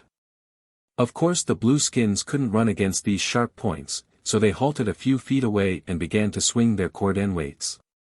But the Pinkies were too close together to be caught in this manner, and now by command of Captain Bill they suddenly rose to their feet and began jabbing their sticks at the foe. The blueskins hesitated until a few got pricked and began to yell with terror, when the whole of the Boolooroo's attacking party turned and ran back to the gate, their ruler reaching it first of all. The Pinkies tried to chase them, but their round, fat legs were no match for the long, thin legs of the blueskins, who quickly gained the gate and shut themselves up in the city again. "It is evident," panted the Boolooroo, facing his defeated soldiers wrathfully, "that you are a pack of cowards." "We but followed your own royal example in running," replied the captain. "I merely ran back to the city to get a drink of water, for I was thirsty," declared the Boolooroo. "So did we. So did we," cried the soldiers, eagerly. "We were all thirsty." "Your high and mighty spry and flighty majesty," remarked the captain, respectfully, "it occurs to me that the weapons of the Pinkies are superior to our own. What we need, in order to oppose them successfully, is a number of sharp sticks which are longer than their own." "True, true," exclaimed the Boolooroo, enthusiastically. "Get to work at once and make yourselves long sharp sticks, and then we will attack the enemy again." So the soldiers and citizens all set to work preparing long sharp sticks, and while they were doing this Rosalie the witch had a vision in which she saw exactly what was going on inside the city wall. Queen Trot and Captain Bill and Button Bright saw the vision, too, for they were all in the tent together, and the sight made them anxious. "What can be done?" asked the girl. "The blueskins are bigger and stronger than the Pinkies, and if they have sharp sticks which are longer than ours they will surely defeat us." "I have one magic charm," said Rosalie, thoughtfully, "that will save our army. But I am allowed to work only one magic charm every 3 days, not oftener, and perhaps I'll need the magic for other things." "Strikes me, ma'am," returned the sailor, "that what we need most on this expedition is to capture the blueskins. If we don't, we'll need plenty of magic to help us back to the Pink Country, but if we do, we can take care of ourselves without magic." "Very well," replied Rosalie, "I will take your advice, Captain, and enchant the weapons of the Pinkies." She then went out and had all the Pinkies come before her, one by one, and she enchanted their sharp sticks by muttering some cabalistic words and making queer passes with her hands over the weapons. "Now," she said to them, "you will be powerful enough to defeat the blueskins, whatever they may do." The Pinkies were overjoyed at this promise, and it made them very brave indeed, since they now believed they would surely be victorious. When the Boolooroo's people were armed with long, thin lances of blue wood, all sharpened to fine points at one end, they prepared to march once more against the invaders. Their sticks were twice as long as those of the Pinkies, and the Boolooroo chuckled with glee to think what fun they would have in punching holes in the round, fat bodies of his enemies. Out from the gate they marched very boldly and pressed on to attack the Pinkies, who were drawn up in line of battle to receive them, with Captain Bill at their head. When the opposing forces came together, however, and the blueskins pushed their points against the Pinkies, the weapons which had been enchanted by Rosalie began to whirl in swift circles, so swift that the eye could scarcely follow the motion. The result was that the lances of the Boolooroo's people could not touch the Pinkies, but were thrust aside with violence and either broken in two or sent hurling through the air in all directions. Finding themselves so suddenly disarmed, the amazed Blueskins turned about and ran again, while Captain Bill, greatly excited by his victory, shouted to his followers to pursue the enemy. And hobbled after them as fast as he could make his wooden leg go, swinging his sharp stick as he advanced. The Blues were in such a frightened, confused mass that they got in one another's way and could not make very good progress on the retreat, so the old sailor soon caught up with them and began jabbing at the crowd with his stick. Unfortunately the Pinkies had not followed their commander, being for the moment dazed by their success, so that Captain Bill was all alone among the Blueskins when he stepped his wooden leg into a hole in the ground and tumbled full length, his sharp stick flying from his hand and pricking the Boolooroo in the leg as it fell. At this the ruler of the Blues stopped short in his flight to yell with terror, but seeing that only the sailor man was pursuing them and that this solitary foe had tumbled flat upon the ground, he issued a command and several of his people fell upon poor Captain Bill, seized him in their long arms and carried him struggling into the city, where he was fast bound. Then a panic fell upon the Pinkies at the loss of their leader, and Trot and Button-Bright called out in vain for them to rescue Captain Bill. By the time the army recovered their wits and prepared to obey, it was too late. And, although Trot ran with them, in her eagerness to save her friend, the gate was found to be fast barred and she knew it was impossible for them to force an entrance into the city. So she went sorrowfully back to the camp, followed by the Pinkies, and asked Rosalie what could be done. "I'm sure I do not know," replied the witch. "I cannot use another magic charm until 3 days have expired, but if they do not harm Captain Bill during that time I believe I can then find a way to save him." 3 days is a long time, remarked Trot, dismally. "The Boolooroo may decide to patch him at once," added Button-Bright, with equal sadness, for he too mourned the sailor's loss. "It can't be helped," replied Rosalie. "I am not a fairy, my dears, but merely a witch, and so my magic powers are limited. We can only hope that the Boolooroo won't patch Captain Bill for 3 days." When night settled down upon the camp of the Pinkies, where many tents had now been pitched, all the invaders were filled with gloom. The band tried to enliven them by playing the Dead March, but it was not a success. The Pinkies were despondent in spite of the fact that they had repulsed the attack of the Blues, for as yet they had not succeeded in gaining the city or finding the magic umbrella. And the blue dusk of this dread country, which was so different from their own land of sunsets, made them all very nervous. They saw the moon rise for the first time in their lives, and its cold, silvery radiance made them shudder and prevented them from going to sleep. Trot tried to interest them by telling them that on the earth the people had both the sun and the moon, and loved them both. But nevertheless it is certain that had not the terrible fog bank stood between them and the Pink Land most of the invading army would have promptly deserted and gone back home. Trot couldn't sleep either, she was so worried over Captain Bill. She went back to the tent where Rosalie and Button-Bright were sitting in the moonlight and asked the witch if there was no way in which she could secretly get into the city of the Blues and search for her friend. Rosalie thought it over for some time and then replied, "We can make a rope ladder that will enable you to climb to the top of the wall, and then you can lower it to the other side and descend into the city. But, if anyone should see you, you would be captured." "I'll risk that," said the child, excited at the prospect of gaining the side of Captain Bill in this adventurous way. "Please make the rope ladder at once, Rosalie." So the witch took some ropes and knotted together a ladder long enough to reach to the top of the wall.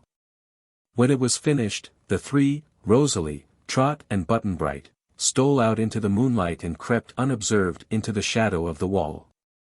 The Blueskins were not keeping a very close watch, as they were confident the Pinkies could not get into the city.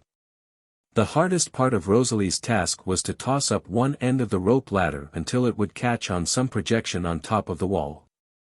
There were few such projections, but after creeping along the wall for a distance they saw the end of a broken flagstaff near the top edge.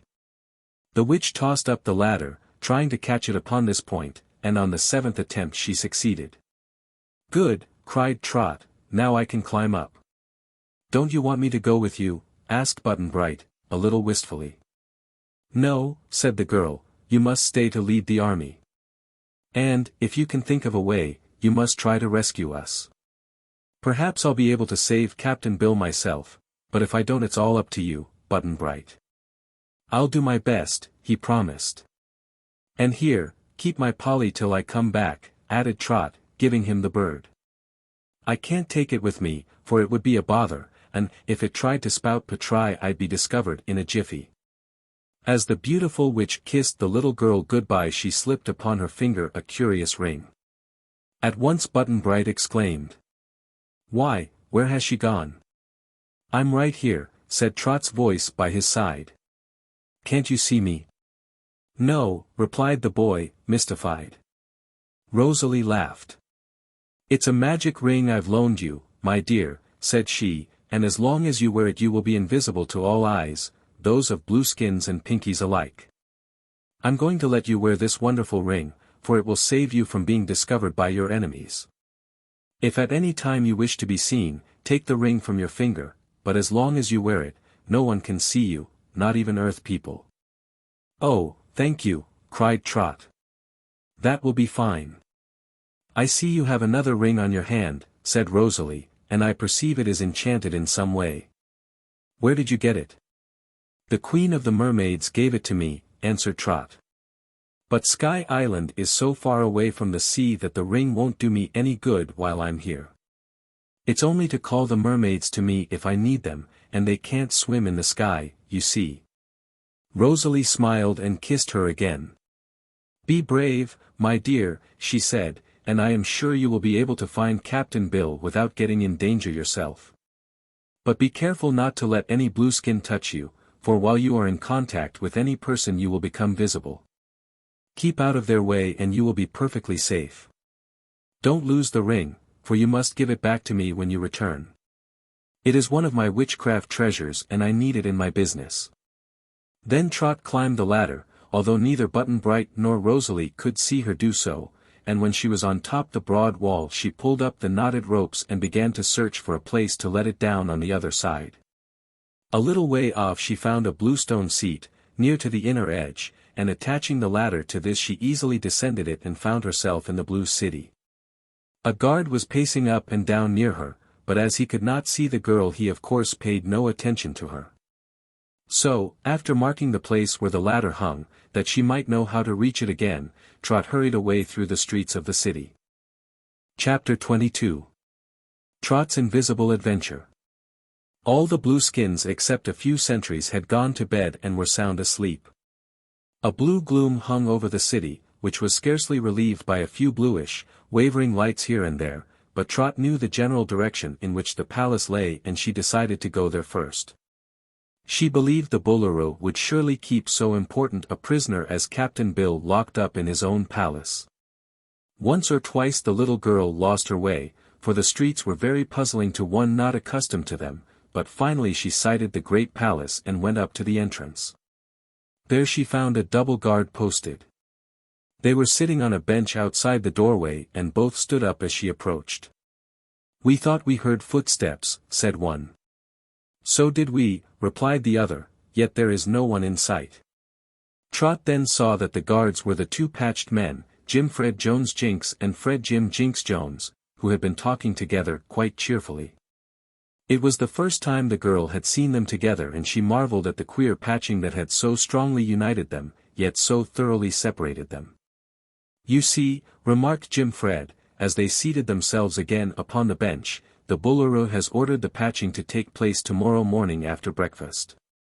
The old Earth man is to be patched to poor Tiggle, instead of Ghip-Ghisizzle, who has in some way managed to escape from the room of the great knife. No one knows how but Tiggle, and Tiggle won't tell. We're sorry for anyone who has to be patched, replied Fred Jim in a reflective tone, for although it didn't hurt us as much as we expected, it's a terrible mix-up to be in, until we become used to our strange combination. You and we are about alike now, Jim Fred, although we were so different before. Not so, said Jim Fred, we are really more intelligent than you are, for the left side of our brain was always the keenest before we were patched. That may be, admitted Fred Jim, but we are much the strongest, because our right arm was by far the best before we were patched. We are not sure of that, responded Jim Fred, for we have a right arm, too, and it is pretty strong. We will test it, suggested the other, by all pulling upon one end of this bench with our right arms. Whichever can pull the bench from the others must be the stronger. While they were tussling at the bench, dragging it first here and then there in the trial of strength, Trot opened the door of the palace and walked in. It was pretty dark in the hall and only a few dim blue lights showed at intervals down the long corridors. As the girl walked through these passages she could hear snores of various degrees coming from behind some of the closed doors and knew that all the regular inmates of the place were sound asleep. So she mounted to the upper floor, and thinking she would be likely to find Captain Bill in the room of the great knife she went there and tried the door. It was locked, but the key had been left on the outside. She waited until the sentry who was pacing the corridor had his back toward her and then she turned the key and slipped within, softly closing the door behind her. It was dark as pitch in the room and Trot didn't know how to make a light. After a moment's thought she began feeling her way to the window, stumbling over objects as she went. Every time she made a noise someone groaned, and that made the child uneasy. At last she found a window and managed to open the shutters and let the moonlight in. It wasn't a very strong moonlight but it enabled her to examine the interior of the room. In the center stood the great knife which the Boolooroo used to split people in two when he patched them, and at one side was a dark form huddled upon the floor and securely bound. Trot hastened to this form and knelt beside it, but was disappointed to find it was only Tiggle. The man stirred a little and rolled against Trot's knee, when she at once became visible to him. "Oh, it's the Earth Child," said he. "Are you condemned to be patched, too, little one?" "No," answered Trot. "Tell me where Captain Bill is." "I can't," said Tiggle. "The Boolooroo has hidden him until tomorrow morning, when he's to be patched to me. Ghip-Ghisizzle was to have been my mate, but Ghip escaped, being carried away by the 6 snub-nosed princesses." "Why?" she asked. "One of them means to marry him," explained Tiggle. "Oh, that's worse than being patched," cried Trot. "Much worse," said Tiggle, with a groan. But now an idea occurred to the girl. "Would you like to escape?" she asked the captive. "I would, indeed," said he. "If I get you out of the palace, can you hide yourself so that you won't be found?" "Certainly," he declared. "I know a house where I can hide so snugly that all the Boolooroo's soldiers cannot find me." "All right," said Trot, "I'll do it, for when you're gone the Boolooroo will have no one to patch Captain Bill to." "He may find someone else," suggested the prisoner. "But it will take him time to do that, and time is all I want," answered the child. Even while she spoke Trot was busy with the knots in the cords, and presently she had unbound Tiggle, who soon got upon his feet. "Now, I'll go to one end of the passage and make a noise," said she. "And when the guard runs to see what it is you must run the other way. Outside the palace Jim Fred and Fred Jim are on guard, but if you tip over the bench they are seated on you can easily escape them." "I'll do that, all right," promised the delighted Tiggle. "You've made a friend of me, little girl, and if ever I can help you I'll do it with pleasure."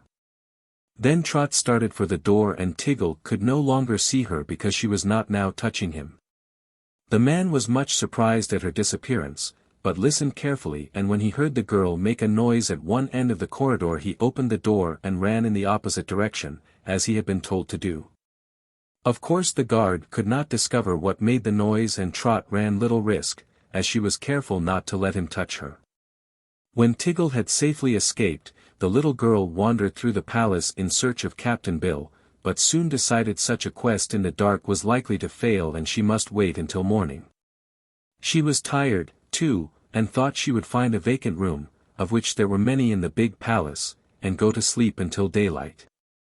She remembered there was a comfortable vacant room just opposite the suite of the 6 snub-nosed princesses, so she stole softly up to it and tried the door. It was locked, but the key was outside, as the blue skin seldom took a door key away from its place. So she turned the key, opened the door, and walked in. Now, this was the chamber in which Ghip-Ghisizzle had been confined by the princesses, his arms being bound tight to his body but his legs left free. The Boolooroo in his search had failed to discover what had become of Ghip-Ghisizzle. But the poor man had been worried every minute for fear his retreat would be discovered or that the terrible princesses would come for him and nag him until he went crazy. There was one window in his room and the prisoner had managed to push open the sash with his knees. Looking out, he found that a few feet below the window was the broad wall that ran all around the palace gardens. A little way to the right the wall joined the wall of the city, being on the same level with it. Ghip-Ghisizzle had been thinking deeply upon this discovery, and he decided that if anyone entered his room he would get through the window, leap down upon the wall and try in this way to escape. It would be a dangerous leap, for as his arms were bound he might topple off the wall into the garden, but he resolved to take this chance. Therefore, when Trot rattled at the door of his room Ghip-Ghisizzle ran and seated himself upon the windowsill, dangling his long legs over the edge. When she finally opened the door he slipped off and let himself fall to the wall, where he doubled up in a heap. The next minute, however, he had scrambled to his feet and was running swiftly along the garden wall. Trot, finding the window open, came and looked out, and she saw the majordomo's tall form hastening along the top of the wall. The guards saw him, too, outlined against the sky in the moonlight, and they began yelling at him to stop. But Ghip-Ghisizzle kept right on until he reached the city wall, when he began to follow that. More guards were yelling, now, running along the foot of the wall to keep the fugitive in sight, and people began to pour out of the houses and join in the chase. Poor Ghip realized that if he kept on the wall he would merely circle the city and finally be caught. If he leaped down into the city he would be seized at once. Just then he came opposite the camp of the Pinkies and decided to trust himself to the mercies of his Earth friends rather than be made a prisoner by his own people, who would obey the commands of their detested but greatly feared Boolooroo. So, suddenly he gave a mighty leap and came down into the field outside the city. Again he fell in a heap and rolled over and over, for it was a high wall and the jump a dangerous one. But finally he recovered and got upon his feet, delighted to find he had broken none of his bones. Some of the blueskins had by now opened a gate, and out rushed a crowd to capture the fugitive. But Ghip-Ghisizzle made straight for the camp of the Pinkies and his pursuers did not dare follow him far in that direction. They soon gave up the chase and returned to the city, while the runaway majordomo was captured by Captain Coralie and marched away to the tent of Rosalie the witch, a prisoner of the Pinkies. Chapter 23. The Girl and the Boolooroo. Trot watched from the window the escape of Ghip-Ghisizzle but did not know, of course, who it was. Then, after the city had quieted down again, she lay upon the bed without undressing and was sound asleep in a minute. The blue dawn was just breaking when she opened her eyes with a start of fear that she might have overslept, but soon she found that no one else in the palace was yet astir. Even the guards had gone to sleep by this time and were adding their snores to the snores of the other inhabitants of the royal palace. So the little girl got up and, finding a ewer of water in a basin upon the dresser, washed herself carefully and then looked in a big mirror to see how her hair was. To her astonishment there was no reflection at all. The mirror was blank so far as Trot was concerned. She laughed a little, at that, remembering she wore the ring of Rosalie the witch, which rendered her invisible. Then she slipped quietly out of the room and found it was already light enough in the corridors for her to see all objects distinctly. After hesitating a moment which way to turn she decided to visit the Snubnosed princesses and passed through the big reception room to the sleeping room of Indigo. There this princess, the crossest and most disagreeable of all the disagreeable 6, was curled up in bed and slumbering cozily. The little blue dog came trotting out of Indigo's boudoir and crowed like a rooster, for although he could not see Trot his keen little nose scented her presence. Thinking it time the princess awoke, Trot leaned over and gave her Snubnose a good tweak, and at once Indigo yelled like an Indian and sat up, glaring around her to see who had dared to pull her nose.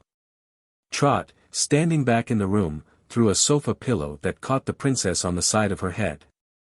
At once Indigo sprang out of bed and rushed into the chamber of Cobalt, which adjoined her own. Thinking it was this sister who had slyly attacked her, Indigo rushed at the sleeping Cobalt and slapped her face. At once there was war. The other 4 princesses, hearing the screams and cries of rage, came running into Cobalt's room, and as fast as they appeared Trot threw pillows at them, so that presently all 6 were indulging in a free-for-all battle and snarling like tigers.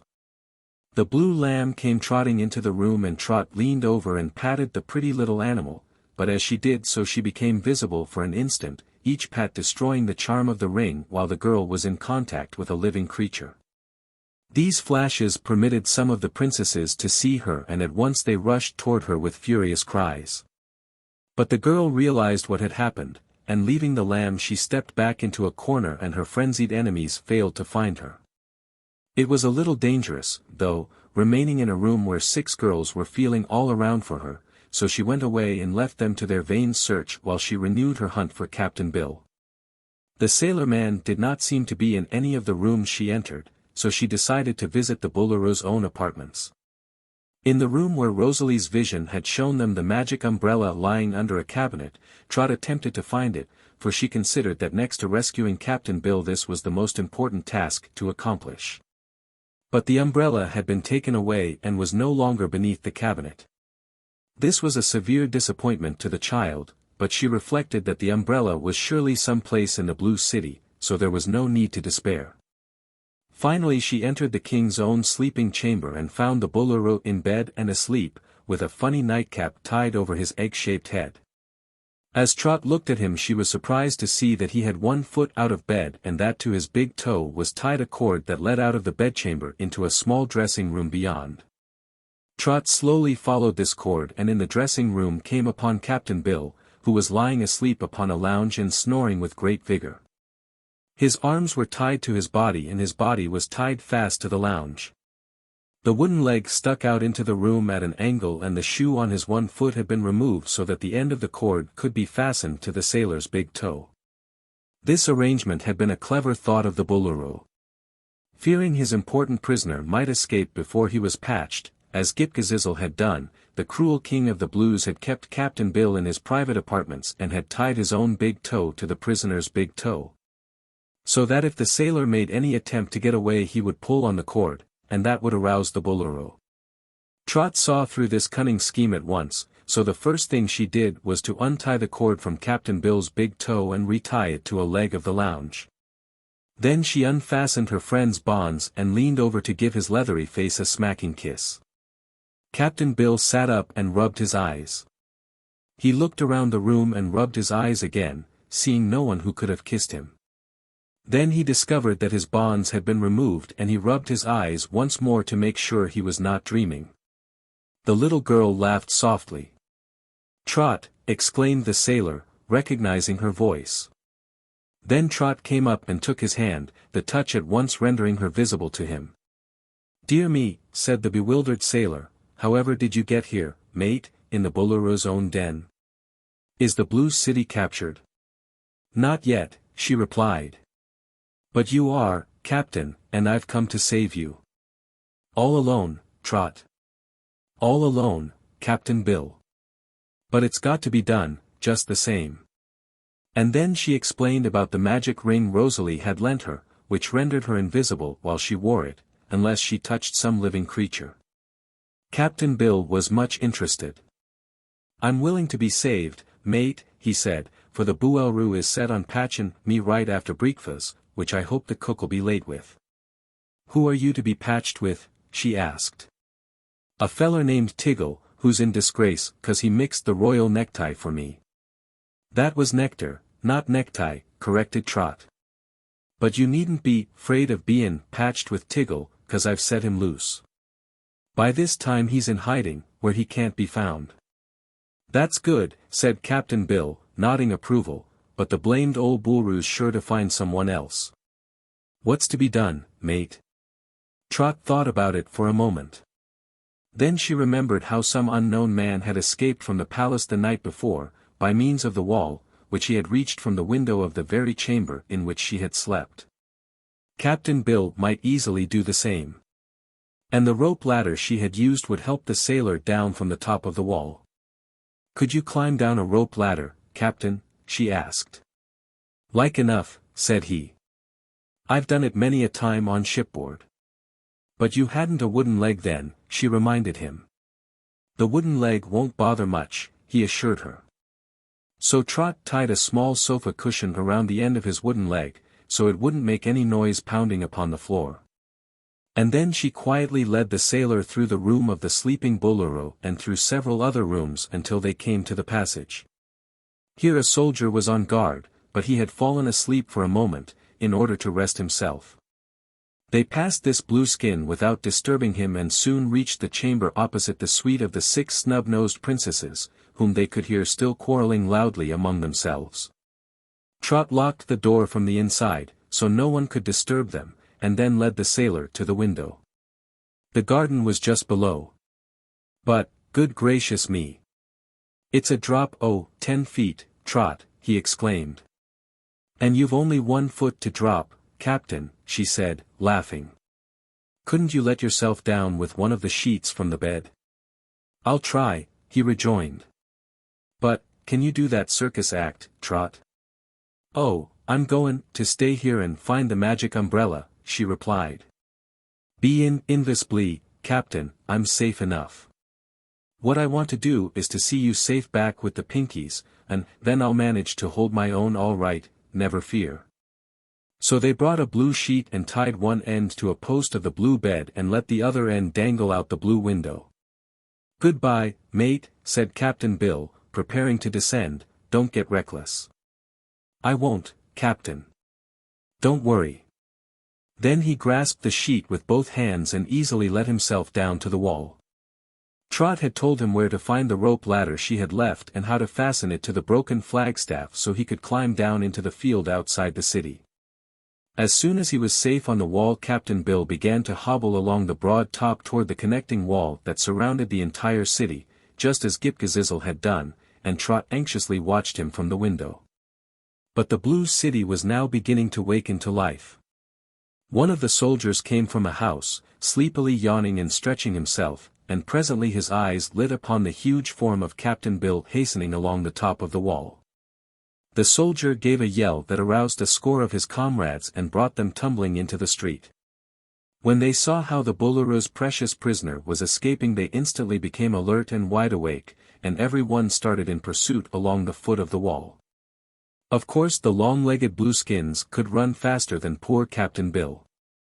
Some of them soon got ahead of the old sailorman and came to the rope ladder which Trot had left dangling from the stone bench, where it hung down inside the city.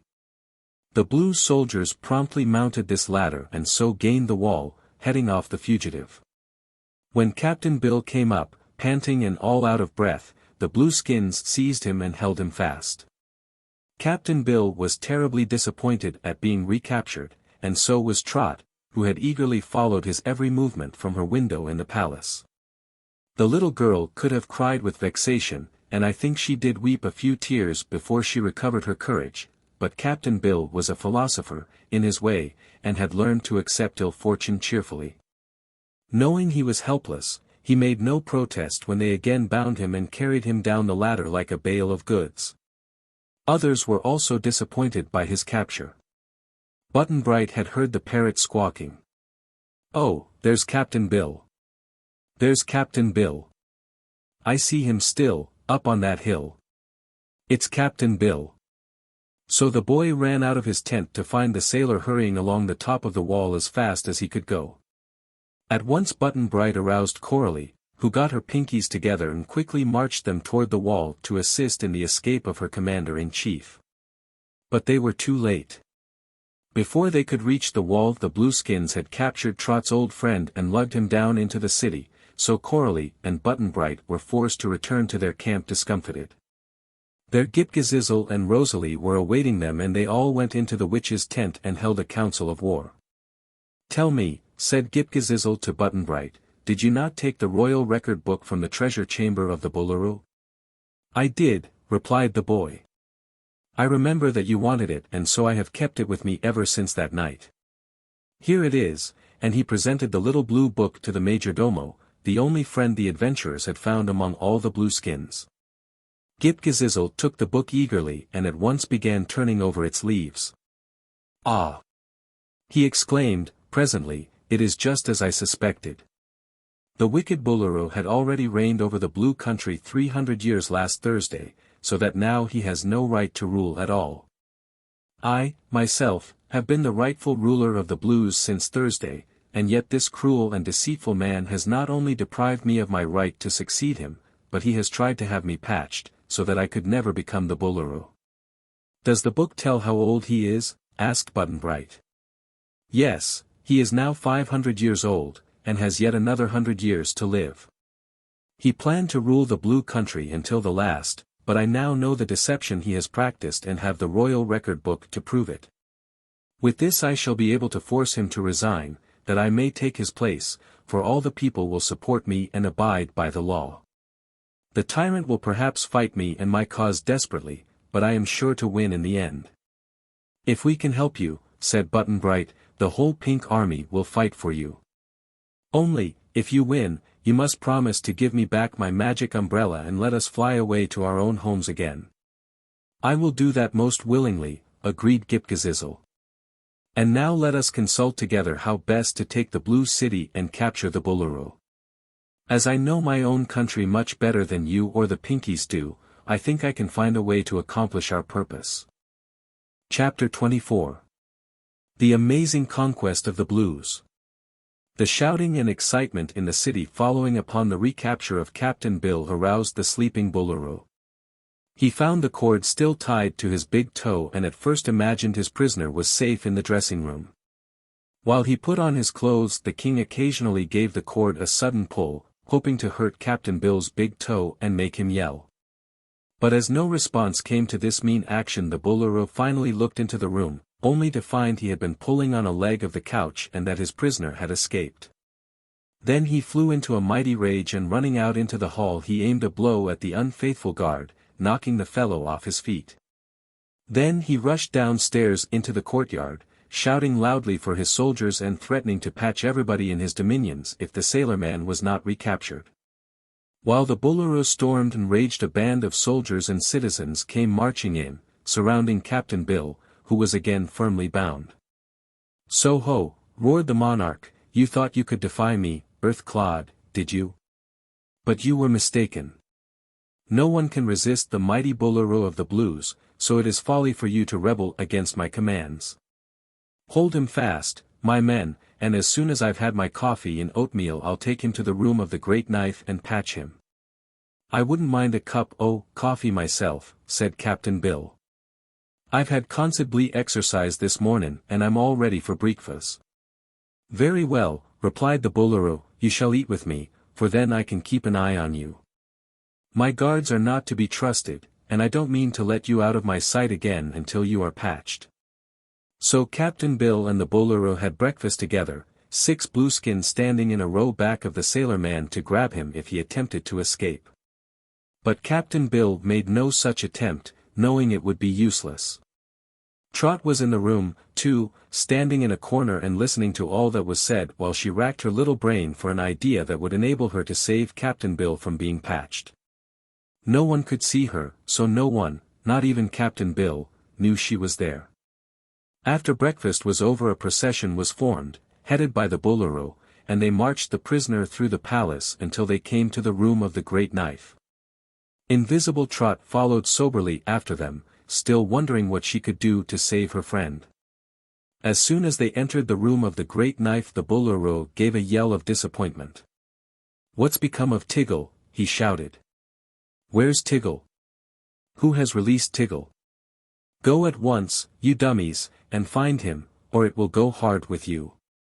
The frightened soldiers hurried away to find Tiggle, and Trot was well pleased because she knew Tiggle was by this time safely hidden.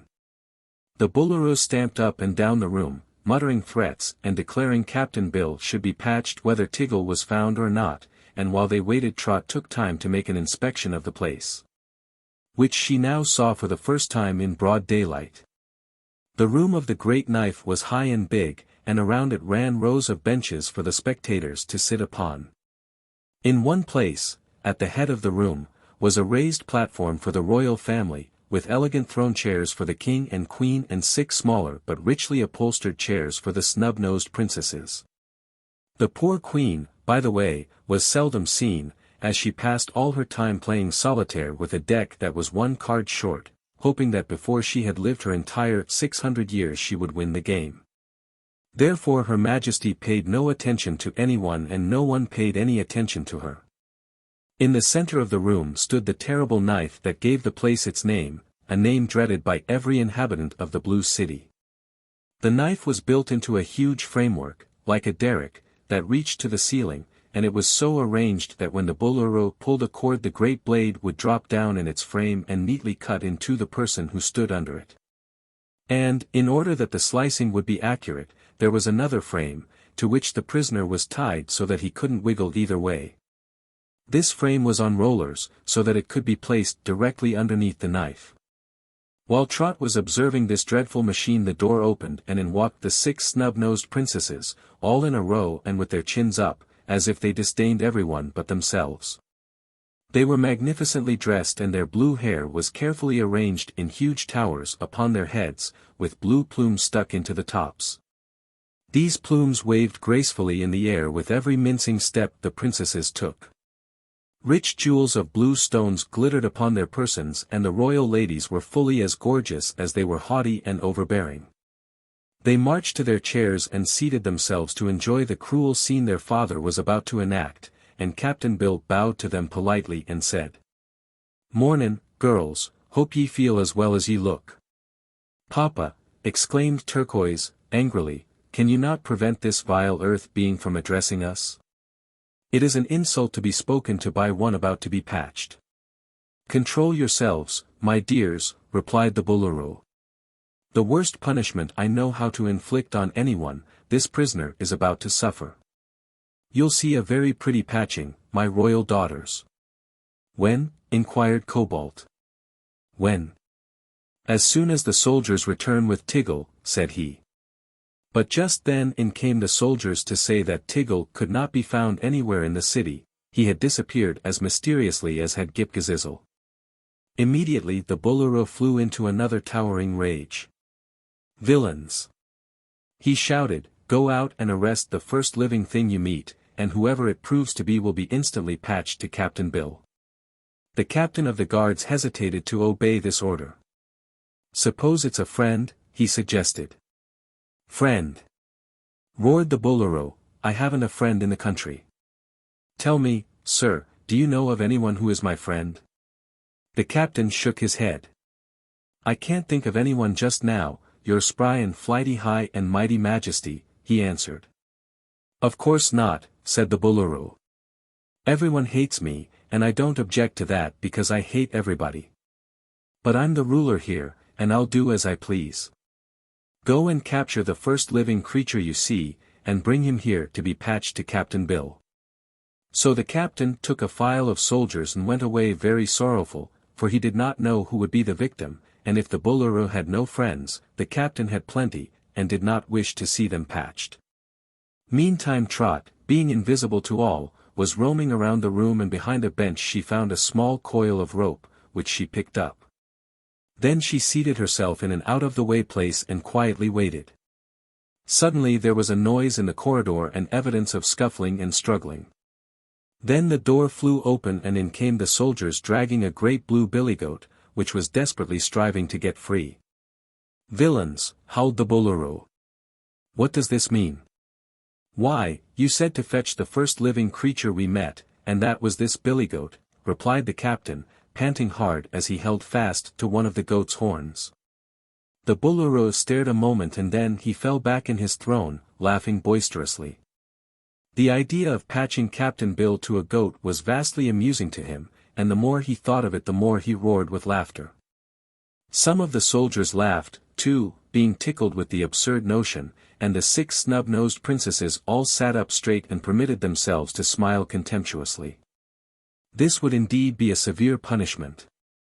Therefore the princesses were pleased at the thought of Captain Bill's becoming half a billygoat, and the billygoats being half Captain Bill. "They look something alike, you know," suggested the captain of the guards, looking from one to the other doubtfully, "and they're nearly the same size if you stand the goat on his hind legs. They've both got the same style of whiskers and they're both of them obstinate and dangerous, so they ought to make a good patch." "Splendid!" Fine. Glorious, cried the Boolooroo, wiping the tears of merriment from his eyes. We will proceed with the ceremony of patching at once. Captain Bill regarded the billygoat with distinct disfavor, and the billygoat glared evilly upon Captain Bill. Trot was horrified, and wrung her little hands in sore perplexity, for this was a most horrible fate that awaited her dear old friend. First, bind the Earth Man in the frame, commanded the Boolooroo. We'll slice him in two before we do the same to the billygoat. So they seized Captain Bill and tied him into the frame so that he couldn't move a jot in any direction. Then they rolled the frame underneath the great knife and handed the Boolooroo the cord that released the blade. But while this was going on, Trot had crept up and fastened one end of her rope to the frame in which Captain Bill was confined.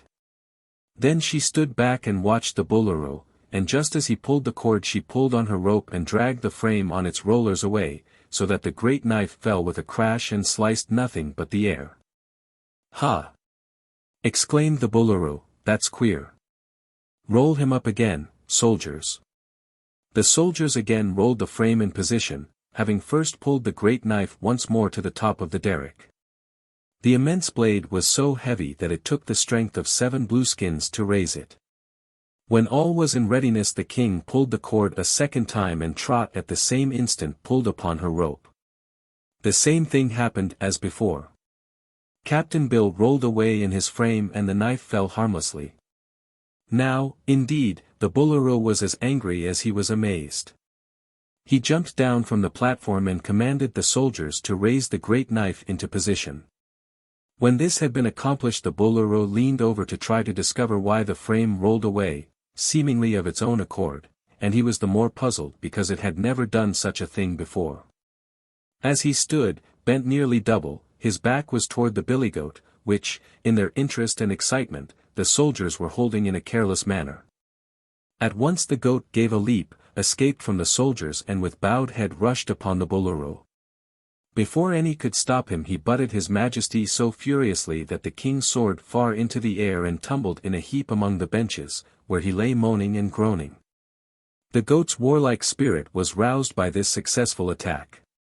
Finding himself free, he turned and assaulted the soldiers, butting them so fiercely that they tumbled down in bunches and as soon as they could rise again ran frantically from the room and along the corridors as if a fiend was after them. By this time the goat was so animated by the spirit of conquest that he rushed at the 6 snub-nosed princesses, who had all climbed upon their chairs and were screaming in a panic of fear. 6 times the goat butted and each time he tipped over a chair and sent a haughty princess groveling upon the floor, where the ladies got mixed up in their long blue trains and flounces and laces, and struggled wildly until they recovered their footing. Then they sped in great haste for the door, and the goat gave a final but that sent the row of royal ladies all diving into the corridor in another tangle, whereupon they shrieked in a manner that terrified everyone within sound of their voices. As the room of the great knife was now cleared of all but Captain Bill, who was tied in his frame, and of Trot and the moaning Boolooroo, who lay hidden behind the benches. The goat gave a victorious bleat and stood in the doorway to face any enemy that might appear. Trot had been as surprised as anyone at this sudden change of conditions, but she was quick to take advantage of the opportunities it afforded. First she ran with her rope to the goat and, as the animal could not see her, she easily succeeded in tying the rope around its horns and fastening the loose end to a pillar of the doorway. Next she hurried to Captain Bill and began to unbind him, and as she touched the sailor she became visible. He nodded cheerfully, then, and said, "I had a notion it was you, mate, as saved me from the knife. But it were a pretty close call and, I hope it won't happen again. I couldn't shiver much, bein' bound so tight, but when I'm loose I mean to have just one good shiver to relieve my feelin's." "Shiver all you want to, Captain," she said, as she removed the last bonds, "but first you've got to help me save us both." "As how?" he asked, stepping from the frame. "Come and get the Boolooroo," she said, going toward the benches. The sailor followed and pulled out the Boolooroo, who, when he saw the terrible goat was captured and tied fast, quickly recovered his courage. "Hi, there," he cried, "where are my soldiers? What do you mean, prisoner, by daring to lay hands upon me? Let me go this minute or I'll have you patched twice. Don't mind him, Captain, said Trot, but fetch him along to the frame. The Boolooroo looked around to see where the voice came from, and Captain Bill grinned joyfully and caught up the king in both his strong arms, dragging the struggling monarch of the Blues to the frame. Stop it! How dare you! Roared the frightened Boolooroo. I'll have revenge, I'll. You'll take it easy, 'cause you can't help yourself, said Captain Bill. What next, Queen Trot? Hold him steady in the frame and I'll tie him up, she replied. So Captain Bill held the Boolooroo, and the girl tied him fast in position, as Captain Bill had been tied, so that His Majesty couldn't wiggle at all. Then they rolled the frame in position underneath the great knife, and Trot held in her hand the cord which would release it. All right, Captain, she said in a satisfied tone, I guess we can run this blue country ourselves, after this. The Boolooroo was terrified to find himself in danger of being sliced by the same knife he had so often wickedly employed to slice others. Like Captain Bill, he had no room to shiver, but he groaned very dismally and was so full of fear that his blue hair nearly stood on end. Chapter 25. The Ruler of Sky Island. The girl now took off Rosalie's ring and put it carefully away in her pocket. It won't matter who sees me now, she remarked, and I want them to know that you and me, Captain, are running this kingdom. I'm Queen o' the Pinkies and Boolooroo o' the Blues, and... What's that? Asked the sailor. You're what, Trot? Boolooroo. Isn't that right, Captain? I dunno, mate. It sounds bigger'n you are, and I don't like the word, anyhow. S'pose you just call yourself the boss. That fills the bill and don't need pronouncin'. All right, she said, Queen o' the Pinkies and Boss o' the Blues. Seems funny, don't it, Captain Bill? Just then they heard a sound of footsteps in the corridor. The soldiers had partly recovered their courage and, fearful of the anger of their dreaded Boolooroo, whom the princesses declared would punish them severely, had ventured to return to the room. They came rather haltingly, though, and the captain of the guards first put his head cautiously through the doorway to see if the coast was clear. The goat discovered him and tried to make a rush, but the rope held the animal back, and when the captain saw this he came forward more boldly. Halt! Cried Trot. The captain halted, his soldiers peering curiously over his shoulders and the 6 snub-nosed princesses looking on from behind, where they considered themselves safe. If anyone dares enter this room without my permission, said Trot, I'll pull this cord and slice your master that once was the Boolooroo. Don't come in. Don't come in, yelled the Boolooroo in a terrified voice. Then they saw that the sailor was free and the Boolooroo bound in his place. The soldiers were secretly glad to observe this, but the princesses were highly indignant. Release His Majesty at once, cried Indigo from the corridor. You shall be severely punished for this rebellion. Don't worry, replied Trot. His Majesty isn't His Majesty any longer, he's just a common blueskin. Captain Bill and I propose runnin' this island ourselves, after this. You've all got to obey me, for I'm the Boolooroo, no, I mean the boss, the Blues, and I've a notion to run things my own way. You can't, said Turquoise, scornfully, the law says. Bother the law, exclaimed Trot. I'll make the laws myself, from now on, and I'll unmake every law you ever had before I conquered you. Oh. Have you conquered us, then? Asked the captain of the guards, in a surprised tone. Of course, said Trot. Can't you see?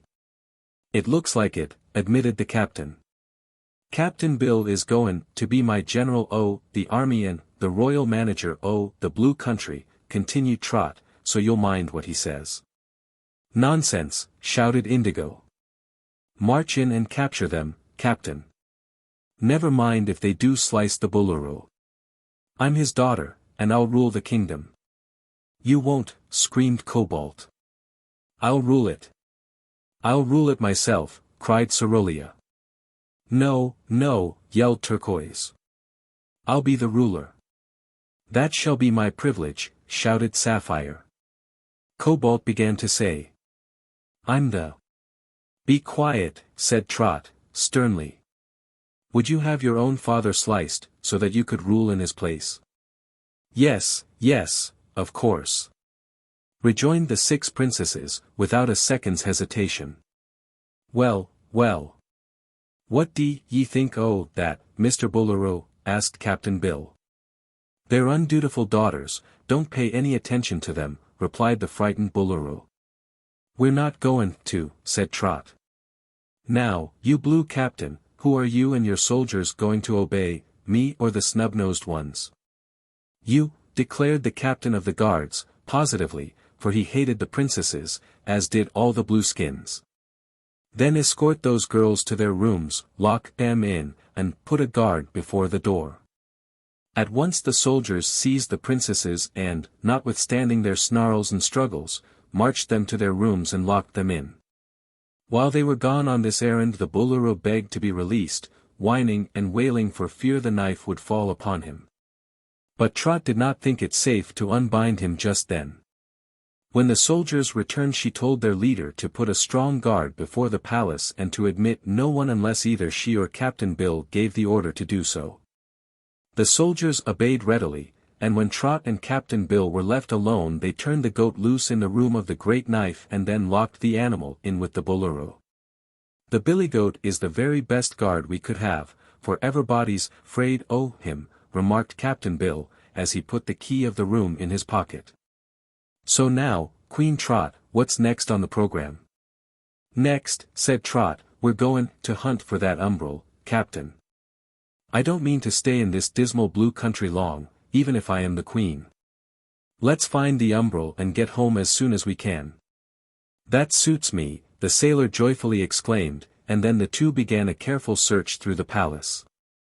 They went into every room and looked behind the furniture and underneath the beds and in every crack and corner, but no place could they spy the magic umbrella. Captain Bill even ventured to enter the rooms of the 6 snub-nosed princesses, who were by this time so thoroughly alarmed that they had become meek and mild as could be. But the umbrella wasn't there either. Finally they returned to the great throne room of the palace, where they seated themselves on the throne and tried to think what could possibly have become of the precious umbrella. While they were sitting and talking together, the captain of the guards entered and bowed respectfully. Beg pardon, your small-sized majesty, said he to Trot, but it is my duty to report that the Pinkies are preparing to attack the city. Oh! I'd forgotten the Pinkies, exclaimed the girl. Tell me, Captain, have you such a thing as a brass band in this city? We have 2 fine bands, but they are not brass, replied the captain. Their instruments are made of blue metal. Well, order them out, commanded Trot. And, say, get all the soldiers together and tell all the people there's going to be a high time in the Blue City tonight. We'll have music and dancing and eating and neckties to drink, Trot. Don't forget the royal neckties, urged Captain Bill. We'll have all the fun there is going, continued the girl, for we are to entertain the army of the Pinkies. The Pinkies, exclaimed the captain of the guards. Why, they're our enemies, your short highness. Not any more, replied Trot. I'm queen of the Pinkies, and I'm also queen of the Blues, so I won't have my people quarreling. Tell the blue people we are to throw open the gates and welcome the Pinkies to the city, where everybody will join in a grand celebration. And just as soon as you've spread the news and got the bands tuned up and the soldiers ready to march, you let us know and we'll head the procession. Your microscopic majesty shall be obeyed, said the captain, and went away to carry out these commands. Chapter 26. Trot celebrates her victory.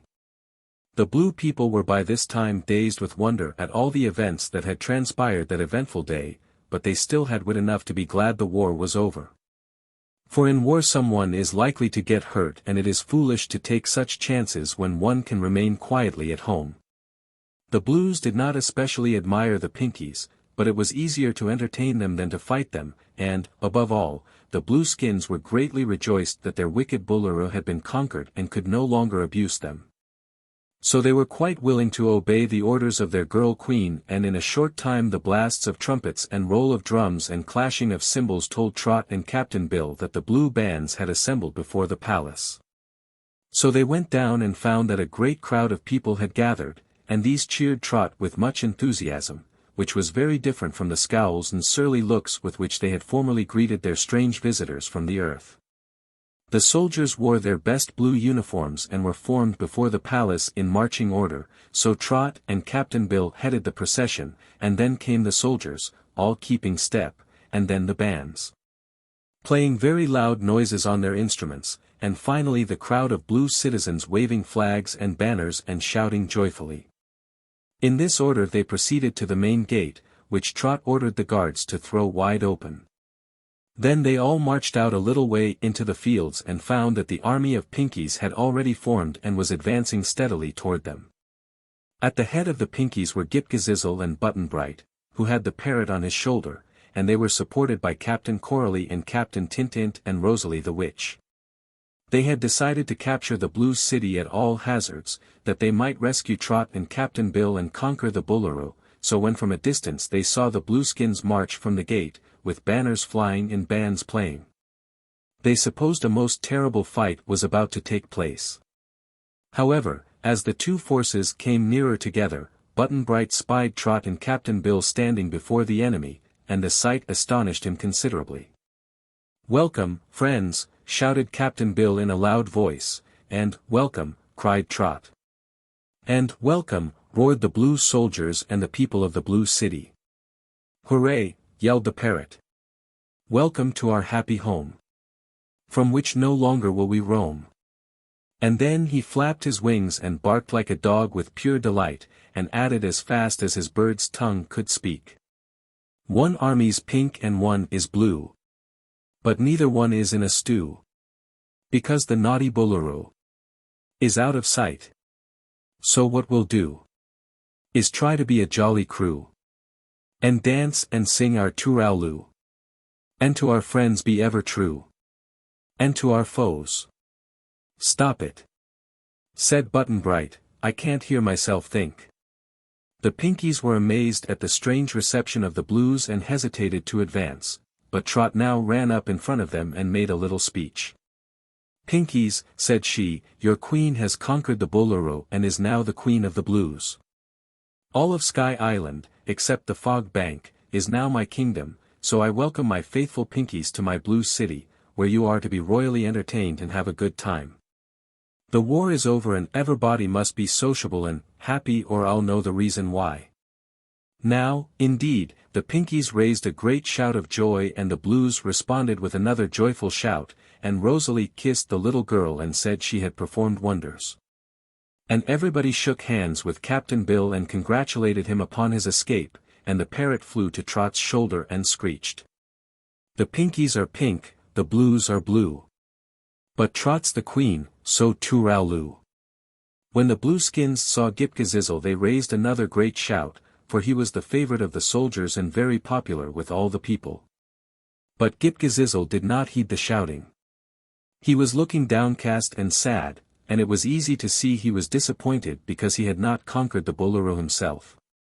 But the people called upon him for a speech, so he faced the Blueskins and said, "I escaped from the city because the Boolooroo tried to patch me, as you all know, and the 6 snub-nosed princesses tried to marry me, which would have been a far greater misfortune.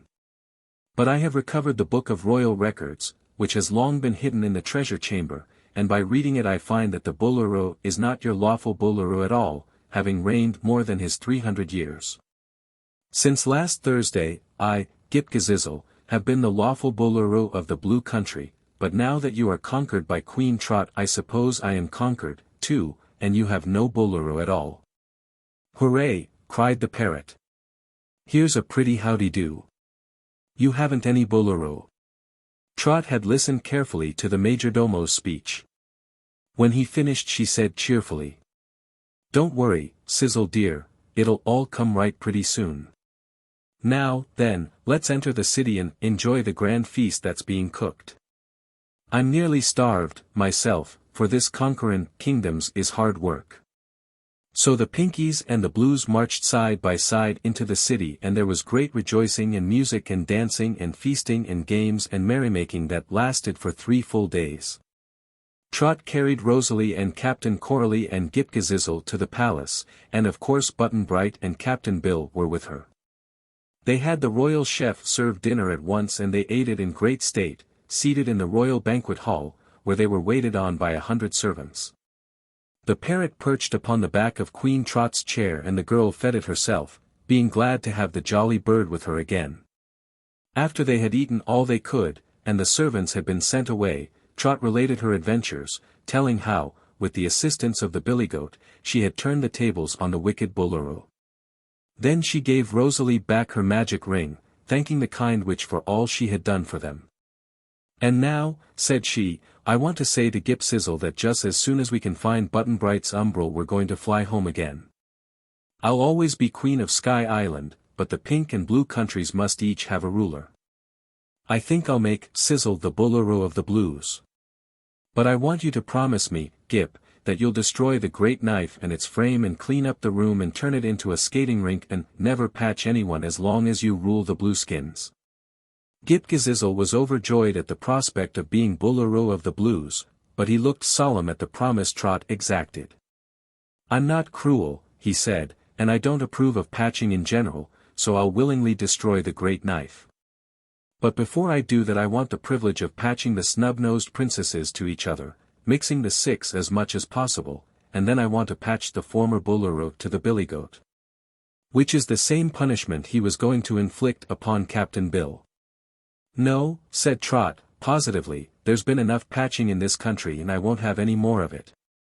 The old Boolooroo and the 6 stuck-up princesses will be punished enough by being put out of the palace. The people don't like them a bit, so they'll be outcasts and wanderers, and that will make them sorry they were so wicked and cruel when they were powerful. Am I right, Captain Bill?" "You are, mate," replied the sailor. "Please, Queen Trot," begged Ghip-Ghisizzle, "let me patch just the Boolooroo. It will be such a satisfaction." "I have said no, and I mean it," answered the girl. "You let the poor old Boolooroo alone. There's nothing that hurts so much as a come down in life, and I expect the old rascal's goin' to be pretty miserly by and by." "What does he say to his reverse of fortune?" asked Rosalie. "Why, I don't believe he knows about it," said Trot. "Guess I'd better send for him and tell him what's happened." So the captain of the guards was given the key and told to fetch the Boolooroo from the room of the great knife. The guards had a terrible struggle with the goat, which was loose in the room and still wanted to fight. But finally they subdued the animal, and then they took the Boolooroo out of the frame he was tied in and brought both him and the goat before Queen Trot, who awaited them in the throne room of the palace. When the courtiers and the people assembled saw the goat they gave a great cheer, for the beast had helped to dethrone their wicked ruler. "What's goin' to happen to this tough old warrior, Trot?" asked Captain Bill. "It's my idea as he's braver than the whole Blue Army put together." "You're right, Captain," she returned. "I'll have Sizzle make a fine yard for the goat, where he'll have plenty of blue grass to eat. And I'll have a pretty fence put around it and make all the people honor and respect him just as long as he lives." "I'll gladly do that," promised the new Boolooroo. "And I'll feed the honorable goat all the shavings and leather and tin cans he can eat, besides the grass. He'll be the happiest goat in Sky Island, I assure you." As they led the now famous animal from the room, the Boolooroo shuddered and said, "How dare you people give orders in my palace? I'm the Boolooroo." "'Scuse me," said Trot, "I neglected to tell you that you're not the Boolooroo anymore. We've got the royal record book, and it proves you've already ruled this country longer than you had any right to. 'Sides all that, I'm the Queen o' Sky Island, which means Queen o' the Pinkies and Queen o' the Blues, both of them. So things are run as I say, and I've made Ghip-Ghisizzle Boolooroo in your place. He'll look after this end of the island hereafter, and unless I'm much mistaken he'll do it a heap better than you did." The former Boolooroo groaned. "What's going to become of me, then?" he asked. "Am I to be patched, or what?" "You won't be hurt," answered the girl, but you'll have to find some other place to stay besides this palace, and perhaps you'll enjoy workin' for a livin', by way of variety. Can't I take any of the treasure with me? He pleaded. Not even a bird cage, said she. Everything in the palace now belongs to Ghip-Ghisizzle. Except the 6 snub-nosed princesses, exclaimed the new Boolooroo, earnestly. Won't you please get rid of them, too, your majesty? Can't they be discharged? Of course, said Trot, they must go with their dear father and mother. Isn't there some house in the city they can all live in, Ghip? Why, I own a little cabin at the end of the town, said Ghip-Ghisizzle, and I'll let them use that, as I won't need it any longer. It isn't a very pretty cabin and the furniture is cheap and common, but I'm sure it is good enough for this wicked man and his family. I'll not be wicked any more, sighed the old Boolooroo, I'll reform.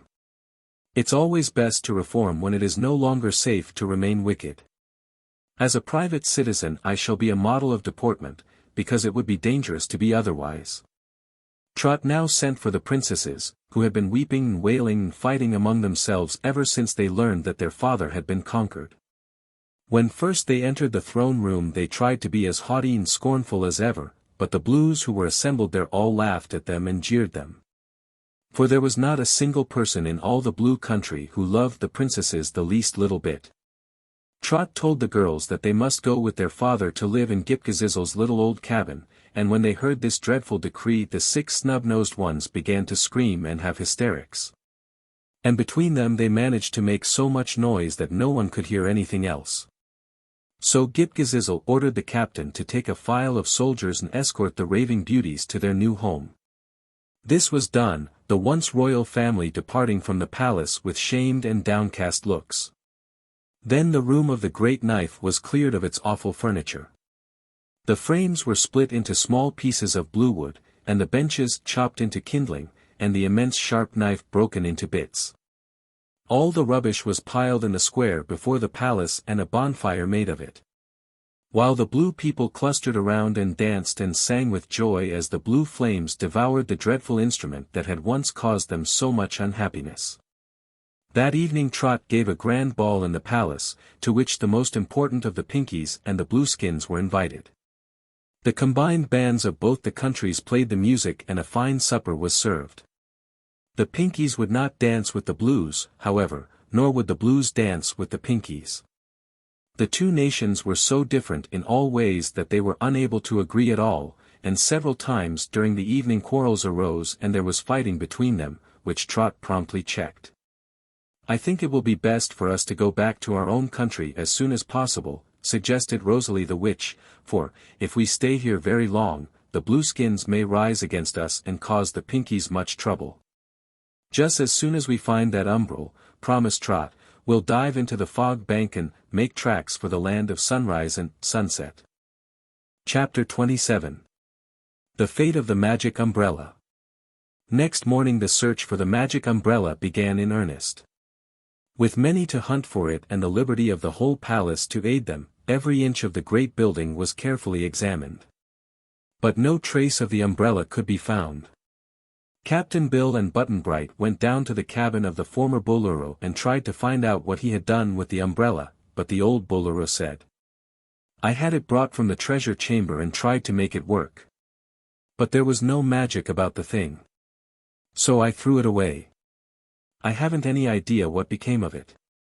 The 6 former princesses were sitting upon a rude bench, looking quite bedraggled and untidy. Said Indigo. If you will make Ghip-Ghisizzle marry me, I'll find your old umbrella. Where is it? Asked Button-Bright, eagerly. Make Ghip-Ghisizzle marry me, and I'll tell you, repeated Indigo. But I won't say another word about it until after I am married. So they went back to the palace and proposed to the new Boolooroo to marry Indigo, so they could get their magic umbrella. But Ghip-Ghisizzle positively refused. I'd like to help you, said he, but nothing will ever induce me to marry one of those snub-noses. They're very pretty, for Blueskins, said Trot. But when you marry a girl, you marry the inside as well as the outside, declared Ghip-Ghisizzle, and inside these princesses there are wicked hearts and evil thoughts. I'd rather be patched than marry the best of them. Which is the best? Asked Button-Bright. I don't know, I'm sure, was the reply. Judging from their actions in the past, there is no best. Rosalie the witch now went to the cabin and put Indigo into a deep sleep, by means of a powerful charm. Then, while the princess slept, the witch made her tell all she knew, which wasn't a great deal, to be sure, but it was soon discovered that Indigo had been deceiving them and knew nothing at all about the umbrella. She had hoped to marry Ghip-Ghisizzle and become queen, after which she could afford to laugh at their reproaches. So the witch woke her up and went back to the palace to tell Trot of her failure. The girl and Button-Bright and Captain Bill were all rather discouraged by this time, for they had searched high and low and had not found a trace of the all-important umbrella. That night none of them slept much, for they all lay awake wondering how they could ever return to the earth and to their homes. In the morning of the third day after Trot's conquest of the Blues, the little girl conceived another idea. She called all the servants of the palace to her and questioned them closely. But not one could remember having seen anything that looked like an umbrella. Are all the servants of the old Boolooroo here? Inquired Captain Bill, who was sorry to see Trot looking so sad and downcast. All but one, was the reply. Tiggle used to be a servant, but he escaped and ran away. Oh, yes, exclaimed Trot, Tiggle is in hiding, somewhere. Perhaps he don't know there's been a revolution and a new Boolooroo rules the country. If he did, there's no need for him to hide any longer, for he is now in no danger. She now dispatched messengers all through the city in the surrounding country, who cried aloud for Tiggle, saying that the new Boolooroo wanted him. Tiggle, hiding in the cellar of a deserted house in a back street, at last heard these cries and joyfully came forth to confront the messenger. Having heard of the old Boolooroo's downfall and disgrace, the man consented to go to the palace again, and as soon as Trot saw him she asked about the umbrella. Tiggle thought hard for a minute and then said he remembered sweeping the king's rooms and finding a queer thing, that might have been an umbrella, lying beneath a cabinet. It had ropes and 2 wooden seats and a wicker basket all attached to the handle. That's it, cried Button-Bright, excitedly, and, that's it. That's it, cried both Trot and Captain Bill. But what did you do with it? Asked Ghip-Ghisizzle. I dragged it out and threw it on the rubbish heap, in an alley back of the palace, said Tiggle. At once they all rushed out to the alley and began digging in the rubbish heap.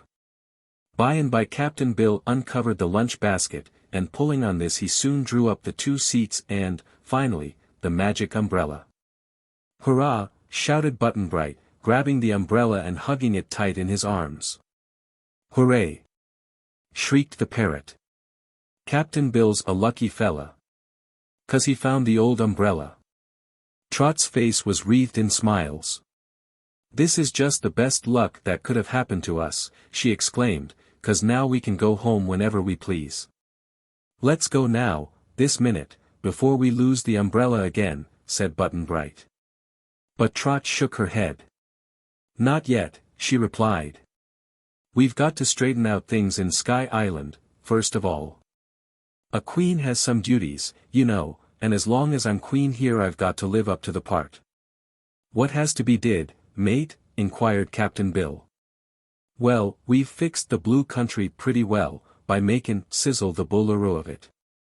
But the Pinkies muse be looked after, too, 'cause they've stood by us and helped us to win. We must take em home again, safe and sound, and get a new queen to rule over em. When that's done we can go home any time we want to. Quite right, Trot, said the sailor, approvingly. When do we march? Right away, she replied. I've had enough of the blue country. Haven't you? We have, mate. We've had plenty of it, observed Button-Bright.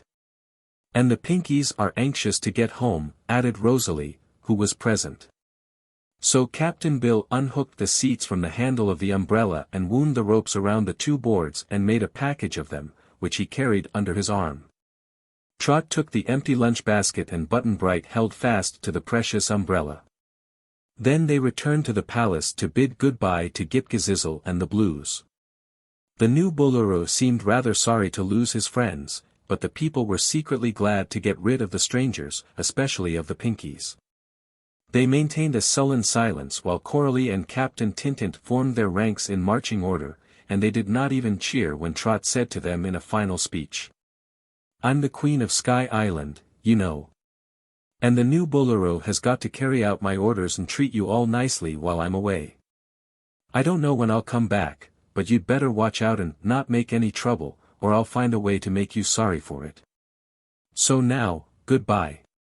And good riddance," screamed the 6 snub-nosed girls who had once been princesses, and who were now in the crowd that watched the departure. But Trot paid no attention to them. She made a signal to the Pinkie band, which struck up a fine pink march, and then the army stepped out with the left foot first, and away went the conquerors down the streets of the Blue City. Out of the blue-barred gateway and across the country toward the fog bank. Chapter 28. The Elephant's Head Comes to Life. When they reached the edge of the fog bank, the Pinkies all halted to put on their raincoats, and Button-Bright put up his umbrella and held it over himself and Trot. Then, when everybody was ready, they entered the fog, and Rosalie the witch made a signal to call the Frog King and his subjects to aid them, as they had done before. Pretty soon the great frogs appeared, a long line of them facing Trot and her pink army and sitting upon their haunches close together. "Turn around, so we can get upon your backs," said Rosalie. "Not yet," answered the Frog King, in a gruff, deep voice. "You must first take that insulting umbrella out of my dominions." "Why, what is there about my umbrella that seems insulting?" asked Button-Bright, in surprise. "It is an insinuation that you don't like our glorious climate, an object to our delightful fog, and are trying to ward off its soulful, clinging kisses," replied the Frog King, in an agitated voice. "There has never been an umbrella in my kingdom before, and I'll not allow one in it now. Take it away at once." "But we can't," explained Trot. "We've got to take the umbrella with us to the Pink Country. We'll put it down, if you like, and cross the bank in this drizzle, which may be clinging and soulful, but is too wet to be comfortably. But the umbrella's got to go with us." "It can't go another inch," cried the obstinate frog, with an angry croak, "nor shall any of your people advance another step while that insulting umbrella is with you." Trot turned to Rosalie. "What shall we do?" she asked.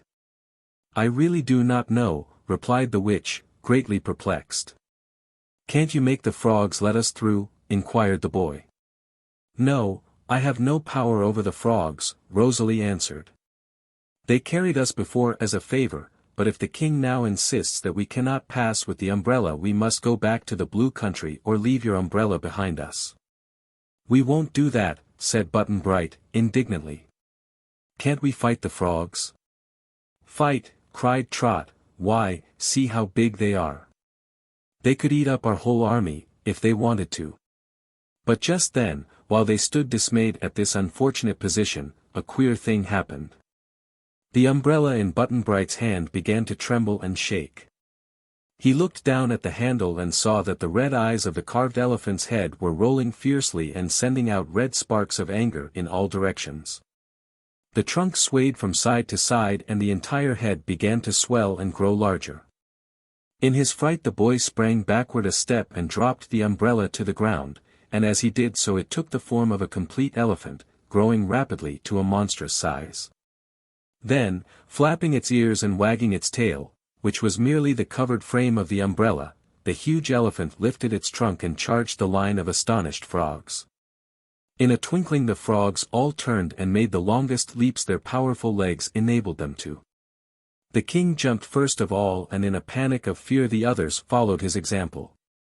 They were out of sight in an instant, and then the elephant turned its head and looked at Button-Bright and at once trotted into the depths of the fog. "He wants us to follow," said the boy, gasping in amazement at this wonderful transformation. So immediately they began marching through the fog behind the elephant, and as the great beast advanced the frogs scrambled out of his way and hid themselves in the moist banks until he had passed them by.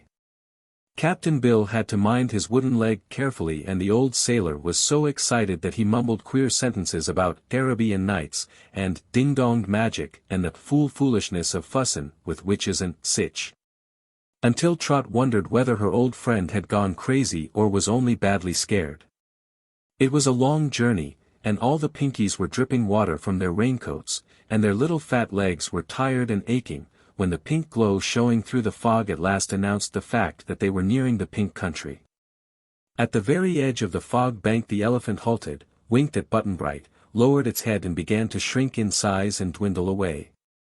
By the time the boy came up to it, closely followed by Trot and Captain Bill, the thing was only the well-known magic umbrella, with the carved elephant's head for a handle, and it lay motionless upon the ground.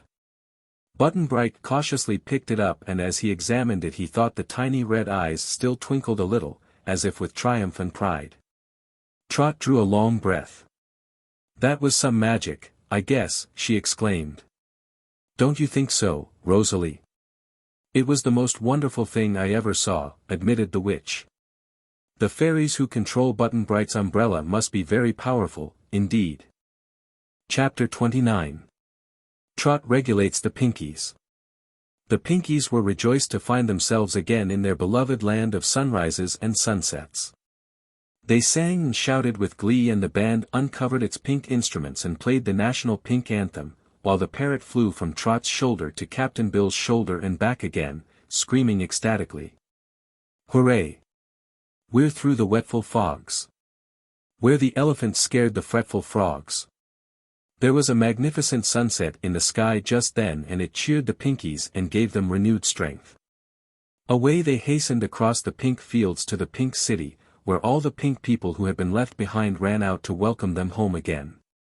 Trot and Button-Bright, with Captain Bill and Rosalie the witch, went to the humble palace, where they had a simple supper of coarse food and slept upon hard beds. In the houses of the city, however, there was much feasting and merrymaking, and it seemed to Trot that the laws of the country which forbade the Queen from enjoying all the good things the people did were decidedly wrong and needed changing. The next morning Rosalie said to the little girl, "Will you make Tourmaline the Queen again, when you go away?" "I'll send for her and see about it," replied Trot. But when Tourmaline arrived at the palace, dressed all in lovely fluffy robes and with a dainty pink plume in her pink hair, she begged most earnestly not to be made the Queen again. "I'm having a good time, just now, after years of worry and uncomfortable living in this uncomfortable old hut of a palace," said the poor girl. "So it would be cruel for you to make me the servant of the people again and condemn me to want and misery." "That seems reasonably," replied Trot, thoughtfully. "Rosalie's skin is just as light a pink as my own," continued Tourmaline. "Why don't you make her the Queen?" "I hadn't thought of that," said Trot. Then she turned to Rosalie and asked, "How would you like to rule the Pinkies?" "I wouldn't like it," replied the witch, with a smile. "The Queen is the poorest and most miserable creature in all the kingdom, and I'm sure I don't deserve such a fate. I've always tried to be a good witch and to do my duty." Trot thought this over quite seriously for a time. Then one of her quaint ideas came to her, so quaint that it was entirely sensible.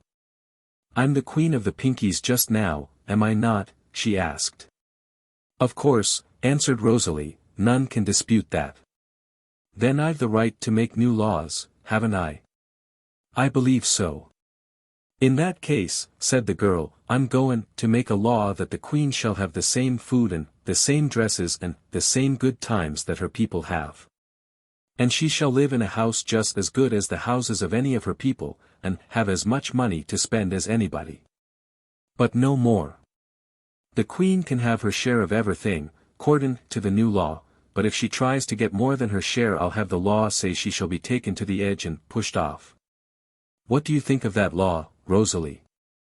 "It's a good law, and a just one," replied the witch approvingly. So Trot sent for the royal scribbler, who was a very fat Pinky with large pink eyes and curly pink hair, and had him carefully write the new law in the great book of laws. The royal scribbler wrote it very nicely in pink ink, with a big capital letter at the beginning and a fine flourish at the end. After Trot had signed her name to it as Queen, she called all of the important people of the land to assemble in the court of the statues and ordered the royal declaimer to read to them the new law. The Pinkies seemed to think it was a just law and much better than the old one, and Rosalie said, "Now no one can object to becoming the Queen, since the ruler of the Pinkies will no longer be obliged to endure suffering and hardships. "All right," said Trot. "In that case I'll make you the queen, Rosalie, for you've got more sense than Tourmaline has and your powers as a witch will help you to protect the people." At once she made the announcement, telling the assembled Pinkies that by virtue of her high office as Queen of Sky Island she would leave Rosalie the witch to rule over the Pink Country while she returned to the earth with her friends. As Rosalie was greatly loved and respected, the people joyfully accepted her as their queen, and Trot ordered them to tear down the old hut and build a new palace for Rosalie, one which would be just as good as any other house in the city. But no better. She further ordered a pink statue of Tourmaline to be set up in the court, and also a pink statue of herself, so that the record of all the rulers of the Pinkies should be complete. The people agreed to do all this as soon as possible, and some of the leaders whispered together and then asked Coralie to be their spokesman in replying to Queen Trot's speech. Coralie stood on a chair and made a bow, after which she thanked Trot in the name of the Pinkies for leading them safely into the Blue Country and out again, and for giving them so good a queen as Rosalie. The Pinkies would be sorry to have their new friends, the Earth people, leave them, but asked the Queen of Sky Island to carry with her the royal band of pink gold which she now wore upon her brow, together with the glistening pink jewel set in its center. It would remind her, Coralie declared, of the beautiful land of sunset and sunrise and of the fact that the Pinkies would always be glad to welcome her back. Trot knew she would never return to Sky Island, but she did not tell them that. She merely thanked Coralie and the Pinkies and said they might all come to the court after dinner and see her and her comrades fly away through the sky. Chapter 30. The Journey Home. After the Pinkies had been dismissed, their new queen Rosalie, by means of a clever charm, conjured up a dinner table set with very nice things to eat. They all enjoyed a hearty meal and afterward sat and talked over their adventures. "Will you take the parrot home with you, Trot?" asked Captain Bill. "Guess not, Captain," she answered. "Mother wouldn't like to have him hangin' round and screechin' bad patry every minute. I'll give him to Rosalie, for I'm sure she'll take good care of him." Rosalie accepted the gift with pleasure, but the parrot looked sober a while and then said, "This looks to me like a giveaway. But here I am, and here I'll stay. The country's pink, but we'll all be blue. When Trot goes home, as she says she'll do." They now packed the lunch basket with the remains of the feast, for they knew a long journey was before them and feared they might be hungry before they landed again. Captain Bill straightened out the ropes and adjusted the seats, while Button-Bright examined the umbrella to see if it had been injured in any way when the elephant tramped through the fog bank. The boy looked into the small red eyes of the carved elephant's head handle with some misgivings, but as seen in the strong sunshine the eyes were merely red stones, while the handle plainly showed the marks of the tool that had carved it. When all was ready they went into the court of the statues, where all the Pinkies were assembled, together with their pink band, and Captain Bill hooked the swinging seats onto the handle of the magic umbrella. Trot kissed Rosalie and Coralie and Tourmaline goodbye and said to them, "If you ever happen to come to Earth you must be sure to visit me and I'll try to give you a good time. But perhaps you'll stay here all your lives." "I think we shall," replied Rosalie, laughing, "for in all Sky Island there will be no magic umbrella for us to fly with." "And when you see Polychrome," added Trot, "just give her my love." Then she and Button-Bright seated themselves in the double seat, which was flat upon the pink ground, and Captain Bill sat before them on his own seat, to which the lunch basket had been fastened by means of a stout cord. "Hold fast," said the sailor-man, and they all held fast to the ropes while the boy, glancing up toward the open umbrella he held, said solemnly and distinctly, "Take us to Trot's house on the earth." The umbrella obeyed, at once mounting into the air. It moved slowly at first but gradually increased its speed. First it lifted the seat of the boy and girl, then Captain Bill's seat and finally the lunch basket. "Fly high, mind your eye. Don't cry, bye-bye," shouted the parrot from the Pink Witch's shoulder. Trot leaned over and waved her hand. The pink band played as loud as it could, in order that the travelers might hear it as long as possible, and Rosalie and Coralie and Tourmaline threw kisses to their vanishing friends as long as they remained in sight. "Seems good to be on the way home again," remarked Trot, as the umbrella bumped into a big black cloud. "It really does, mate," answered the sailorman, joyously. Fast through the cloud the umbrella swept, and then suddenly it sailed into a clear blue sky, across which a great and gorgeous rainbow spread its radiant arch.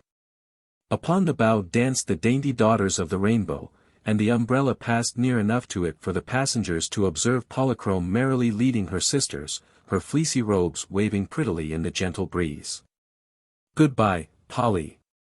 cried Button-Bright, and Trot and Captain Bill both called out, "Goodbye." Polychrome heard and nodded to them smilingly, never halting in her graceful dance. Then the umbrella dropped far below the arch, which presently faded from view. It was an exciting ride. Scenes presented themselves entirely different from those they had seen on their former voyage, for the sky changes continually and the clouds of the moment are not the clouds of an hour ago. Once they passed between two small stars as brilliant as diamonds, and once an enormous bird, whose wings spread so wide that they shadowed the sun, soared directly over them and lost itself in the vague distance of the limitless sky. They rode quite comfortably, however, and were full of eager interest in what they saw. The rush of air past them made them hungry, so Captain Bill drew up the lunch basket and held it so that Button-Bright and Trot could help themselves to the pink food, which tasted very good.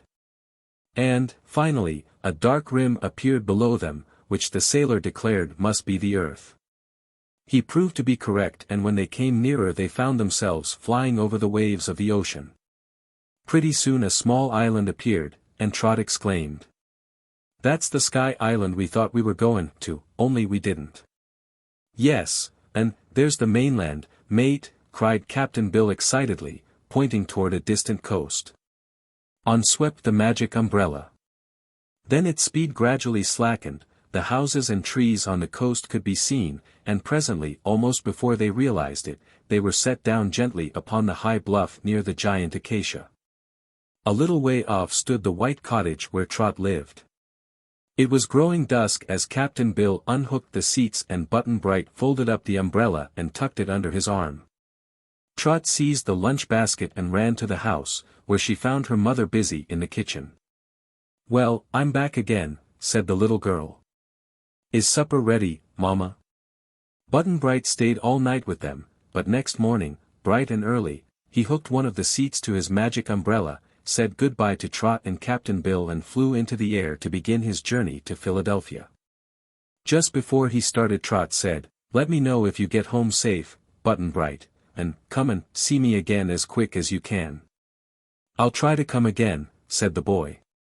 "We've had a good time, haven't we, Trot?"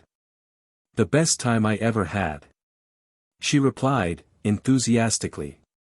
Then she asked, "Didn't you like it, too, Captain Bill?" "Parts o' it, mate," the sailor answered, as he thoughtfully made marks in the sand with the end of his wooden leg. "But seems to me the best part of all was gettin' home again." After several days Trot received a postal card from Button-Bright. It was awkwardly scrawled, for the boy was not much of a writer, but Trot managed to make out the words. It read as follows. "Got home safe, Trot, and the folks were so worried they forgot to scold me. Father has taken the magic umbrella and locked it up in a big strong chest in the attic. He put the key in his own pocket, so I don't know as I'll ever be able to see you again. But I'll never forget the Queen of Sky Island, and I send my love to you and Captain Bill. Your friend, Button-Bright."